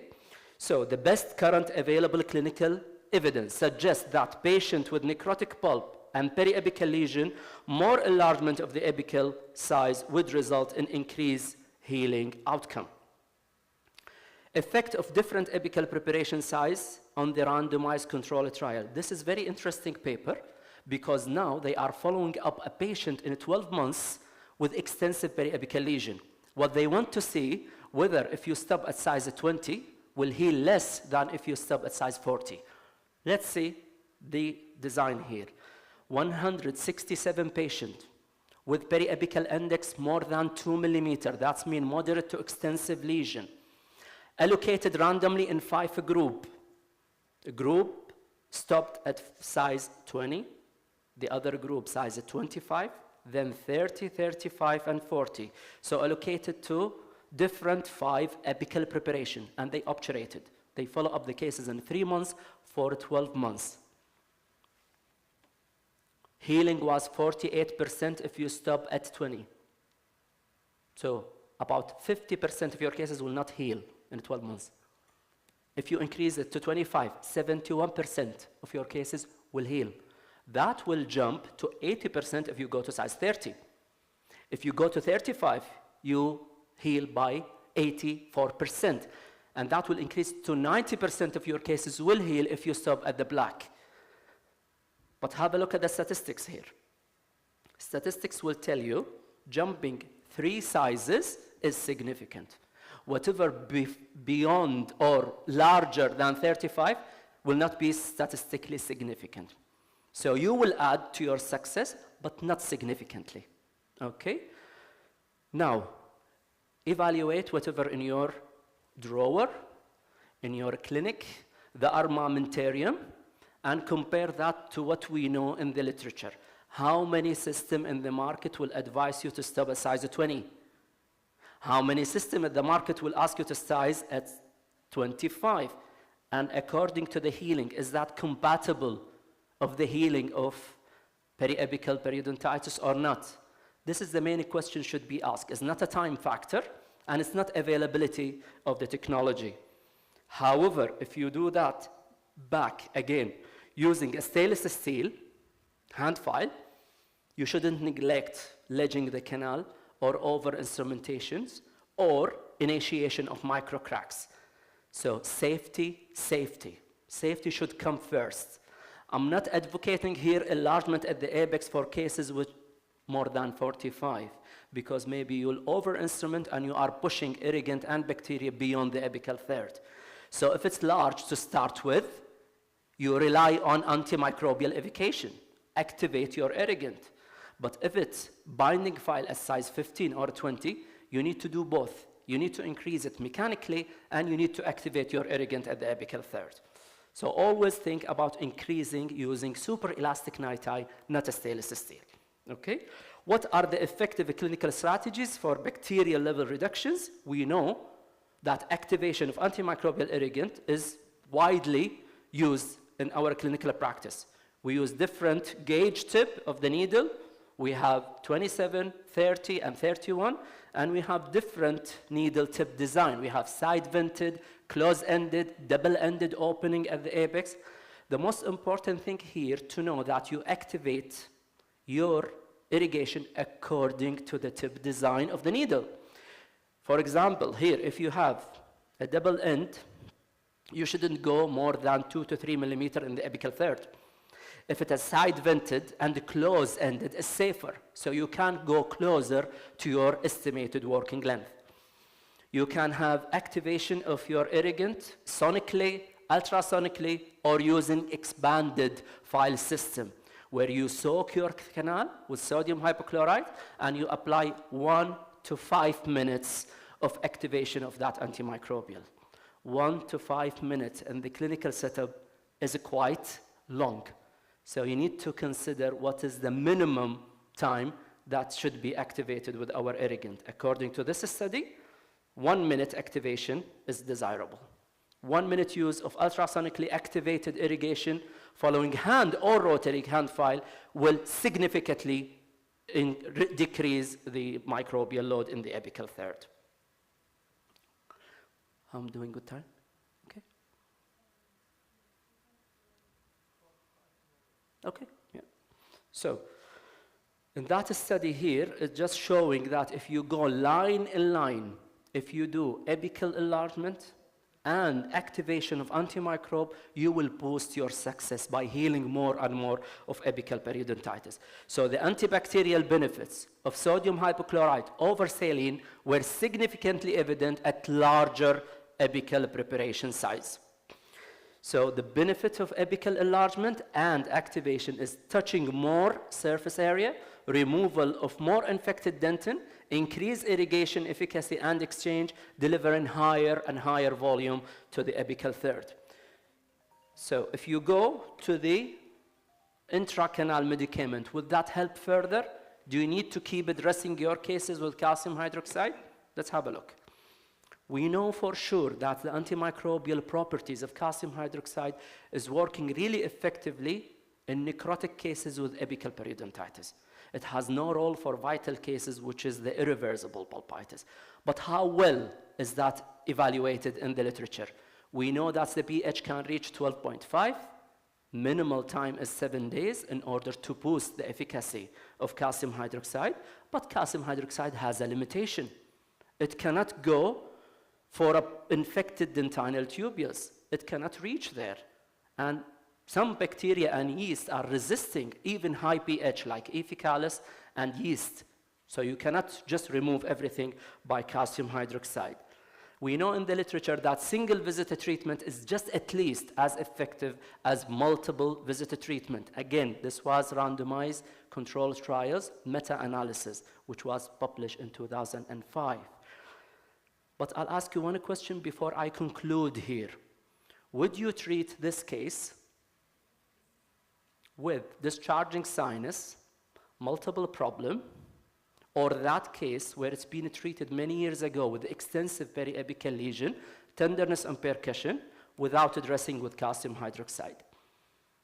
We have no evidence in the literature. We know there is no significant difference between single visit or multiple visit. But ask yourself, if you go directly and you do such a treatment in single visit, in one shot, if the patient came back with a problem, what is your options now?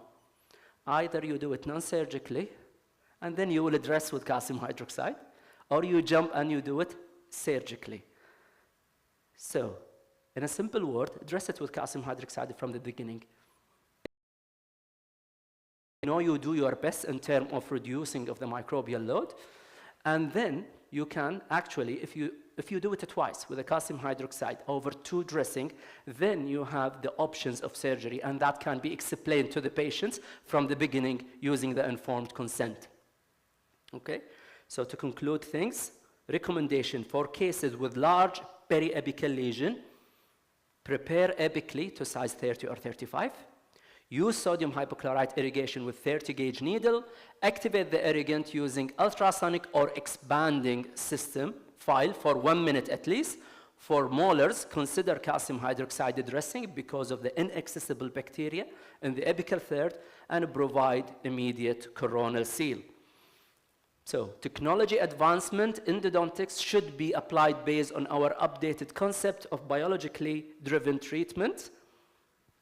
And I would love to thank everybody for your attendance today, and I hope I added something to your information. Thank you very much. Thank you, Dr. Badr, for your very informative lecture. Thank you. Anyone has any question for Dr. Badr? Yes, Doc. What do you think about the advancements in irrigation technology of irrigation? So, do they add anything differently? Is there any way differently to do cartoon in these days? So the questions here from Dr. Abdullah, advancement in irrigations. We know that even we reach a stage that they are advocating only irrigant. Even you don't need to use anything mechanically down there. There is limited data in the literature regarding this. They are keep investigating the efficacy of such a technique. We don't know for sure that whether our advancement is going in line with our understanding of the disease. Because even, doctor, we see patients treated without a rubber dam. We see patients going 3-4 millimeter off the working length. We still see that despite the advancement in technology, and this is our problem. So I think our role here as endodontists in such a meeting is just to highlight these things, reminding our colleagues of the importance of the microbiology in endodontics.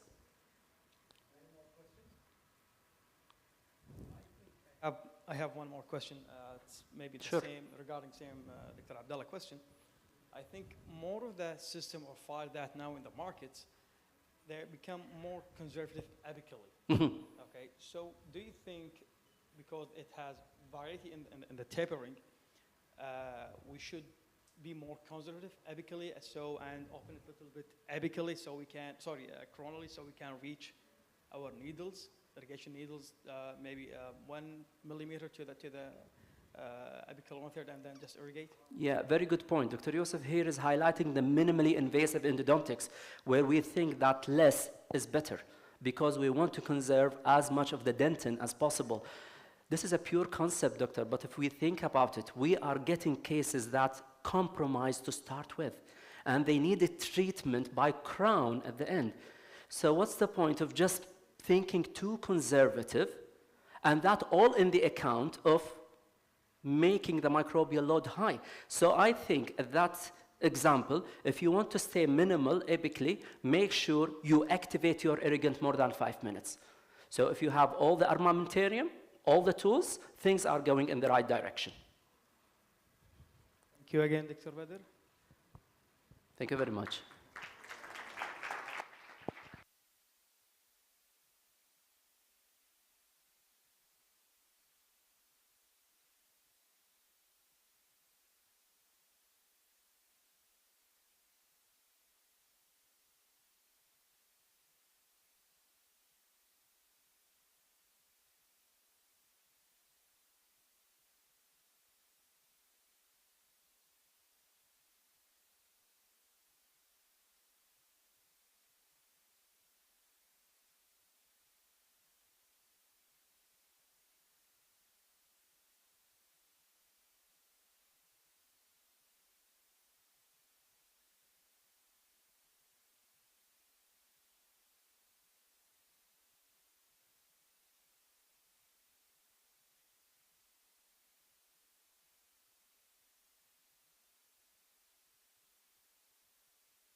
Moving on to our next lecture, sealer-based obturation, presented by Dr. Mohammed Al-Shimari. Dr. Al-Shimari obtained his BDS from Georgia University of Science and Technology in 2016. In 2019, he obtained his diploma of membership of the Faculty of Dental Surgery in Ireland, followed by the Kuwaiti Board of General Dentistry. Dr. Al-Shimari graduated from the Kuwaiti Board of Endodontics in 2022 and currently works as an endodontist specialist in Al Amiri Specialized Dental Center, with interest in endodontic, microsurgery, and bioceramic material. Please welcome Dr. Mohammed Al-Shimari.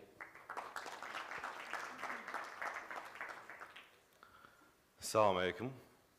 Before I start with my presentation, I would like to all of the pictures of the section teeth are done by me with the help of Dr. Ali Abdul Wahab. I got into the habit of collecting extracted teeth and experimenting with different obturation techniques and different sealers, and then looking at the section teeth under the microscope. Okay. So, I think most of the people will not know this gentleman, but I would like to introduce him. He's Dr. I.B. Bender. He's the godfather of biologic endodontics. In the 1980s, he published an editorial letter talking about the past, present, and future of endodontics. I'm going to quote from his article, "The clinical practice of yesterday's endodontics becomes the hearsay of today, and today's endodontics practice becomes the hearsay of tomorrow, so don't be so rigid with your beliefs and techniques." And this is Dr. David Sackett. Since our practice is evolving so fast in the past 20 years, and there's a lot of materials that come and go on the market, research and innovation is always working on better materials. But we really need to understand the biology behind these materials. David Sackett coined the term evidence-based medicine. He also said that half what we learned in our medical school will be shown either dead wrong or out of date within 5 years of your graduation. The problem is that nobody can tell you which half is wrong. So the most important thing is that you know how you learn by yourself. This is the dental clinic from the era in the early 1900s, where most of our research were done. And this is the modern endodontic practice. In the 1990s, microscopes were introduced, and later CBCT with 3D imaging and small things like small passive ultrasonic irrigation. So modern dentistry have really changed. I think every 5 years we should sit down, reevaluate the recent research, recent products in the market, accept things that show positive effect, and reject things that are no longer showing either positive or no significant difference. When I first began using bioceramic sealer, I have never imagined myself that I will be talking about this material in a conference. I really hated using it, and I didn't like using BC sealer, and I didn't believe the single cone technique, or as I mentioned, the sealer-based obturation. This was my first case using the BC sealer, and this is what happened: a large extrusion. I nearly did not sleep that night. I thought that maybe this case will come back with either flare-up or still the periapical lesion will be present, but in the end of the lecture, we'll see what happened. At that time, I had many misconceptions about a lot of my ideas, and as it turns out that they were either misquoted or misinformed conception based on research with poor quality of methodology. So let's lay down the myths and facts. The first fact that we know, that gutta-percha shrinks. Yes, upon cooling after warm vertical condensation, gutta-percha shrinks by about 7%. But since then, we have accepted using GP as an obturation material, although with its limitations and we are trying to overcome the shortcomings of gutta-percha by developing our sealers. At that era, when endodontics were practiced with poor properties of the materials, historically, we moved on from lateral condensation, which combined both the drawbacks of the sealer and the gutta-percha, until warm vertical condensation was introduced by Schilder in the 1970s, and we have been also told that using a resin-based sealer, we should keep the sealer interface between the GP as minimal as possible. But if we think about that, when you are doing our warm vertical technique, the last apical 5 millimeter is just a single cone. So it is somehow a single cone technique. The second thing, that all of these obturation techniques were done in the era of the old sealers, either the zinc oxide era or the resin-based era. But we will look further in the more recent research.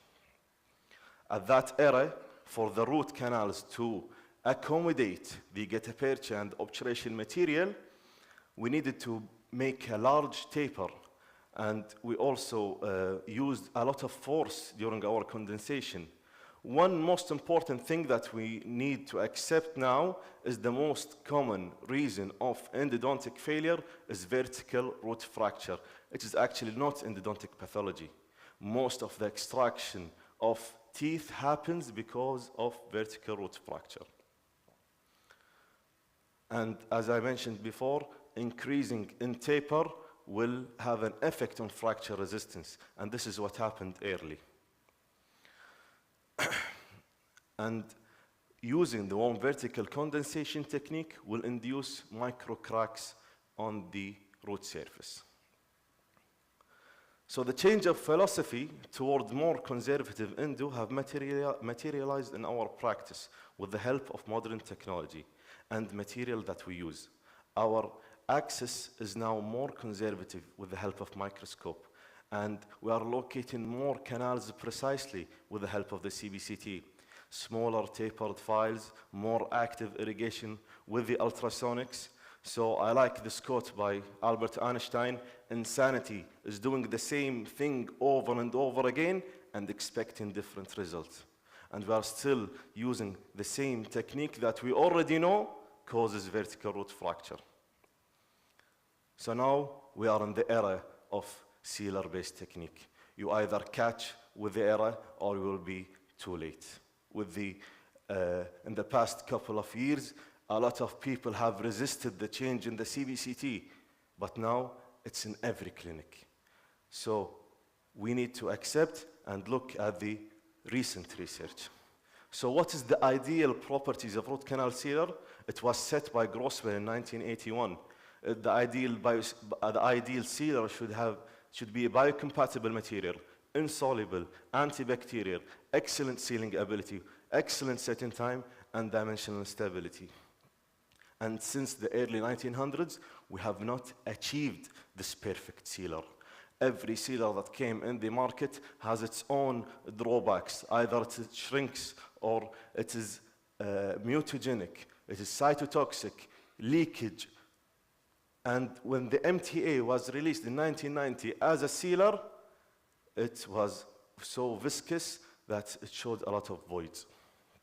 Although it's a great material, MTA, as a biocompatible material for root perforation, but as a root canal sealer, it was very bad. In 2007, they managed to achieve the first pre-mixed, ready-to-use bioceramic sealer with nanoparticles. This is what we should focus on, the nanoparticles in the bioceramic sealer. That when people really use the term bioceramic sealer, it is a recent term, but MTA is one of the types of bioceramic material. This bioceramic sealer, it is much more biocompatible. It chemically bonds to dentin. It has a high pH, antimicrobial, hydrophilic, and dimensionally stable. So it did not shrink upon setting. None of the sealers in the past had these properties. Now, in 2023, a lot of sealers is flooding the market. A lot of type of sealers that are in the market nowadays with different properties and different manufacture usage. In the end of the lecture, what I need you to learn is how to differentiate with the research about which material to use. First of all, what are bioceramics? Bioceramics are a material that have a great application in medicine before using in dentistry. Bioceramics, it is either bioresorbable, bioinert, or bioactive. But we are going to focus on the bioactive bioceramics. Bioceramics were introduced first by this gentleman, Dr. Larry Hench. He's actually a physicist. He was attending a conference, the same as this one in the US in the early 1960s during the Vietnam War. He was riding a bus next to another gentleman who was a surgeon in the army during the Vietnam War, and they were discussing and chatting during the bus ride about a material that could be bioactive in the human body. At that time in this era, all of the materials that were placed in the human body had two reactions, either an inflammatory reaction or a fibrosis. And fibrosis means an encapsulation around the foreign material. So Dr. Larry Hench went to the lab and he began experimenting, and he came with the first bioceramic material which was not only biocompatible, it was actually bioactive. When he placed this material in the bones of rabbits, and later when he euthanized the rabbits, he could not remove the material from the bones. And when it was first introduced in dentistry, it was actually by a periodontist, Professor Sam Lowe, when periodontists used to save teeth before extracting and placing implants. So what he did, he did this research on rats, rats and monkeys. The second research was on monkeys, where he induced a 3- and 4-wall defect, and then he placed this bioglass material, and what he showed was the regeneration of bone by osteoconduction and PDL formation and osteoproduction. Later, this material was introduced in endodontics. But as I mentioned before, it's all of the commercially produced bioceramic had different components, either with the percentage of the calcium silicate or either with adding thickening agents or resin with the bioceramic material. So how does the calcium silicate or the bioceramic material work? It's a hydrophilic material. It sets by hydration reaction, which means they need a humid environment to initiate the reaction. Upon hydration, the calcium silicate hydrate forms and calcium hydroxide is released, increasing the pH and attributing to its antibacterial effect. The calcium silicate hydrate will need phosphate, which is very important, from the tissues to form hydroxyapatite. And we all know what is hydroxyapatite. It chemically bonds the sealer to the dentine, improving the ability and proving the sealability and the healing capability. Later, calcium hydroxide will dissociate into calcium and hydroxide ions, increasing the pH. And during the wound healing phase, the promotion of fibronectin and fibroblasts happen. And lastly, calcium carbonate is also released, giving a biological effect on odontoblast, osteoblast, and cementoblast, increasing the healing potential. So I kept the boring part, which is the properties, in the middle. And then we will go to the interesting part. But we need to mention the properties of the bioceramic material since it's very controversial. Since the early research that were published, a lot of it was influenced either by resistance or influenced by manufacturer studies. But now I will go on with the recent update. During my residency, there was a lot of controversy around the setting time of bioceramic sealer. Some say that it sets, some say that it never sets. The setting time was different in each study, ranging from 3 hours to never setting. The reason behind that is the methodology design with a bit of tweaks here and there would have a great effect, massive effect in changing the result time. But all of these studies missed one important part, which is the phosphate. Bioceramic sealer needs phosphates to set. So they repeated the same studies, but in 2 different types. In the same study, they did an in vitro lab study with using the standardization of ISO methods, which is by placing the bioceramic sealers into discs and then measuring the setting time. And they did an in vivo part, doing the whole root canal obturation in rabbits. And then they showed the difference between them. In vitro, yes, it shows a lot of difference of setting time, especially with the total fill, it didn't set. But using the in vivo method, all of the materials set. So this is a very important part while reading the research and articles, is criticizing the methodology of them. So they concluded that the influence of the testing conditions on the setting, influence of the testing conditions on the setting result is a clear indication that a new in vivo experimental models should be used in future research. Second thing in the physical properties, the microleakage. There are most common 3 types of microleakage studies, either fluid filtration, laser, or dye. But all of them are inaccurate. All of the leakage studies are inaccurate and they are no longer accepted to be published in any big journals. Why? Because all of them show conflicting results. Either they are clinically irrelevant or showing different study models or different setting times. So we are going to look at the result from a different way, which is a great article by Dr. Amr Atma. Actually, Dr. Amr was my professor during undergraduate studies. He showed that, yes, hydroxyapatite tags with the dentinal tubules are clearly shown while using bioceramic sealer. So looking at it from a different way is hydroxyapatite has a great sealing ability. Third thing is the bond strength. I'm going to describe the AH plus versus the bioceramic, since AH plus or resin-based sealers are most commonly used nowadays.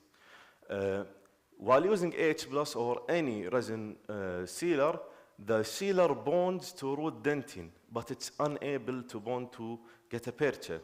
And especially when you're using resin-coated gutta-percha, it does not improve the bond between the sealer and the cone.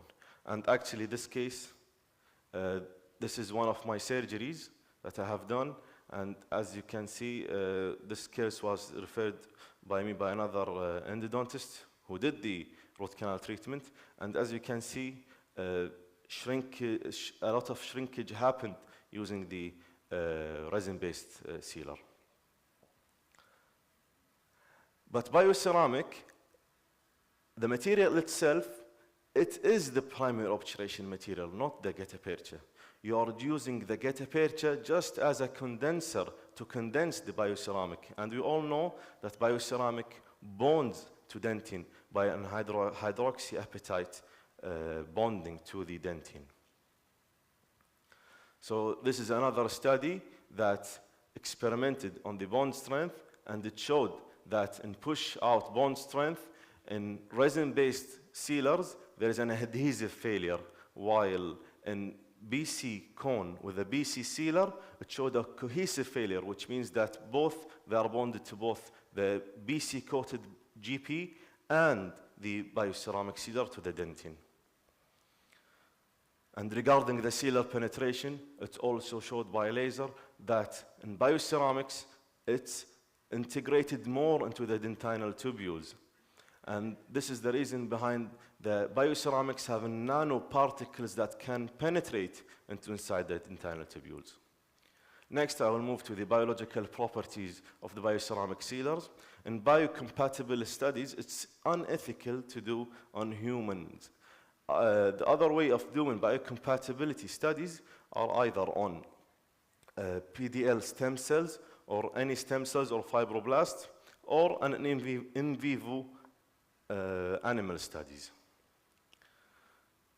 So they assess comparing the bioceramic sealer, the biological effect against human PDL cells with the AH+. They showed that bioceramic sealer is not just a biocompatible material, it is a bioactive material.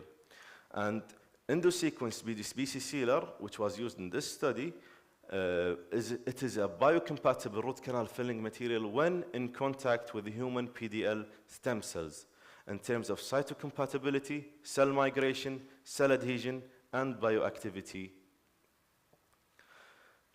They showed that different calcium silicate brands have different biocompatibility depending on the material composition, which I need you to keep that in mind. The next thing is the antibacterial properties of bioceramic sealer. Using an antibacterial sealer is a clear advantage, reducing and preventing the intracanal infections and bacterial invasion due to leakage. The antimicrobial properties of root canal sealers depend upon their alkalinity and calcium hydroxide release.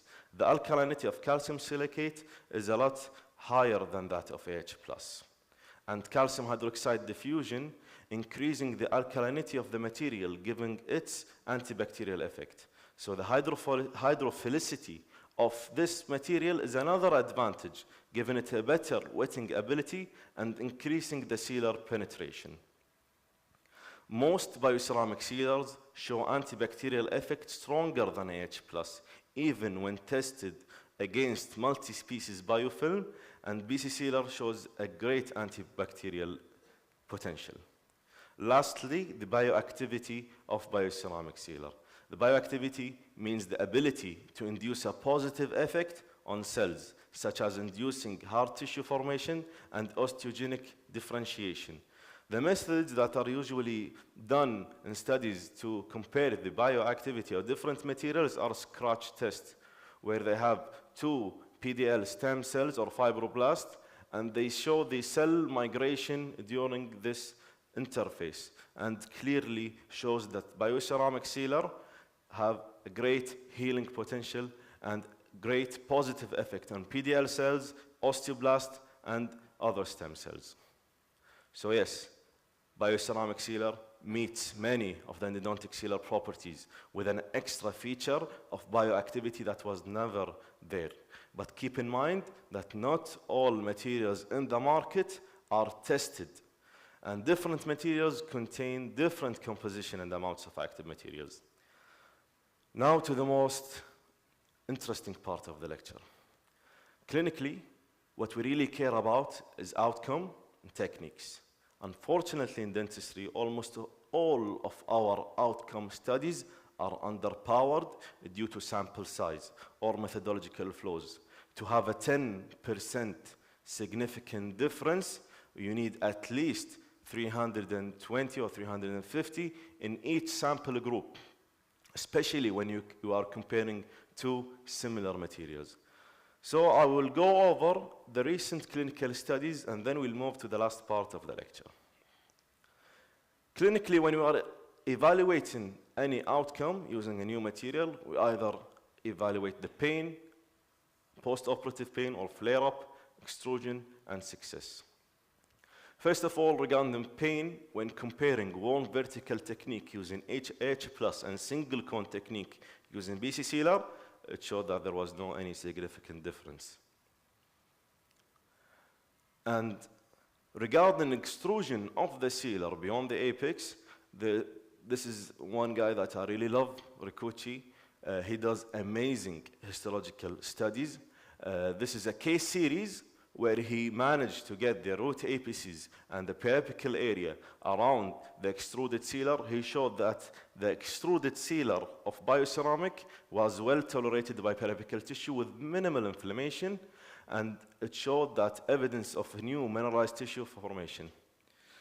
So back to my case, when I read this case series, I was slightly relieved.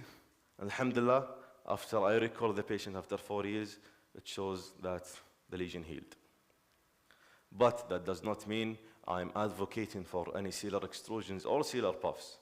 Actually, we should be very careful extruding any material in any part of vital structures, especially with the bioceramic sealer, since it is a high alkaline material.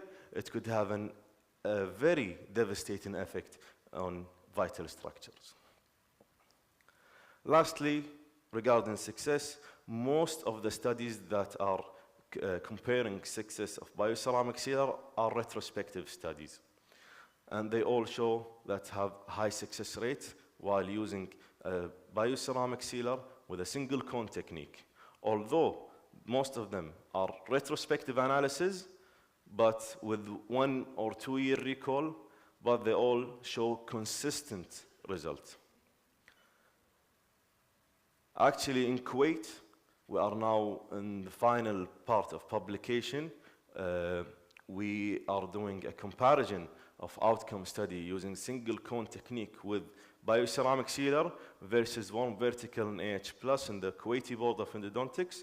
And we reached up to 85% of recall rate until now, which is, you can rarely see this kind of amount of recall rate. We are comparing the preoperative radiograph with the postoperative radiograph, periapical, and CBCT as a success. And the result will be published soon, inshallah. There is one systematic review that compared all of the studies, and yes, we need more well-designed, controlled, randomized clinical trials for at least a period of 4 years. So we are lacking in outcome success. Now let's move with the single cone technique and obturation technique. Usually, we have these challenges when we're doing our obturation. Either I'm getting a lot of voids, or there is a huge sealer puff, or sometimes we have a short or long obturation. The traditional sealer shrinks upon setting, so we need the minimum amount of sealer so we don't have any voids, or gaps, or any sloppy obturation. The gutta-percha-based technique is paradoxal. We aim to increase the amount of gutta-percha while we know that gutta-percha shrinks and does not seal. So single cone technique with a traditional sealer is not ideal. In the last 10 years, the bioceramic sealer have led to a paradigm shift from gutta-percha-based obturation towards more sealer-based obturation. And this is one study that compared voids using a lot of materials, including bioceramic materials.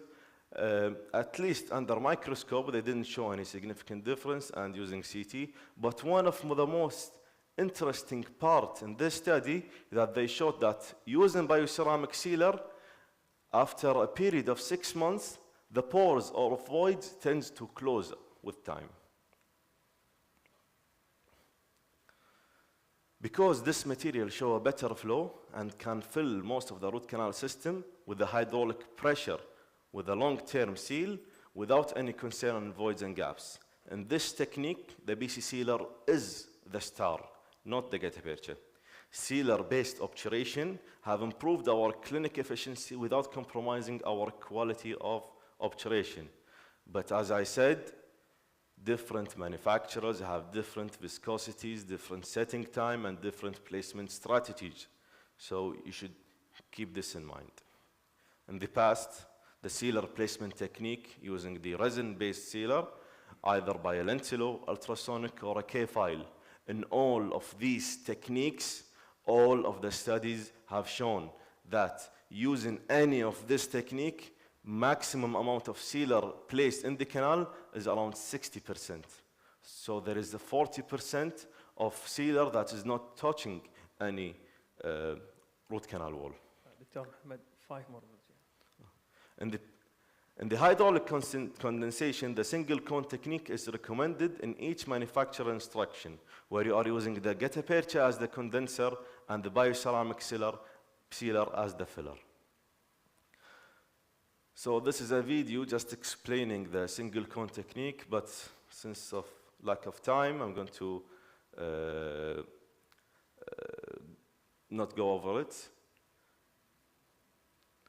Okay, so what you should consider before using bioceramic sealer, that this sealer is a sealer-based obturation. You should always use enough sealer, and the best way is using a delivery tip. And make sure the tip is not binding in the canal, so you do not inject the BC sealer beyond the apex. And you should do apical gauging before doing your obturation. Okay, one of the points of controversy is using a more vertical technique. And in the early studies, they showed that heat can accelerate hydration and hydroxyapatite formation.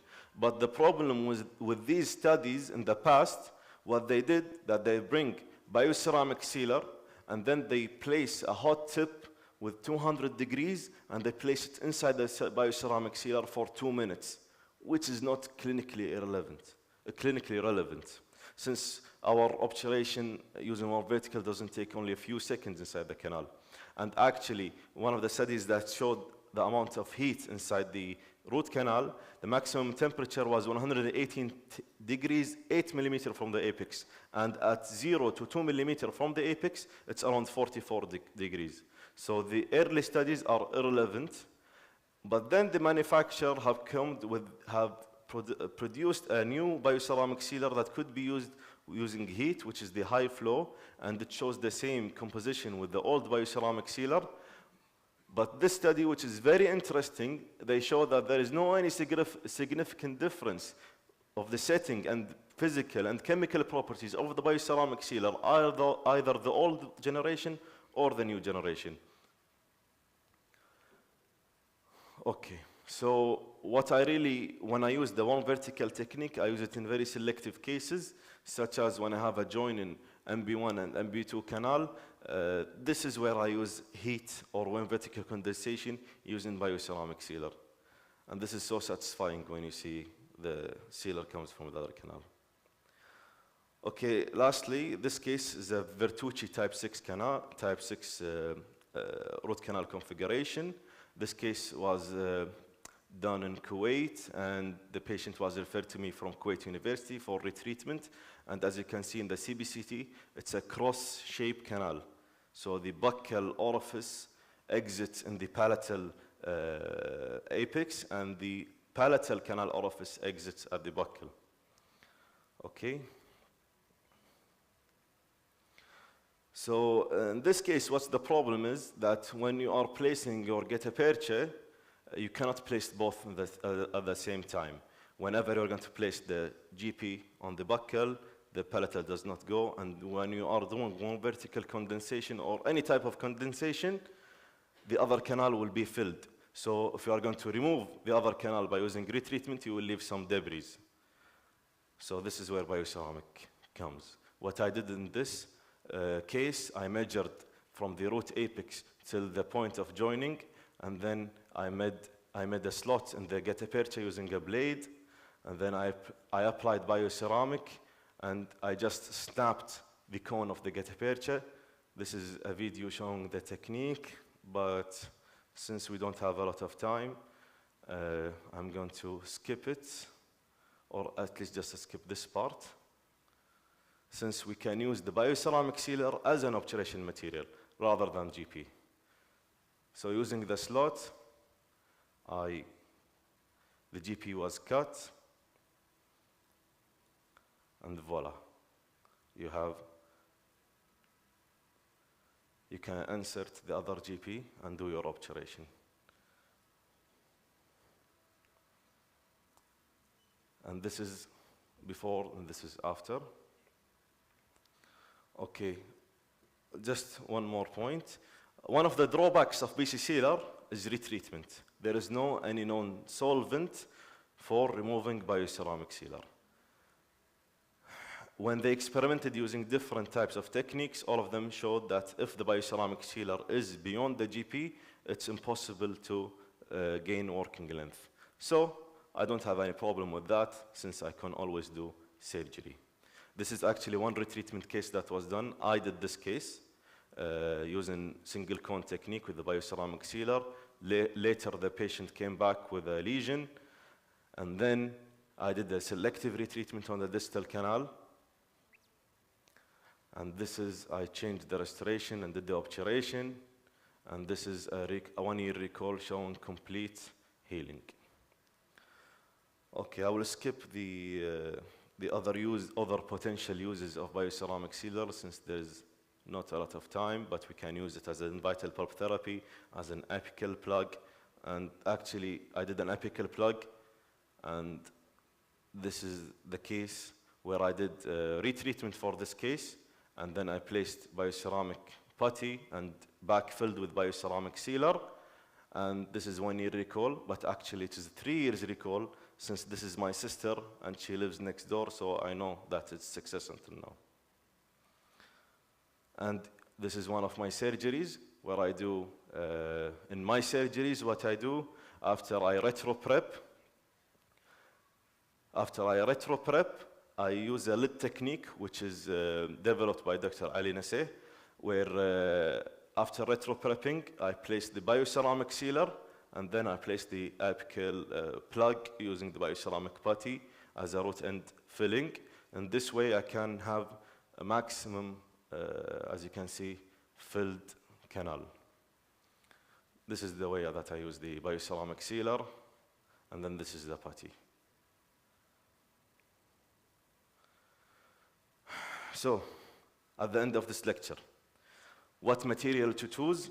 My humble opinion, due to the lack of evidence of new materials that is in the market, the usage of bioceramic sealer should be limited to the materials that have been tested and showing good amount of evidence and good positive evidence. Thank you.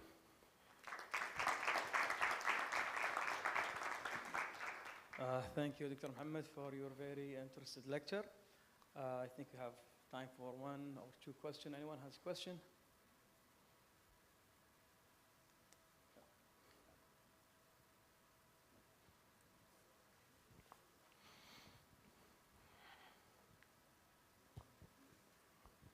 يعطيك العافية دكتور محمد. الله يعافيك. Can we place البايوسيراميك سيلر حق الأوبن ايبكس؟ I don't recommend that because most probably we have sealer extrusion. So what we can do is place bioceramic putty as an apical plug, 3 to 4 millimeter, and then you can backfill with either bioceramic sealer or get a perture. Any more questions? Yeah, actually it's very easy to do C-shaped canal because, as I said, you use the sealer as the obturation material. So you fill all of the C-shaped canal with the sealer, and then you just place the cone for condensing the sealer into the canal. Okay, I have just one more question. As we know that the bioceramic sealers, unlike the conventional sealers, they are hydraulic and they are also hydroscopic. They depend on their setting on the presence of humidity inside the canals. Yes. So how to ensure that we have the adequate amount of humidity inside the tiny tubules if we are intentionally drying our canal with pepper point? Yes. And also regarding the same matter, what do you request or what do you recommend as a final rinse just to prevent water depletion inside the tiny tubules? Yeah, there is a lot of controversy about this topic and about the level of humidity. One of the researchers that I just skipped talked about this topic, and the problem is that the old methods where they did in vitro lab studies, they had that problem.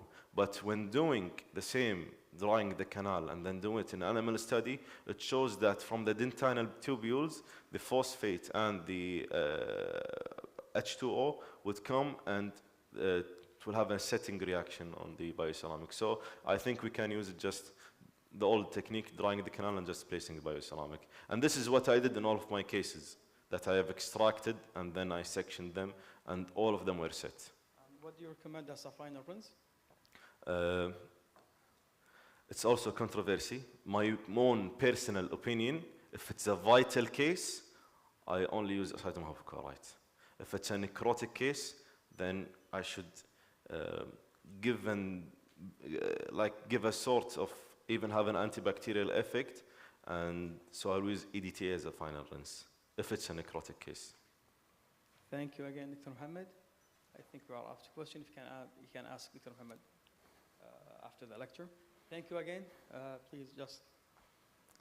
يعطيك العافية. يعطيك العافية.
Moving on to our next lecture, does cooling endodontic NiTi files lead to favorable performance?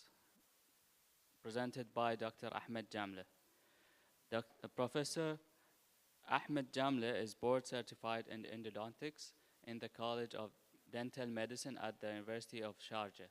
Prof. Jamle involved in many researches worldwide in which he granted several awards and with more than 50 published articles. Please welcome Professor Ahmed Jamle.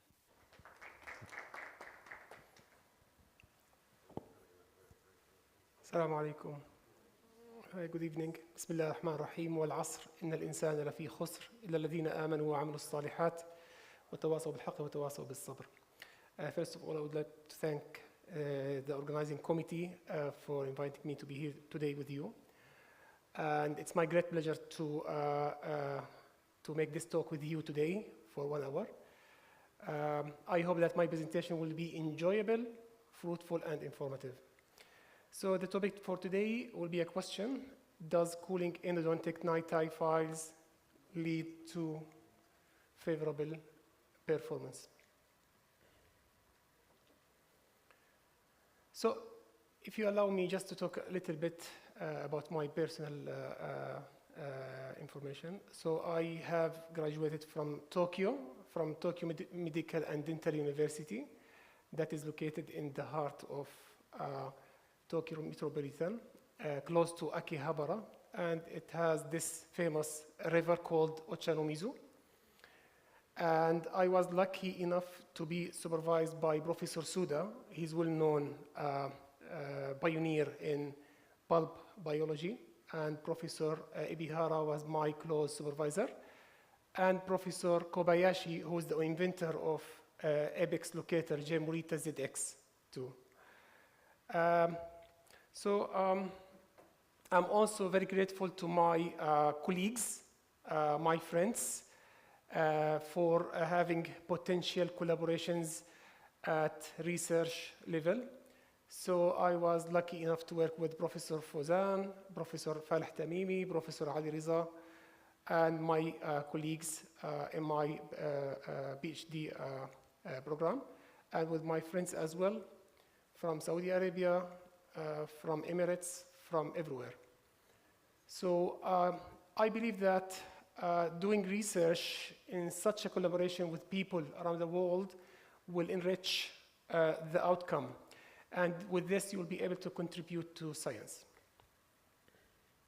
So immediately after I finished my PhD and my board in endodontics, so I joined King Saud bin Abdulaziz University for Health Sciences in Riyadh. I spent there 10 years. It was very enjoyable and fruitful that time.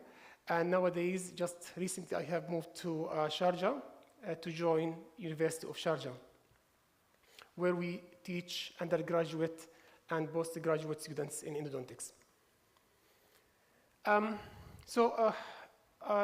Alhamdulillah, I have enough experience in using files, not only in my clinical practice or daily practice, but also in research.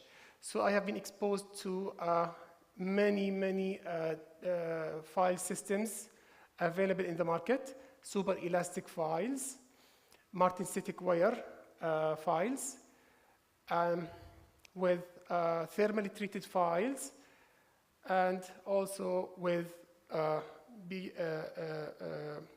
twisted file systems, represented with twisted file and twisted file adaptive systems. So again, I believe that research is important to give you recipes for your practice.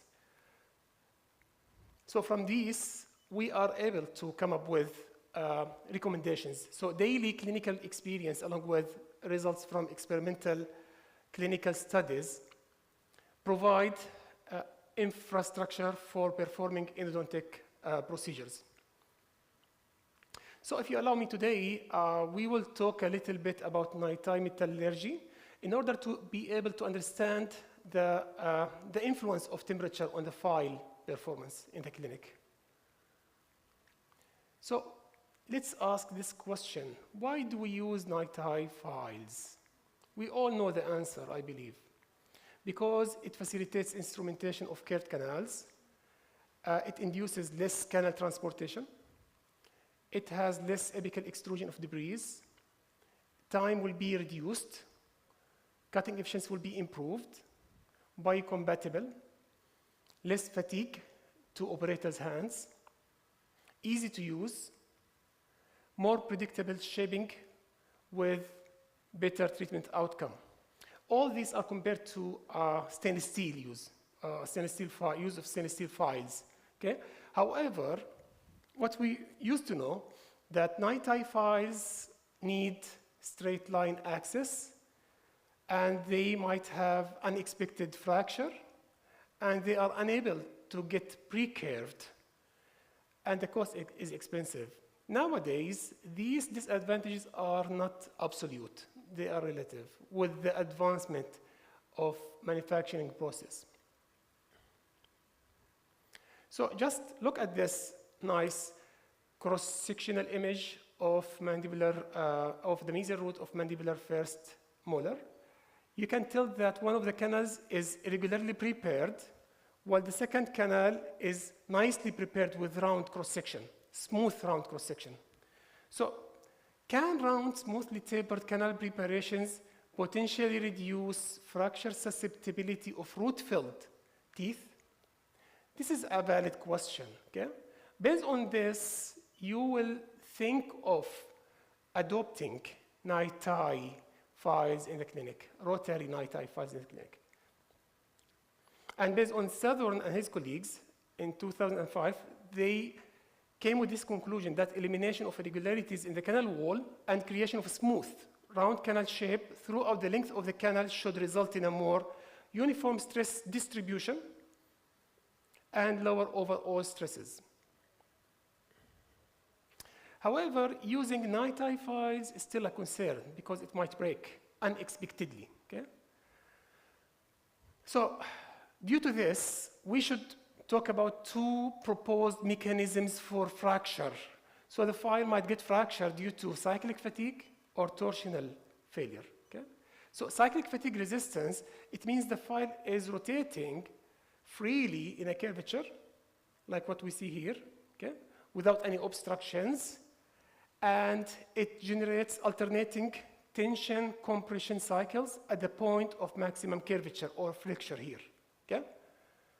And this will lead to fracture eventually. And unfortunately, we are unable to inspect the changes on the file surface. We cannot see it with our naked eyes or even under a microscope because the changes are not macroscopic, they are microscopic. Okay? The second proposed mechanism is called torsional resistance failure. So with torsion, just to imagine when you put your, you bind the finger with two fingers, you'll feel some resistance coming from this bound area, okay?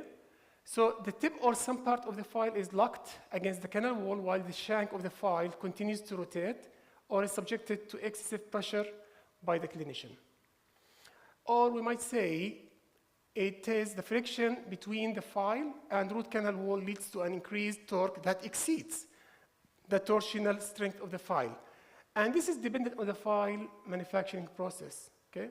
So each file has its own specific intrinsic properties with high or low torsional strength that can accommodate torque generated during our preparation. For that reason, you'll find that ProTaper Next, for example, it needs a torque of 2 because this is what the company says, okay?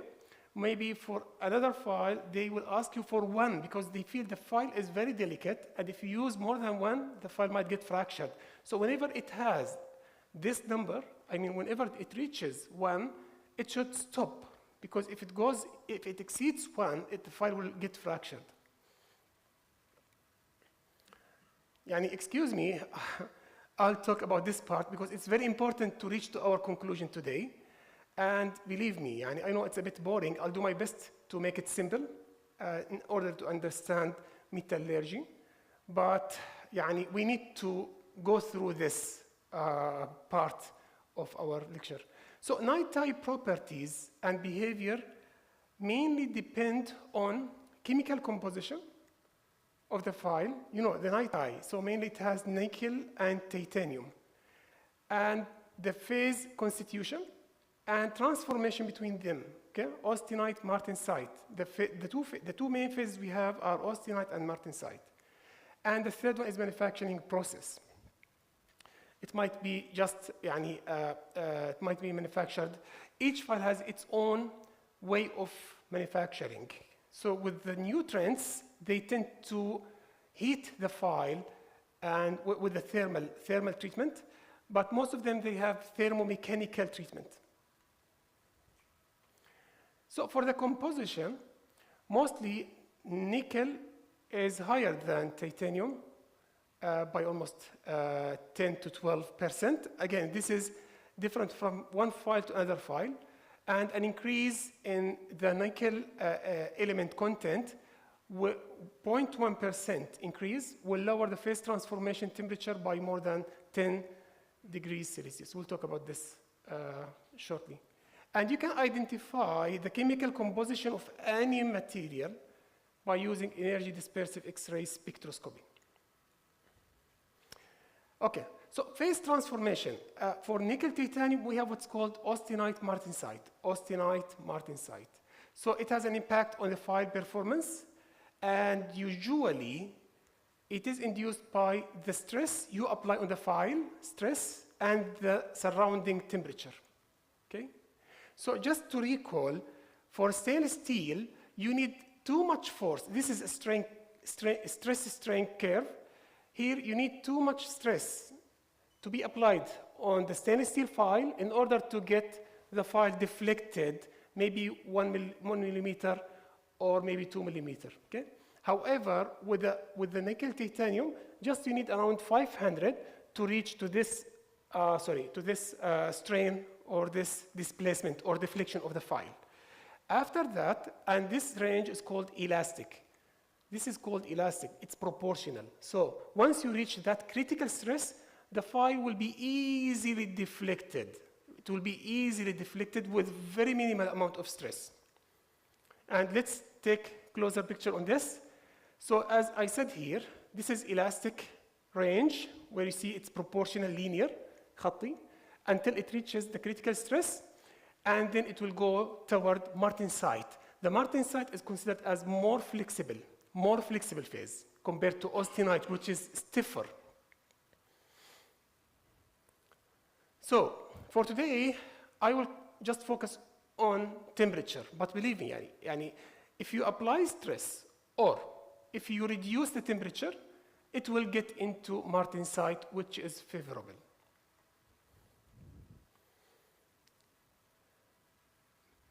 So night type properties, when we say nickel titanium files, their performance are mainly derived from the phase transformation between austenite, martensite, martensite, austenite. Okay? And we can observe the phases using DSC, differential scanning calorimetry, X-ray diffraction, or maybe indirectly with nano indentation. Okay? This is nice to see. Let's talk a little bit about the temperature now. So since the stress is there in the canal will accommodate the file, and the file will negotiate the canal with its curvatures, right?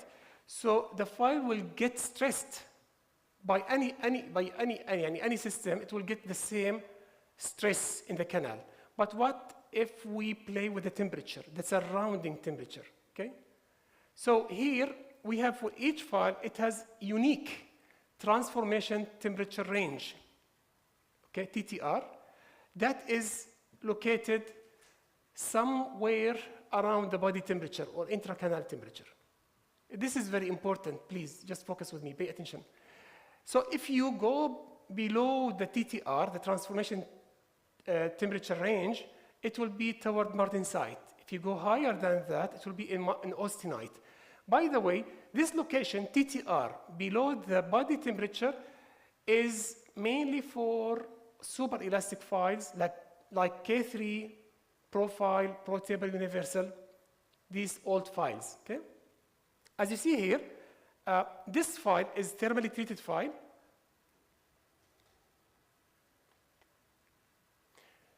This as received file with no influence, with no change in the temperature, room temperature.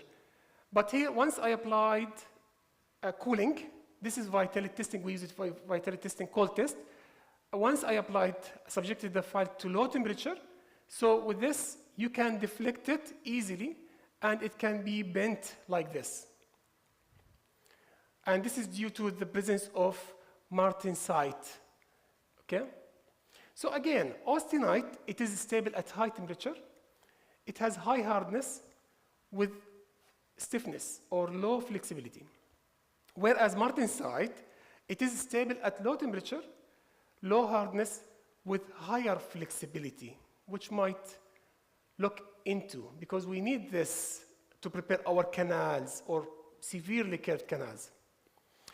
Keep in mind as well that austenite has faster speed of fatigue crack propagation compared to martensite. Again, martensite is better than austenite in terms of speed of fatigue crack propagation. And also, if you care about lateral cutting efficiency, you will see, based on this study published in International Endodontic Journal by Swiss group, that martensitic files had significantly higher lateral cutting efficiency compared to austenitic. So with all this information collectively, we can tell that martensitic files or files under martensitic phase will behave better, okay? Nowadays, I believe that since maybe 2007 or even earlier with the twisted file, they came up with proprietary secret treatments for files in order to move this transformation temperature range closer or maybe even higher than body temperature. Why? Because we need very little amount of critical stress to induce the file from austenite to martensite. Okay, so with this technique, the file will get more flexible, as we see with new files, new trends, like ProTaper Gold, Edge Taper Platinum, ZenFlex, Traverse, ProTaper Ultimate. Many files are available nowadays in the market with this technology, where they modify the thermomechanical treatment in order to make the transformation temperature range very close or even higher than the body temperature. Lucky enough, with these, I was able to publish this paper, and I was the first one who published the effect of surrounding temperature on the file performance. And in that study, I did it at 3 different conditions, 10, 37, and 50 degrees Celsius. And here, with this setup, I was able to see that the amount of load I need to deflect to be able to deflect the file 2 millimeters was very low. The lowest was observed with the 10 degrees Celsius group compared to 37, the body temperature, and 50. And also for number of cycles to fracture, which indicates the cyclic fatigue resistance, was also evident highest in group 10 degrees Celsius. Again, it will give me more favorable outcome, okay? So with this, I mean that the file can stand there. It can prolong the lifetime of the file. And also, we found that the fractured segment length, if that happened, of course, we let the file rotate until it fractured. So we found that the fractured segment length was longer, or the longest was observed with the 10 degrees Celsius. And also, what we did, we kept the file with the same deflection, and we were measuring the amount of load imposed by the file on this load cell here with 2 millimeter deflection. And we found with different temperatures that, as you see here, the deflecting load will get less with 10 degrees compared to 37, 50, and 25 degrees. So nitride alloy will be mostly in martensite phase at low temperature, as I said.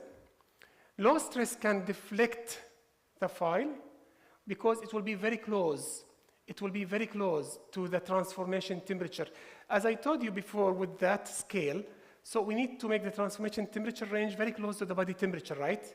But if we move the temperature of the file, instead of being at 37 degrees to make it maybe 10 degrees, that will make the transformation temperature range close or even higher than the file temperature, which would be 10 degrees Celsius, based on that study. The load on cutting edges in curved canals will be reduced, which in turn reduces the stress on the file and thus the possibility to fracture. Material type and ambient temperature influence the mechanical and physical properties of nitride alloys, which could have clinical implications again and again. Testing endophiles at low temperatures has shown improved performance in cyclic fatigue and flexibility. Alhamdulillah, yani I feel I'm so proud because I came with this concept, and later you find that other scientists came with the same conclusions. But doctor, yani, okay, for super elastic files, what about heat treated files where they have already increased the transformation temperature range to be close to the body temperature or even higher, okay? With that, you will get benefit of having martensite at body temperature, at the canal temperature. I will tell you that more martensitic configuration will occur. That's still advantageous. Why don't you take this advantage or benefit? So based on my study, I gave two recommendations. The first one, future nitride file failure studies should be performed under simulated body temperature. And this is very important, by the way. And the second one, the way of keeping the nitride file with low temperature during canal shaping should be investigated. Right. So based on this recommendation, you will be able now, if you check the literature, you will find that many studies after my paper published their findings with the same trend, What I mean that we should not conduct cyclic fatigue study or torsional fatigue study at room temperature. If you want to do it perfectly, you need to simulate the clinical conditions, right? Because we will translate our basic research into clinical practice. So you cannot say, like, I do this at room temperature, at the same time you are trying or testing this material inside patient's mouth, because this nitride alloy is sensitive to temperature, okay? So alhamdulillah, yani, you'll find many papers nowadays, and even journals tend not to accept papers or studies conducted at room temperature. This is a nice study done by Dr. Abu Mustafa from Riyadh Ilm in Riyadh. I had privilege to review this paper. He found that 5-second application of endo-ice using endo-ice on race nitride file, which is super elastic file, the regular file, the old system, and race evo, the heat treated files, enhances their cyclic fatigue resistance. So what if we apply endo-ice on the file before we use it for cyclic fatigue, even for clinical application? So this is our second recommendation. The way of keeping the nitride file with low temperature during canal shaping should be investigated. We all know, yani, if you look into the studies published in the literature, you'll find that these studies have been conducted at room or simulated body temperature. This has been done in our, in the lab back in Riyadh with micro CT. You can appreciate, if you look at it in 2D, you will see that you have 2 straight or 3 straight canals with 2 superimposed canals. But the way you look at it with this rotation, you can tell that the canal is not curved in one aspect. It has curvature at many aspects, which means this will make it even more difficult or challenging to be treated. Okay, and you have to consider this when you plan your treatment. Okay, and keep in mind that the specific heat, الحرارة النوعية, for this nighttime alloy is very low. It's 5 times less than specific heat of water, which means it will get hot and cold very easily and quickly. And it has quick and efficient heat absorber. And this is applicable to all nighttime alloys. So we came up with an idea of why don't we irrigate the canal with cold water? Okay, or maybe we can cool the water. We can make it at maybe 0 degree. We can add glycerine or sodium hypochlorite, and we can add glycerine to keep it even lower. Okay, I tested these while I kept the tooth in simulated in a water bath just to simulate the body temperature, and I found that one is not applicable because the canal is very small in size. And you cannot guarantee that the canal space will get cold, and the file will be cold as well. So it was not applicable clinically. And this, this idea was presented in Italian conference, and it was I mentioned that, but I believe it's not applicable unless maybe the handpiece might get cooled, and the file will get cooled as well. So, as you see here, the canal is not that straight, is not that predictable shape with cylindrical shape. It's not that easy. It needs some efforts. So we came with this concept of cooling the file with endo ice before use. Just give it like 5 seconds application of endo ice on the cutting edge, just before you use it in the canal. And then you will carefully insert the file to the determined length with a slow in and out motion with no longer than 5 seconds use.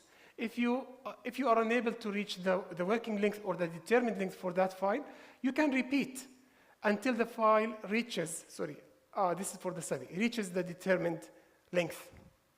Again, this study was done in vitro in double curvature canal. S-curved. And here we used Protaper Next and Zenflex. Protaper Next is M-wire, and Zenflex is thermally treated file. And our variables that we looked into, the shaping time, operative torque, and shaping ability. In our study, no file deformed or fractured, alhamdulillah. All canals remained patent after shaping. In each file, the uncooled and cooled files had comparable shaping time and maximum torque, which is good because we keep in mind that we need to balance, we need to get the benefit of having the file cooled with the presence of martensite in the file, or the majority of the crystallographic arrangements will be in the martensitic phase with cooled files. At the same time, it does the same outcome. To this level, okay? And also negligible and comparable canal deviations were noticed in the tested groups. Not only that, so we came into clinical practice and we tried this secret recipe in our clinic. Because I found it valid and feasible. Why don't we use it? Why don't we try it? And we should try this from our side. So you can see that these canals were prepared with cooled files. Okay? And some cases were shared by my colleague, Dr. Taher, and also my students, post-grad students from Sharjah and from Saudi Arabia, Hamad and May. So in conclusion, the knowledge of the mechanical properties and their association with the metallurgical properties of NiTi rotary files is helpful for clinicians to understand the behavior of NiTi file. Reducing the ambient temperature below the austenite start temperature, or what we call it as transformation temperature range, of the file will increase the percentage of martensite or martensitic phase in the alloy itself, and this will show improved cyclic fatigue, flexibility, and bending properties. And this will result in extended lifetime of the NiTi files. And also, we tested this concept in terms of shaping ability and shaping time, and we found them comparable with as-received files. However, we need to test it with torsional fatigue. Cutting effectiveness has been done comparing martensitic and austenitic files, but it's worth investigating this again with cooling recipe. So our protocol again, just before canal shaping, the file is subjected to endo-ice for 5 seconds at its cutting part, and the file is carefully inserted into the canal with in and out picking motion, no longer than 5 seconds. And you can repeat these points if you feel the file doesn't reach the determined length yet, okay? I think since I'm doing research, I feel like, and I do research based on my observations and my colleagues' observations, and not only in this aspect, but also in other aspects, even in clinical trials. And I found it very meaningful when you come up with findings that will help you as a clinician in the clinic. Instead of doing routine things, you'll come up with new things, okay? So old ways will not open new doors, okay? Thank you so much. Thank you, Dr. Ahmed, for your great lecture. Anyone has a question?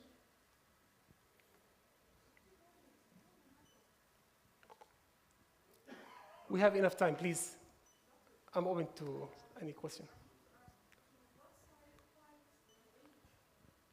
To what file size range is it beneficial for cooling the instrument? Thank you. Is it Thank you size for 35, size 40? good size question. 40? Thank you. And to what beneficial for the martensitic and for the austenitic? What? Is it more beneficial for the martensitic or the austenitic? Thank you. Because I have a martensitic, pure martensitic file. Actually, I realized the size 40 even is very difficult through the crowns. Okay. It needs to be more flexible. Okay. So I'm asking about this. Shukran. Thank you so much, Doctora. Very, very good questions. So the first question is, what size do we use this technique? Okay, good question. Thank you. I believe if we do this in our shaping files, Doctora, shaping files, but not in, in finishing files and shaping files, but not in our glide path files. So glide path files, we need stiff files to be able to negotiate the canal and prepare narrow canals, right? So here we deal with more cyclic fatigue issues, okay? So we deal with curved canals. So once you achieve glide path preparation, manually or maybe with rotary files, you'll go with files like if you use 2004, still this technique is applicable, okay? So you can cool file 2004. So the shaping and finishing files can be cooled before you use, yes. The second question is austenite martensite. I believe that martensitic files or files at martensitic phase will give better or favorable results. Doctora, even with the martensitic files available in the market, they claim it's M-wire, but still it has some percentage of austenitic phase. So still it's still there, Doctora. But the majority will be in the martensitic phase, I believe. And same applies to thermally treated files and controlled memory files.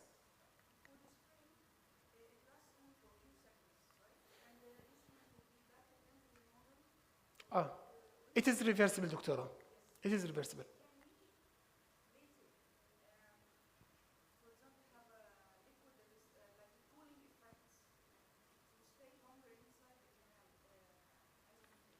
Good question. Good question. Yes, yes, yes. Doctora, thank you very much. We have two issues here. The equilibrium with the surrounding tissues, it will heat, it will warm the temperature inside the root canal. This is number one. Number two, for the file itself, we did pilot testings in order to reach to this recipe, and we found that 5 seconds is not that long, is not that short, but it is applicable if you use the file inside the canal for short period, because the file specific heat is very low, which means it warms and cools quickly.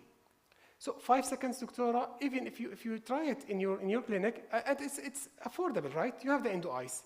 Just try it, and you will see the file can be kept with this, pre-curved for maybe 10 seconds or 15 seconds. But using it inside the canals, which are hot or warm with 37 degrees or 35 degrees, I believe that 5 seconds will be enough to deal with. Yeah. Thank you. Thank you. Any more questions? Actually, I do have one question.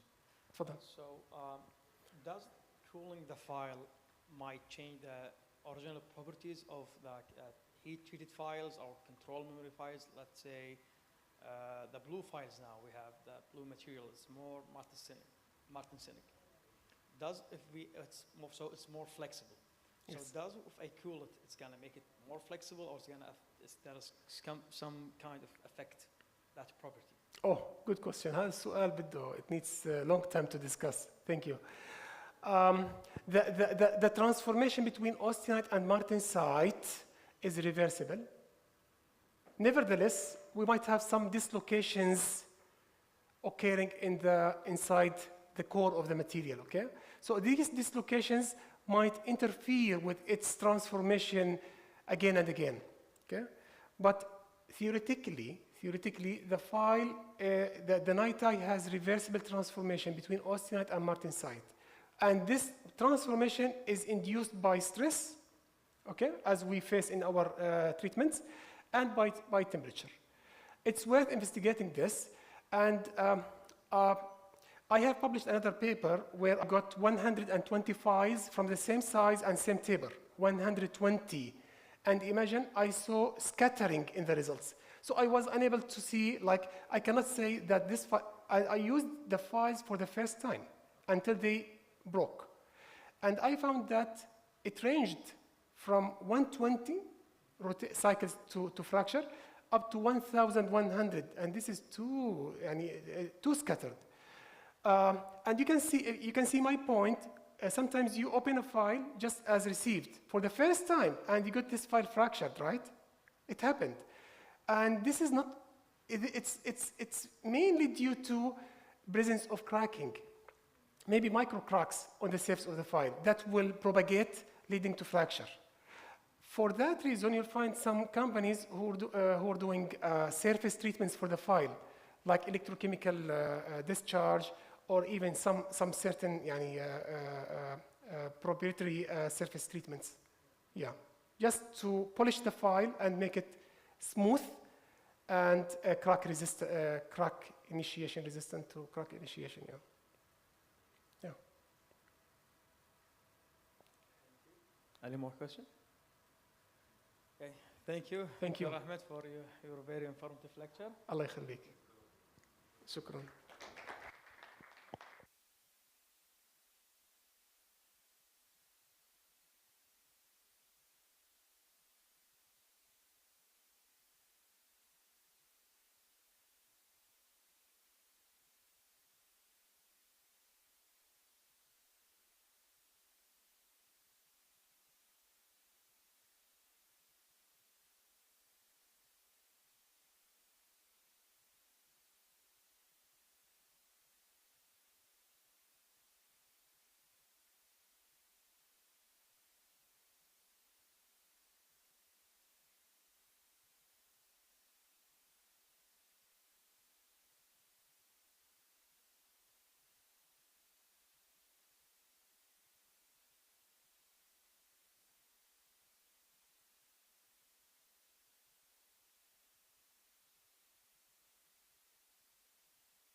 we can take 10-minute break until our next presenter. We're gonna start at 5.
Hello?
Hello, good evening.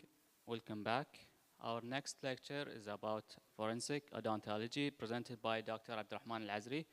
Dr. Al-Azri is a consultant in oral pathology and medicine and the head of dental and oral and maxillofacial surgery department of Al-Nahda Hospital.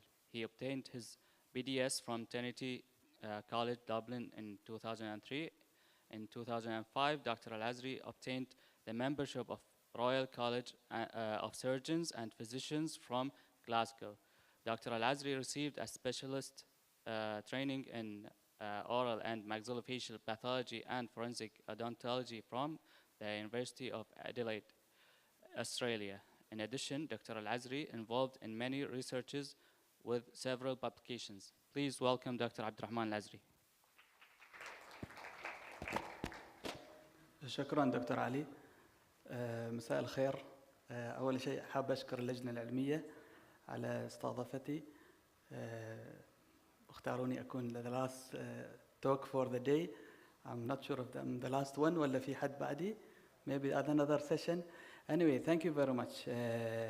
First of all, for the organizing committee, for the Kuwait Dental Conference organizers. I have been coming to this conference for so many years now, and I have presented in the past, but probably long time ago, before I specialized actually. I did my specialization in two interesting fields of dentistry, which is oral pathology and oral medicine, which a lot of us will probably find it challenging somehow and interesting in a lot of aspects.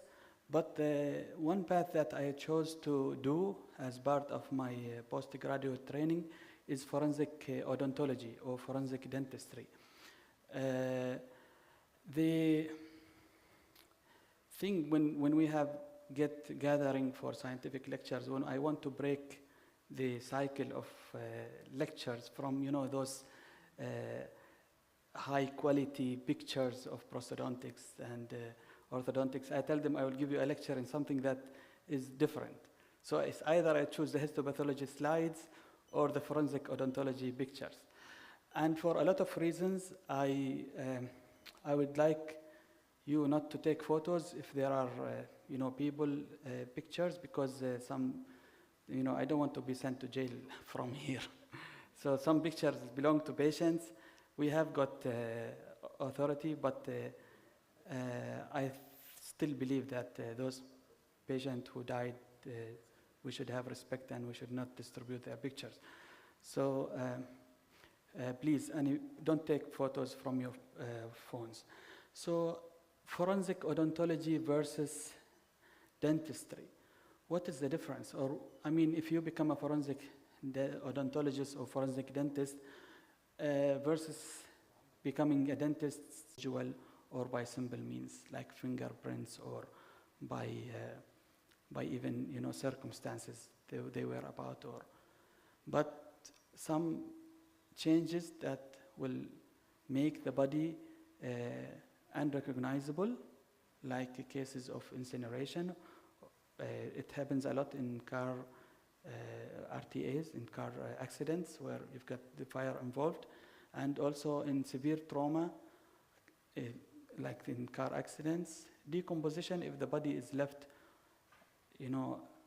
after death for a long time, and it depends on the weather. If it was hot or humid, it decomposes quicker. Or if it was buried, some criminal cases involved, hiding the bodies under the ground, and they get, with time, skeletonized. And after some time, they are discovered, so someone needs to come and, identify it. Multiple deaths, that happens in mass disasters, like aircraft accidents and major, like tsunami, that what happened, a lot of cases were involved. So multiple deaths, sometimes they, bodies get mixed, and they don't get families, to see the patients, so they have to identify them individually. And there is a process to, identify multiple deaths. So basically, the bodies with the changes, they change to a level beyond recognition, meaning that after sometimes you cannot really tell if that person is the one that I expect. So a very solid, a scientific way need to be used to say for certain level of certainty that this body belongs to that person. And there are, remains of human body that become, really, you need to see who was involved in that, accident. So you need to identify before you actually claim or say that this person has actually died. And the teeth, so how we do identification? There are different ways. Start with a simple visual. Sometimes the property, medical devices inserted the human body. Dental comparison is one way that we are specialized in. Fingerprints, if you have got something to compare with. DNA is an expensive way of doing it, but again, it depends on the legal system that you have, and if it allows or not, and if you've got the cash for it. But dental means, why we use teeth? What's special about teeth? We deal with teeth every day, but we don't know that they are special part of the body. They have very highly individual patterns, and I would say, like fingerprints, not two people have identical fingerprints. Same with dentition. If you look at it from a forensic point of view, you'll probably realize that your teeth, the size, the arrangement, the level, the heights, sometimes the changes or level of attrition will make almost impossible to have two identical dentitions. Although they might look similar, if you look at them from a very close perspective, you realize they're not identical. But again, how do you actually know that this set of teeth or this dentition after death is the same as what the person you have or you think that it belongs to? Is the presence of dental data. And that's what you have. All of us will have some data for the patient. When we see the patient, we'll record what we have done for the patient, type of fillings, we have taken x-rays. So we will have a set of data for the patient. But those data, will be used as, your daily record. And that's for a different purpose. But when it comes to forensic procedure, it has a different purpose, and you might be, asked to bring the dental records of the patient for a dental or forensic odontology procedure. Teeth are very reliable and they are very resistant to change. Enamel is very strong and it protects the dentine underneath it. And even in severe high heat, the pulp is protected. So even the pulp can be used for DNA collection in severely, incinerated cases. And I have came across few cases where teeth had to be drilled and pulp removed for DNA test. And examples from the past, and it's still being used actually, dental comparison by dental means. And I'll give you examples of how important dental comparison or human identification by dental means. The victims of 9/11, 76% of individuals were identified by dental means. And this is a very high number. It's almost more than 3/4 of the cases. And the Bali bombing, 60%. And the reason why it was 60%, not because the quality of forensic odontology procedure there. No, actually the quality of the dental records that they couldn't find actually for a lot of the patients who were lost in Bali bombing. The tsunami, almost 80%, and this is a very high number. They used dental records before death of those individuals to compare them with the bodies that they found, and they use them to identify those bodies. This is very important. It becomes very important in airline disasters, and usually when there is an airline mass disaster, a lot of forensic odontologists get called and form a DVI team, which is a disaster victim identification, at the level of Interpol. And those people will come because with airline, it's very different.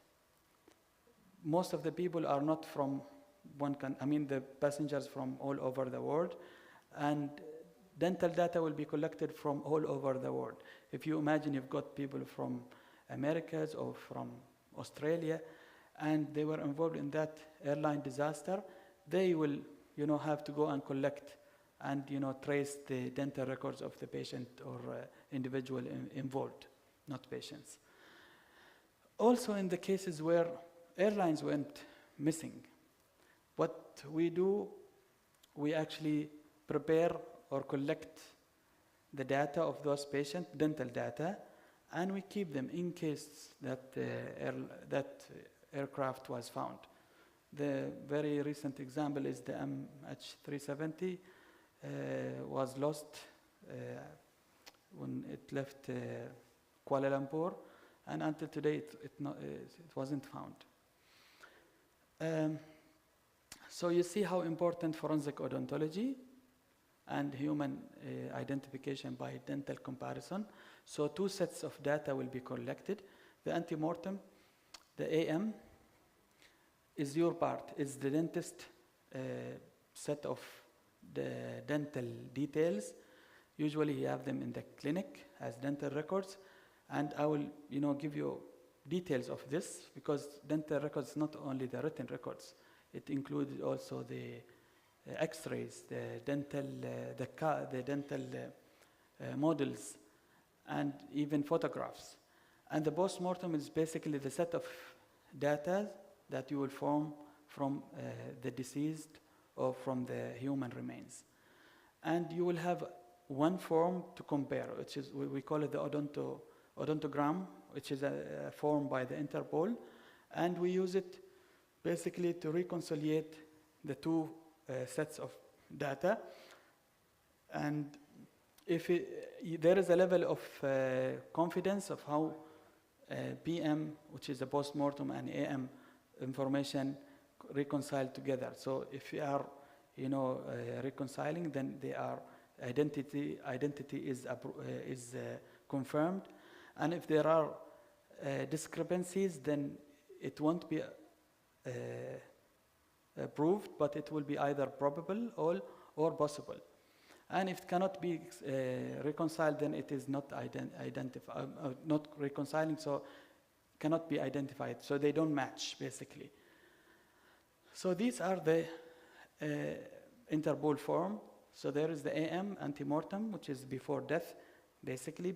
That's the information we get from the dentist or from patient belongings, sometimes photographs, sometimes you get x-rays and dental cast and mouth guard. All this information will be fed in one form, and the body that was found, you will form it as a forensic odontology procedure. You compare them, reconcile. If they don't match, then if they match, then it is identity confirmed. So what is the source of dental data? It's usually the dental practitioner from the government and private practitioner. And if there is a mass disaster, information will be requested through the proper channel, the Interpol and the local police, to the local dentist or dental practitioner. But some additional information can be used from victims' homes if he is keeping a mouth guard, casts sometimes, or dental work. They will always investigate through the police. So dental data that you have, which have a forensic value, includes dental records, radiographs, photographs, and dental appliances, as well the dental cast.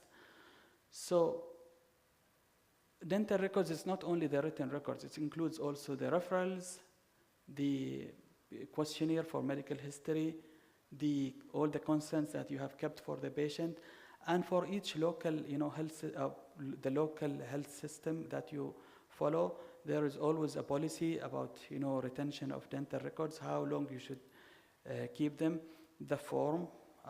I think you are using electronic and written and paper, because in some countries it's now you have to have electronic dental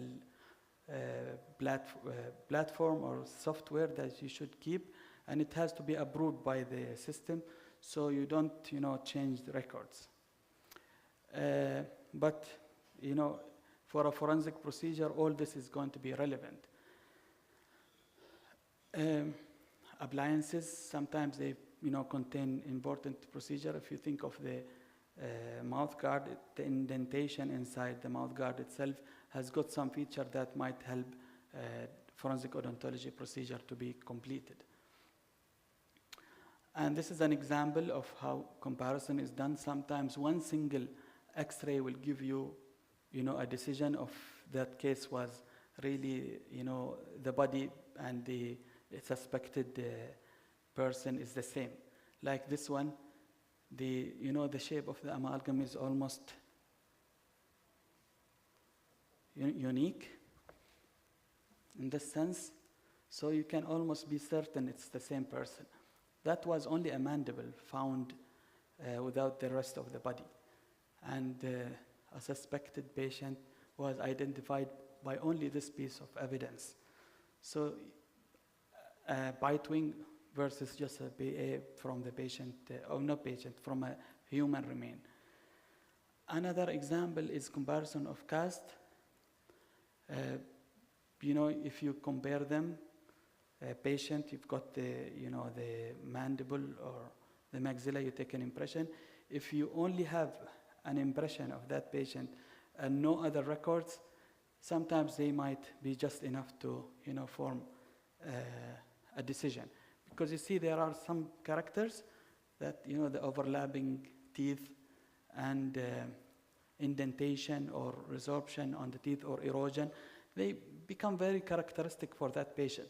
So when we look at them in the clinic, we don't really give them much attention.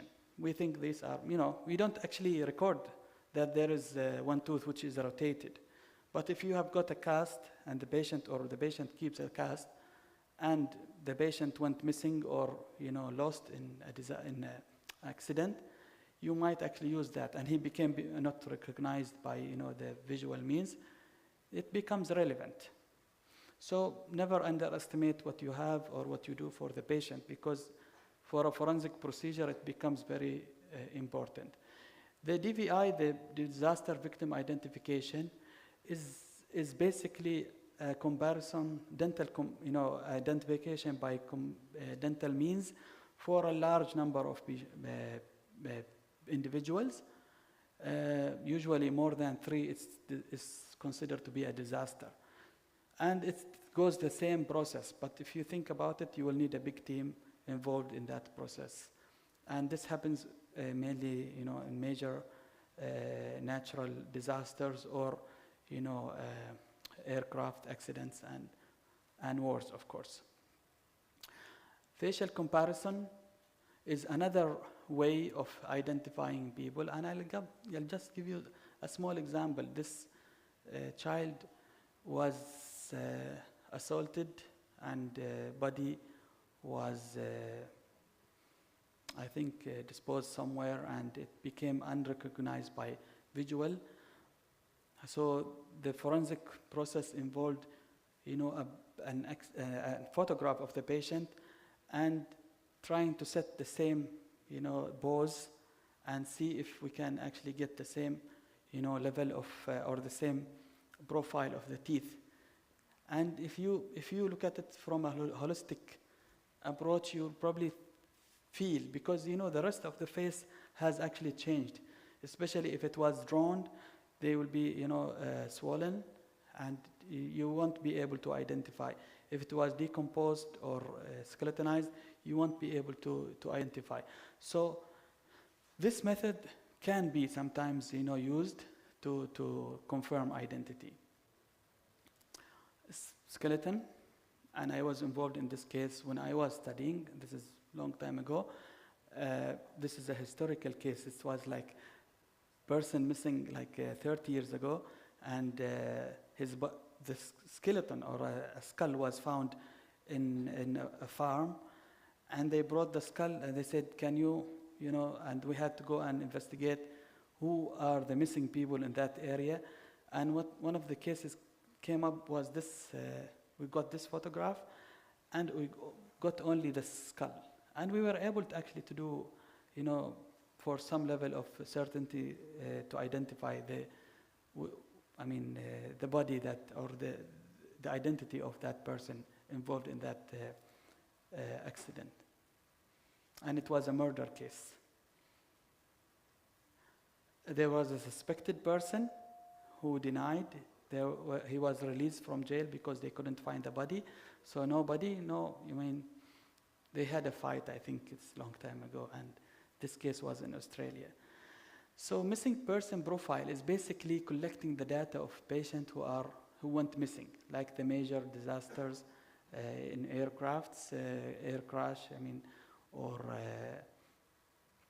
kidnapped airlines and so on, or major disasters. So what basically, if a person cannot be identified or the body cannot be retrieved, you prepare the AM forms for all the suspected missing people, and whenever a body is found,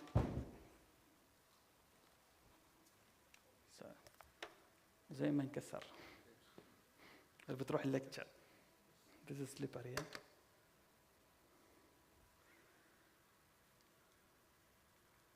So basically you will collect the data of, so if the patient if the person happened to come to you at some stage and he went missing and he was traveling somewhere and he was involved in that accident, you probably be called to, give, through the local police, to give all dental information or all dental records of that patient. I don't know how often it happens to you, but in the recent years, I have came across, requests for patient files from outside. And we don't always, get involved to ask why and who wants them. If the authority requests them, then we have to give them without asking questions, because we don't, sometimes they have to control the media for, major disaster, or especially if the people went missing and still, a low profile case. Age estimation is very interesting thing.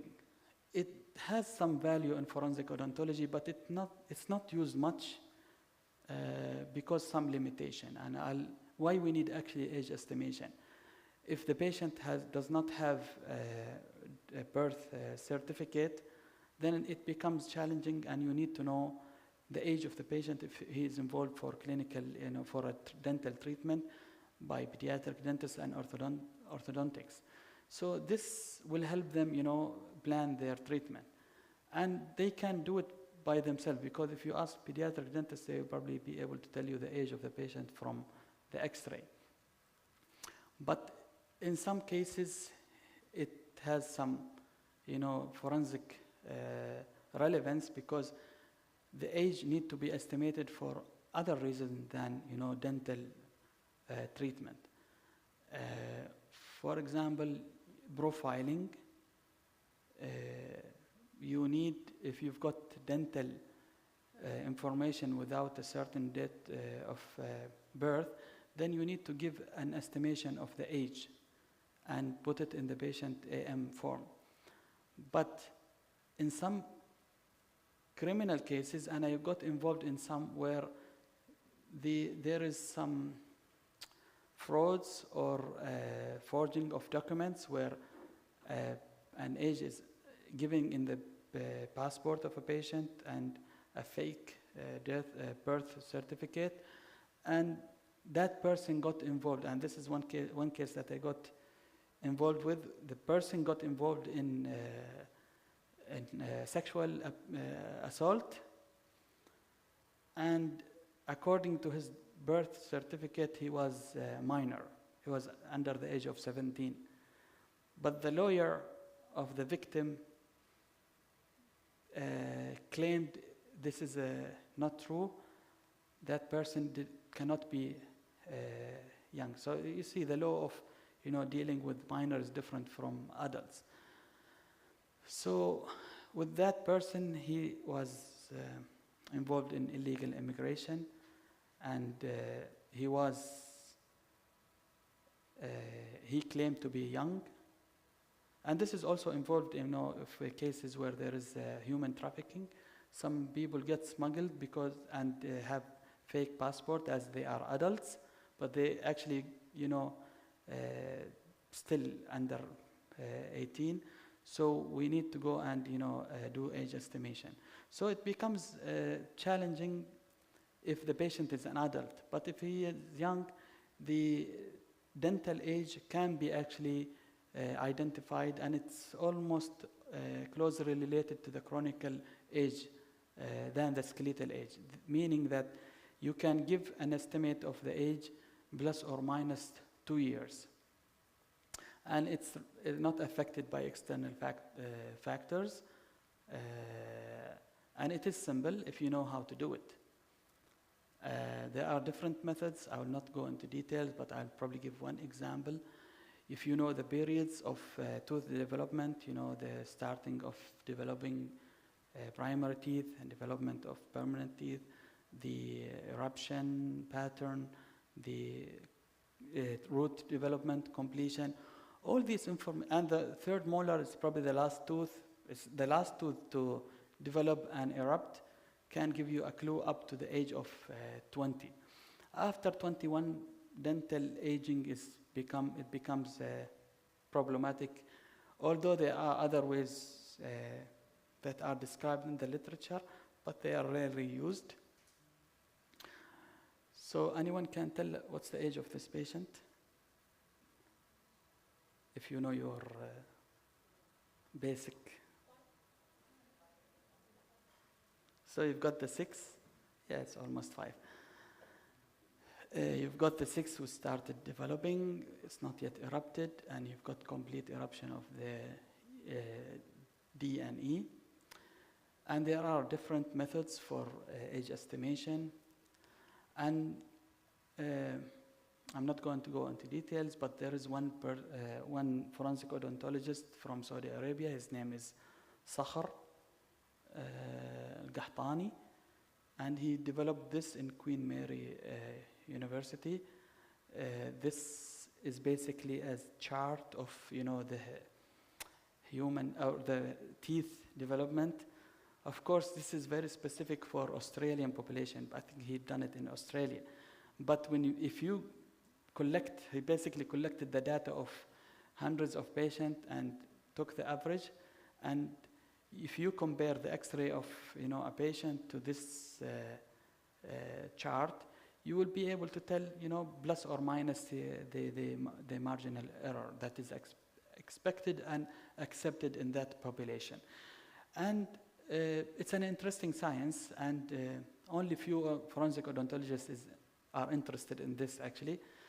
If we get called to do age estimation, we try to use the best according to what we have, because it's not always feasible to do this. And if we don't have a chart for that population, it becomes difficult.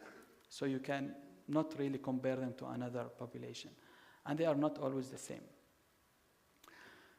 We are involved in orofacial injuries and bite marks. So the role of forensic odontologists is basically recognition of injuries and documentation. And then it's either we preserve the evidence or report it according to what is required. Very important to know the types of injuries, and not only the dental, there's also soft tissue injuries. And if you get, you will become part of the chain of evidence, where you have to preserve this evidence, because you see after a few days of this injury, most of these injuries will heal. And if you get called for collecting the evidence, then you have to take the proper records, the proper impressions, the x-rays and photographs, because once the patient leaves, and if you have also to collect DNA sample or biological sample for DNA, if there is alleged assault, so you need to confirm identity of the person involved in that assault or the alleged person. So you probably need to do also the biological collection of saliva from the wound, if it was a bite, of course. So again, same thing with bite mark recognition.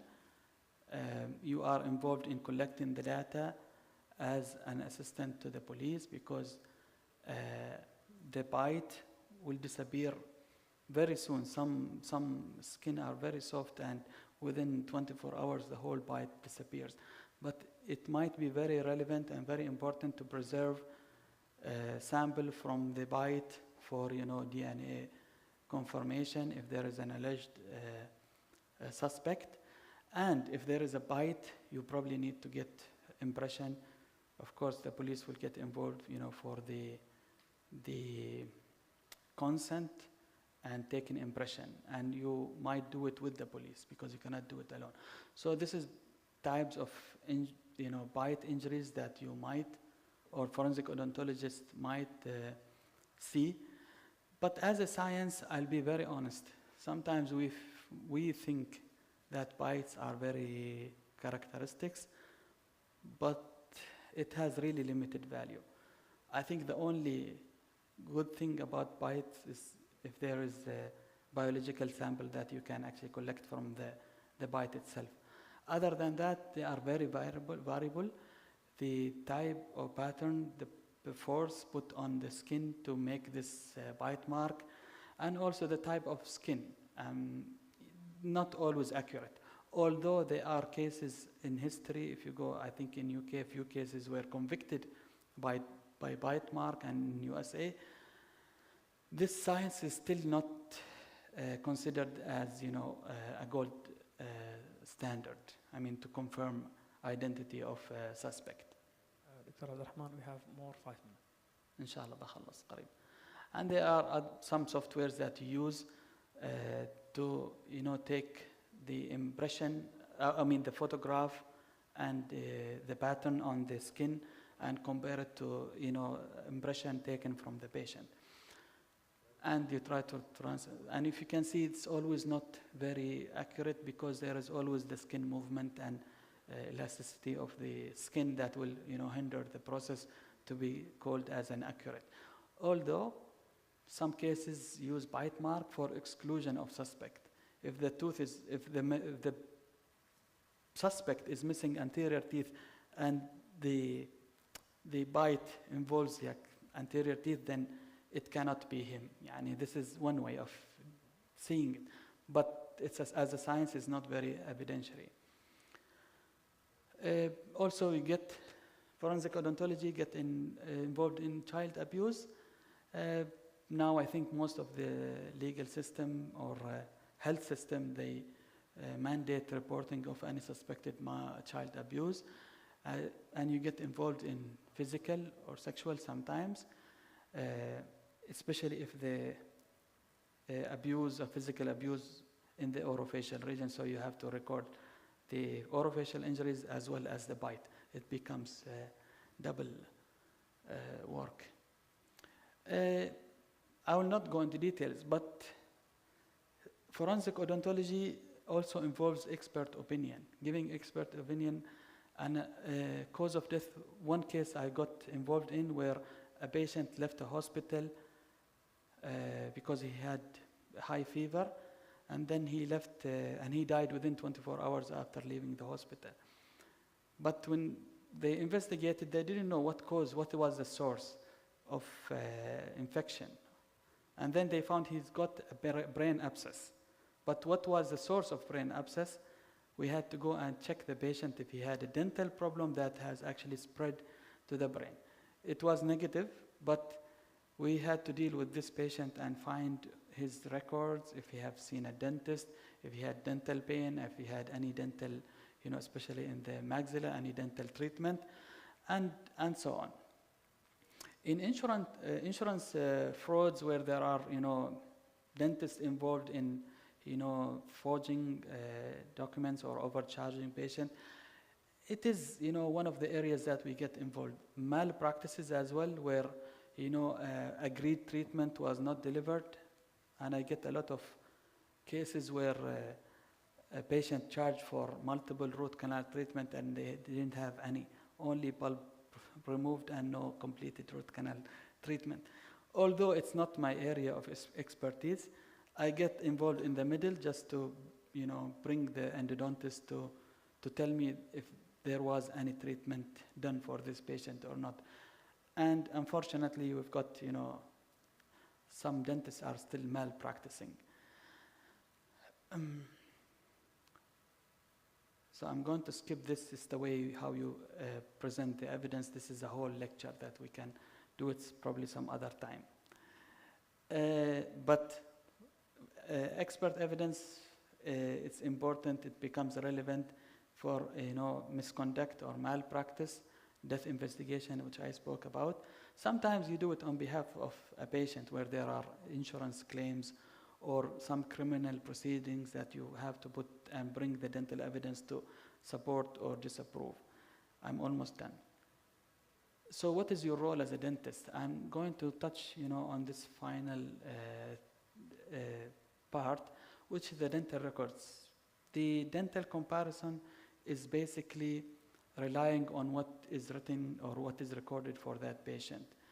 And although it is part of the clinical and continuation of care for the patient, it becomes, a way of defense for dental practitioners, but it also has some forensic value, where the case is involved in forensic identification, or an expert opinion, or a claim of malpractice.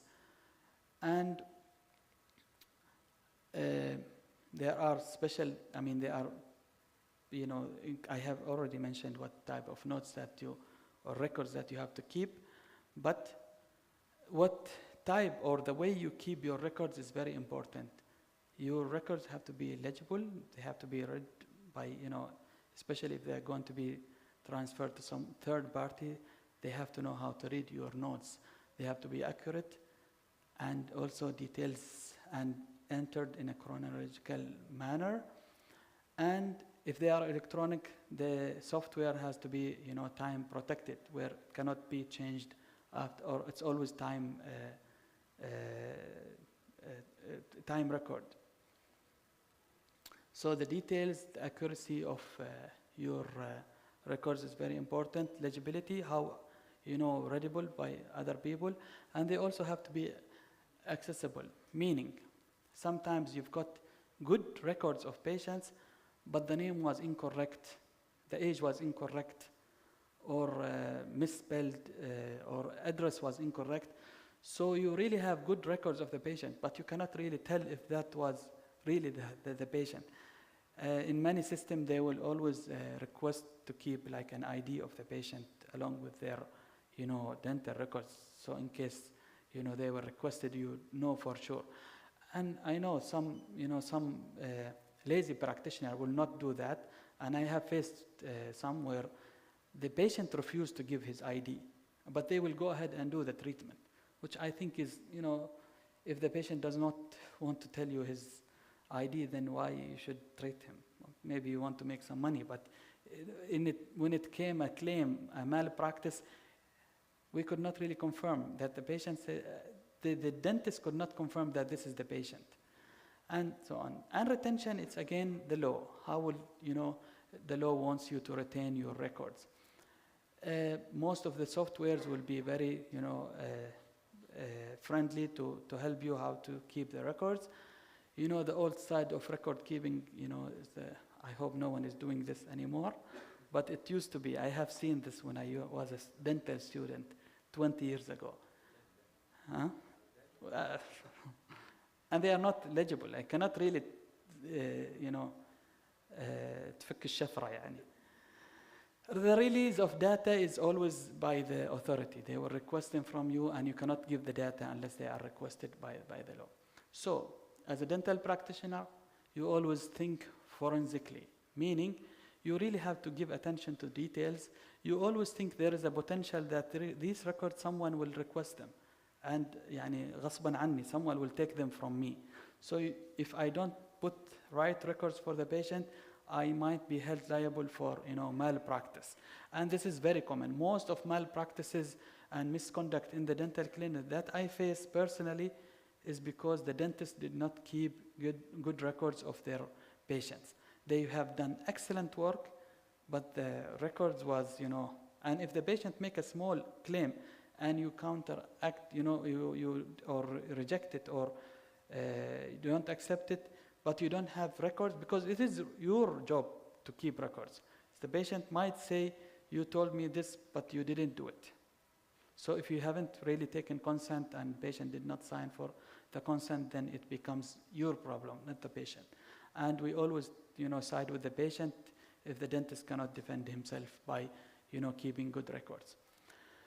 And always cooperate with the colleagues and the lawmakers and make your life easy.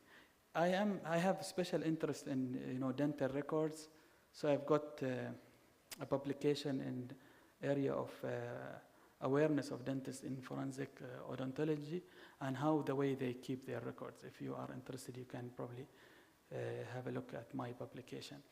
And thank you very much. I know it's the last lecture, so everyone wants to go home. And I'm happy to take questions. Thank you, Dr. Abdurrahman, for the very interesting lecture. So, if anyone has a question.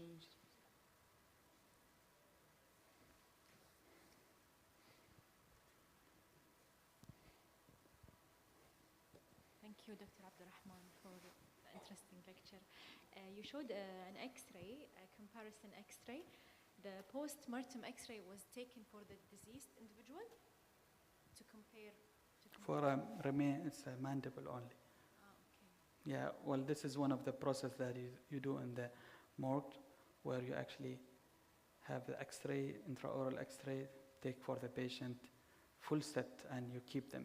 Because once you've got that form, the PM form, you keep it with you. The body can be, stored in by the authority, the forensic lab usually, or the forensic center that you have. So X-rays are taken for all teeth. If only remains like a mandible, maxilla, you take, if there are teeth, you take a X-ray of it. Thank you, Dr. Abdurrahman. Very interesting topic. I was personally interested in forensic odontology. فبس أنا ما عندي سؤال، بس أبيك توسط لي أروح أسوي 1 year fellowship في المجال. ما يهمك إذا تريد نفس الجامعة؟ نفس الجامعة ما في مشكلة نرجع استراليا. عادي نتكلم بعدين نرتب لك. أشكرك. إن شاء الله. Any more questions? I expected more questions يعني. Please dental records. Your records are your responsibility. And this is a message I always tell. I do lectures in malpractice and patient complaints. And this is 90% of the cases which I face, unfortunately, is the poor records that are kept by the dentist. But what is really, sad that the dentists have done a very good job for the patient, but they haven't really kept any records of what they have done. They really have to get, in touch. They think dental, writing records is an additional thing, is not part. Actually, if you go by definition, dental consultation, when you charge it, the first visit is usually higher than, follow-up. Why? Because you will probably need to take X-ray. You will need to write a full, dental history of that patient. So you create an odontogram by, collecting all the data. Probably you will miss some details. We will miss details, but if you go by, systematic approach, you will, catch all the details, at least by X-rays and impressions. So this is, my message. If one thing you will learn from my lecture is, keeping good records is really, I'll be very happy, and I'll come back again. Thank you, Dr. Abdurrahman, again for your very interesting topic. And I hope we learn a lot from today. And we. إن شاء الله. أنا حاب أشكر دكتور عبد الرحيم لأنه هو personally يعني أصر علي إني أجي وأعطي المحاضرة. هو عارف إني أنا جاي بس أصر إني أعطي المحاضرة وأصر إنها forensic odontology. يعطيك العافية. إن شاء الله. فأنا كنت أعلق قبل لا توصل دكتور إنه في the two areas in dentistry where they are looked at either very interesting ولا very boring اللي هو oral pathology الhistopathology يعني والforensic.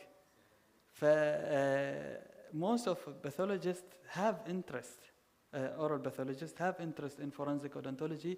I don't know what's the connection. I have met a lot of forensic pathologists, oral pathologists who are specialized in forensic odontology. You think forensically. إن شاء الله. شكرا. الله يعافيك.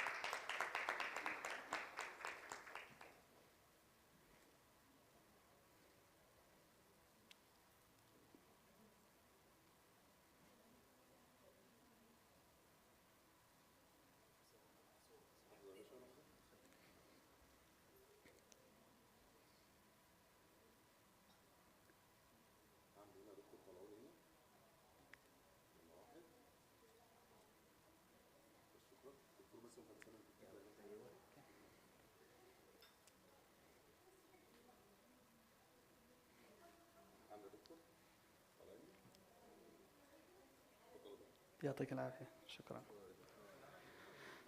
مشكور دكتور علي. يعطيك العافية. شكرا.